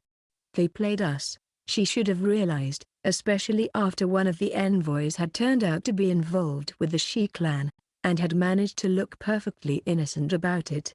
Now wasn't the time for regret, though. "All right, La Han." "Who is it in that tower?" In response, La Han leaned toward Maomao and whispered a name. When she heard it, she immediately broke out in a clammy sweat. The White Immortal. Of all the people it could have been. That made Maomao all the more curious about the strange smell that had been drifting into the consort's chambers. With as much as the White Lady knew about drugs, It was entirely possible she'd mixed something into some incense that would dull Lishu's judgment. Maomao shoved past La Han and made for the tower. She saw no sign of Bar Senator. He must have taken to heart Jin Shi's admonition to prepare for the worst. Anyway, she didn't have time to worry about him now. She needed to go see exactly what was happening with Consort Lishu. She slipped past the startled guards and into the tower. Hallway, stairs, hallway, stairs. It was enough to make her head spin. She only knew she'd arrived at the top floor because she found several men there. Jin Shi was standing in front of an open door, beyond which was a balcony where Lishu stood. Her eyes unfocused, Jin Shi was speaking to her calmly. The balcony was falling apart. Lishu was light enough that it could support her. But if Jin Shi tried to go out there, his foot might go clean through the floor. He obviously hoped he could talk her back into the building, but it didn't look like it was going very well. "Don't move. Stay away," Lishu was saying. What was she looking at? She was giving little shakes of her head, her face contorted with fear. A beautiful, much-beloved gentleman was standing before her, yet she looked as agonized as if she beheld a monster. Her eyes were utterly blind to his beauty. She was seeing something else, something fantastic. "Consort," Jin Shi said gently, still trying not to upset her further. He had the right idea. If he could just keep talking to her until she came back to her senses, he might yet succeed. Maomao stood quietly behind Jin Shi. It would be risky for the young man to go out on the balcony. If they wanted to get any closer to Lishu, Maomao would be the better choice. "I'll go," she said. "Hey, wait," Jin Shi said, but she brushed his hand away. Quite frankly, she didn't want to do this. What if her foot punched a hole through the floor? What was the consort even doing way the hell up here? That was only one of many bitter questions that occurred to Maomao, but like an idiot, she pressed ahead. Consequences be damned. She had boarded this boat, and she was going to ride it until the end. She found one thought growing irresistibly in her mind. Now that she'd come this far, she was going to help Consort Lishu. "Consort," she said. "Lady Arduo is waiting for you." It was a judicious choice. Mentioning her family here and now would almost certainly have had the opposite of the desired effect. And even Jin Shi's presence hadn't brought Lishu back to them. Instead, Maomao invoked the name of the person the consort trusted most at this moment. Her choice earned a twitch from the consort. "Lady Arduo." She seemed to show no fear of that name. "Yes, she'll be here soon. You need to change before she arrives." Maomao was careful not to specifically tell Lishu to come back to them. She just needed the consort to move toward her on the balcony. "Just stay calm and move." But it's never that simple. A sweet bitter aroma wafted to Maomao's nose. Something went by her without so much as a sound of footsteps, seeming so much a part of the natural world that no one reacted at first. The white lady passed them by as unnoticed as a breeze. Jin Shi was the first to register her presence. He moved to intercept her, but, "Gah ha ha ha ha ha ha ha ha ha." There was a shrill, piercing laugh. That was all she did. She laughed. Her red eyes almost closed. Her voice was like a wild animal's. It raised goosebumps on Maomao's skin. She reached out reflexively toward Consort Lishu, but she was too late. In her current state, the laughter was enough to agitate Lishu. Her face twisted, and she fell back against the railing. The woman's cackling must have terrified her. The rotten railing wasn't even able to support Lishu's modest weight, and she pitched backward into the empty air. Maomao rushed across the balcony, but the floorboards gave way and she too began to fall. Just when she was expecting to feel a rush of wind against her body, she felt a pressure against her belly instead. "No!" Jin Shi caught her at the last second. He caught her, but she was unable to catch Lishu. Maomao's hand was empty, and Lishu was gone. So this was how it all ended. Lishu smiled. Her body was dropping through space. Soon she would strike the ground and enter into a sleep from which she would never awaken. Her surroundings, which had seemed so hazy, were suddenly sharp and clear. She could see the collapsing balcony, and the apothecary, the one who usually acted so indifferent. She'd thought it felt like someone had been talking to her.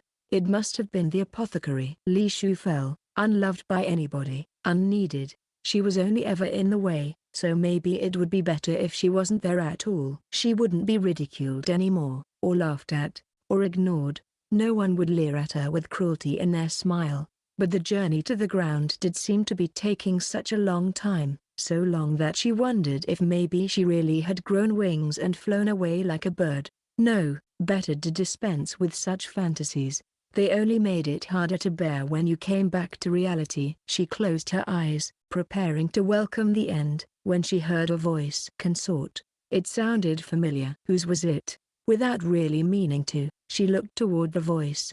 She saw a man standing on the multi-tiered roofs. He was grown, but not old enough yet to have acquired a beard or moustache. The sensitive lines of his face stirred something in her memory. It was the young man who had saved her from the lion at the banquet in the western capital. She'd never had a chance to thank him. She'd thought about it several times, but had never quite managed. So she had meant to send him a letter eventually. Now that she thought about it, she was glad she hadn't. She would have felt bad if the ugly suspicions surrounding her had engulfed him as well. She wished, though, now it was too late. She wished she could have at least told him how grateful she was. She opened her mouth. He would never be able to hear her, but she thought she could at least communicate those two simple words, "Thank you." Before she could so much as move her lips, though, the young man did something unbelievable. He began running along the roof, old tiles breaking under his feet, chunks of them flying loose. Despite the footing, or lack thereof, the young man jumped. He flew through the air and grabbed Lishu. What was he doing? Maybe he was just a little touched in the head. After all, no one could survive a fall from this height, not even a trained soldier, certainly not one holding an additional person's worth of weight. Yet he held Lishu tightly in his arms. Why would he embrace her, hold fast to a worthless young woman? It was pointless. It would only lead to both their deaths. She wished he wouldn't do this. Why was he doing this? Tears poured from her eyes. But the young man, seemingly oblivious to how Lishu felt, smiled awkwardly. And then there was a tremendous thump. The young man's left leg caught the roof below them. But only for a second, and then they were falling again. His leg twisted at a bizarre angle. "St," Lishu said. But before she could get the word stop out of her mouth, the young man had kicked off the next roof with his still functioning right leg. The force of the kick must have been immense, for Lishu saw some roof tiles come loose. Leaves rustled as they plummeted into the branches. Lishu caught the smell of fresh foliage. They had dropped among the huge trees that surrounded the tower. The young man kept hold of Lishu with one hand and grabbed a branch with the other. Their combined momentum, however, thwarted him, and he lost his grip. He tsked as his fingernails dragged down the side of the trunk. Their fall stopped with another big bump. There was an impact, but no pain. Lishu hadn't actually hit the ground. Instead, the young man was beneath her, protecting her, and beneath him was a pile of mattresses. When she looked around, in fact, she realized there seemed to be mattresses everywhere. Both the young man's legs were broken, while the nails on his left hand had been torn out and his fingers were bleeding. And while they may have landed on some mattresses, it couldn't have been enough to keep the young man from hurting his back in the landing. He was an absolute wreck, but he was still wearing that same awkward smile. "Why?" Lishu said. She wasn't able to voice the complete question.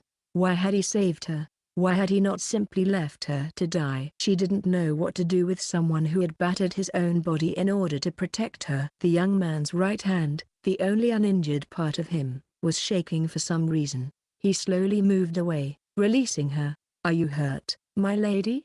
he asked. "Why?" She still couldn't muster any further words. Tears clouded her eyes, and her vision was full of the young man's blurry, smiling face. "Does anything hurt?" he asked. No, that wasn't why she was crying." She shook her head. "I must apologize for presenting myself before you in such a filthy state. It was an emergency." No, she didn't care about that. "I tried to be careful not to use too much strength. If you nonetheless find yourself with bruises, however, please don't hesitate to punish me." Lishu was speechless. How could he say such things? His arm around her had been powerful and yet gentle. How could she ever punish him for that? A moan escaped her, provoking a look of alarm from the young man. No, He shouldn't be worrying about her. He should be thinking about his own broken body. Why would you bother to rescue me? Lishu asked finally. The emperor would surely cast aside a consort who was suspected of infidelity. It was pointless for the young man to risk his own life to save her. You mustn't belittle yourself so. Saving you was worth everything. That's why I did it. He reached up with his one good hand and shyly wiped away Lishu's cascading tears. I wanted you to be happy. That's all. Perhaps even that wish was too much ambition for a simple soldier. That smile again. Lishu's mouth twisted and untwisted. She was wearing hardly any makeup. Her eyes were swollen, and her face must have been bright red. She was embarrassed for the young man to see her this way, and her embarrassment only made what she did next even more embarrassing. She buried her face in his chest. Lishu, I mean, consort. The young man was practically panicking. She could hear his heart pounding with agitation in his chest. This went beyond embarrassment. She had to get away from him before anyone saw them, or this time she would be suspected of being unfaithful with this young man. Normally, doing something this crazy would have caused her heart to race and sent blood rushing to her head. And indeed, her pulse was going very fast, but at the same time, she was calm. Here with her face against the young man's chest, which smelled faintly of sweat but just as much of fresh leaves, new growth. Lishu wished fervently that this brief moment might be even 1 second longer. Epilogue. It's a downright ridiculous story, isn't it? Maomao said, flipping through the romantic tragedy that had come to them from some far country. Jinshi had only just given her back her original copy. Well, her copy of the original copy. I agree. Jinshi, who had come to return the book, leaned against a shelf, staring out the window at the sky. The atmosphere between them was difficult to describe. Though they were alone now, Jinshi had none of his recent forcefulness. Maomao knew he understood that this wasn't the moment for it. Consort Lishu, or rather, former Consort Lishu, was going to become a nun again, on the orders of the emperor himself.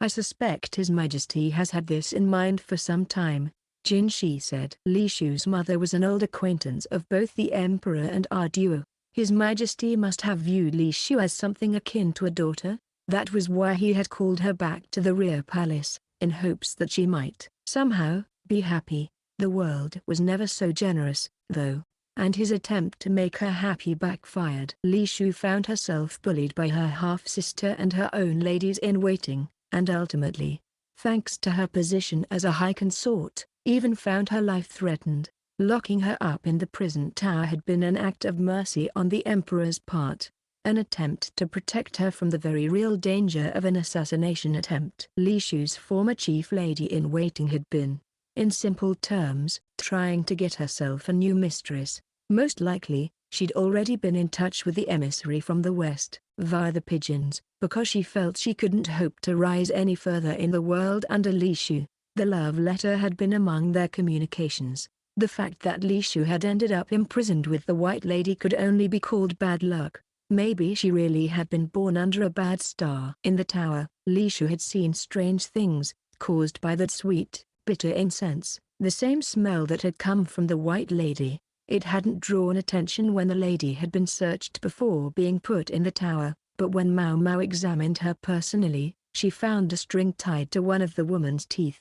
The White Lady tried to bite it off, but this only made everyone more curious about what was attached to it. When they pulled it up, they discovered a small sachet of incense. This was a woman who would willingly drink quicksilver. Why wouldn't she hide incense in her stomach? The stuff might have been dangerous had Lishu continued to be subjected to it, but Lao Men, a medical officer, said that since it had stopped at this stage, there was nothing to worry about. The fact that Lishu happened to be built in such a way that such drugs were especially effective on her was just another stroke of misfortune. A consort can't be allowed to cause such commotion. No consort could be the cause of such trouble and go entirely without consequences, hence, the nunnery. However, before entering his judgment, the emperor had summoned Maomao and asked her 2 questions. What is the lifespan of a rumor? She had answered that it was 75 days, although he shook his head and insisted that would not be enough to save face. Then he asked, if there were to be a man suitable for Lishu, What kind of man would he be? He practically sounded like a father seeking a good match for his daughter. This was how he acted with Lishu, another man's child. Maomao could only imagine how he would be when it came time to find a match for his own offspring. Princess Linglai. Maomao knew the girl was the apple of his eye. For just a second, she thought of the man with the scar on his right cheek, but she decided not to say so aloud. Forget strangling. It might get her head lopped clean off. I'm afraid that's not a question I can answer, sir, but perhaps you might consider that the man who broke both his legs, tore out all the fingernails on one hand, and dislocated his shoulder to save her merit's reward.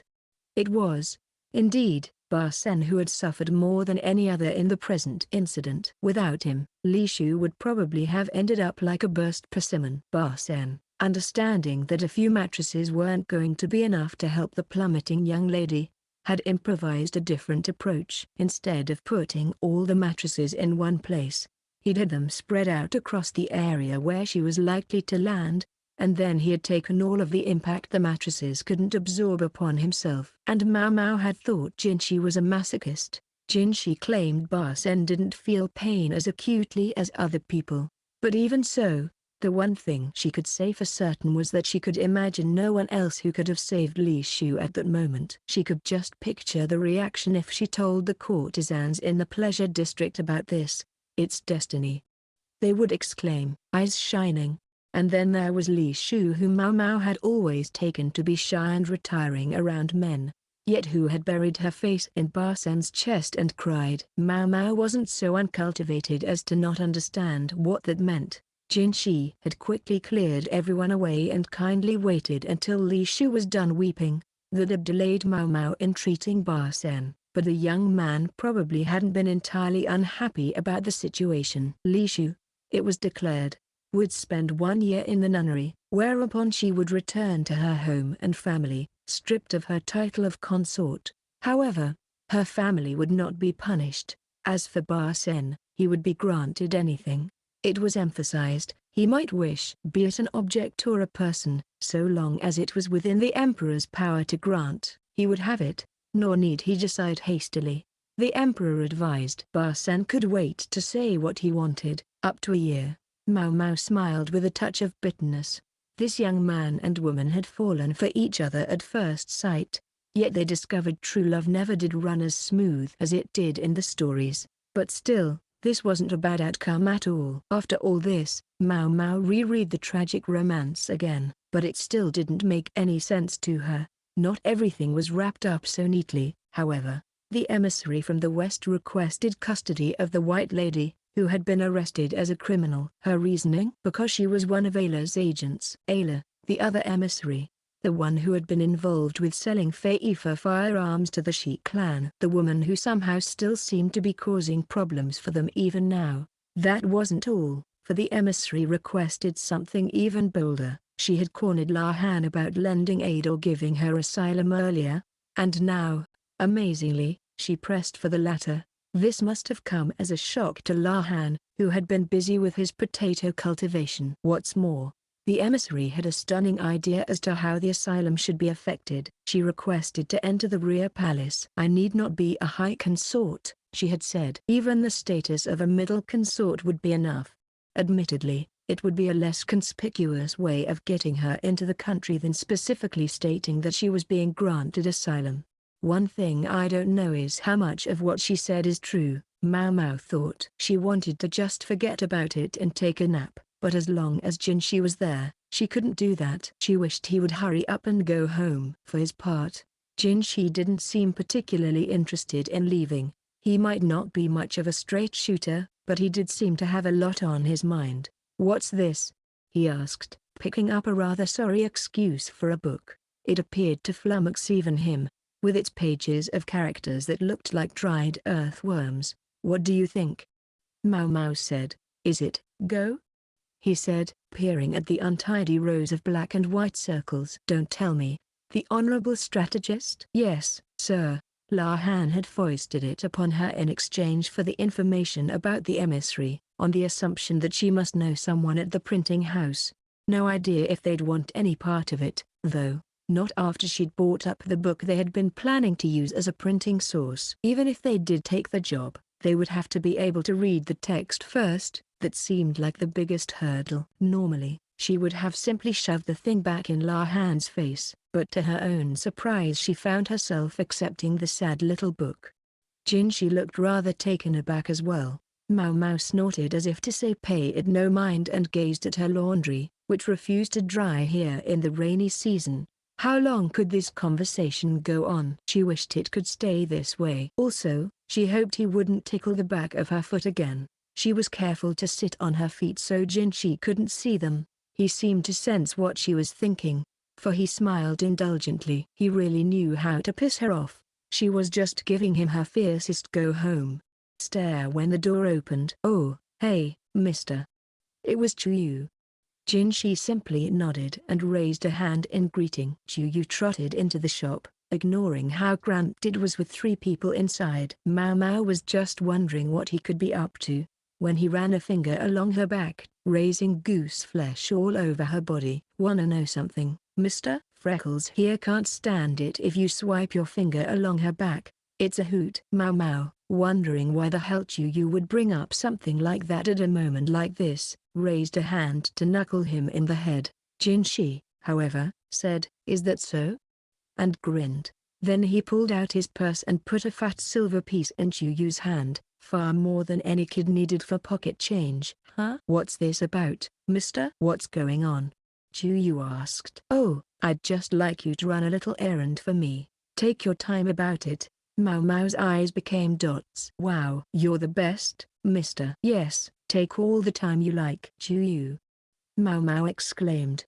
But the little brat walked out of the shop as if to say his work here was done. She jumped up to follow him, but she felt a tingling along her spine. Master Jinshi." "Well, I'll be. It really works." He was smiling triumphantly. "And I'm not done paying you back." No young man had ever looked more mischievous than he did at that moment.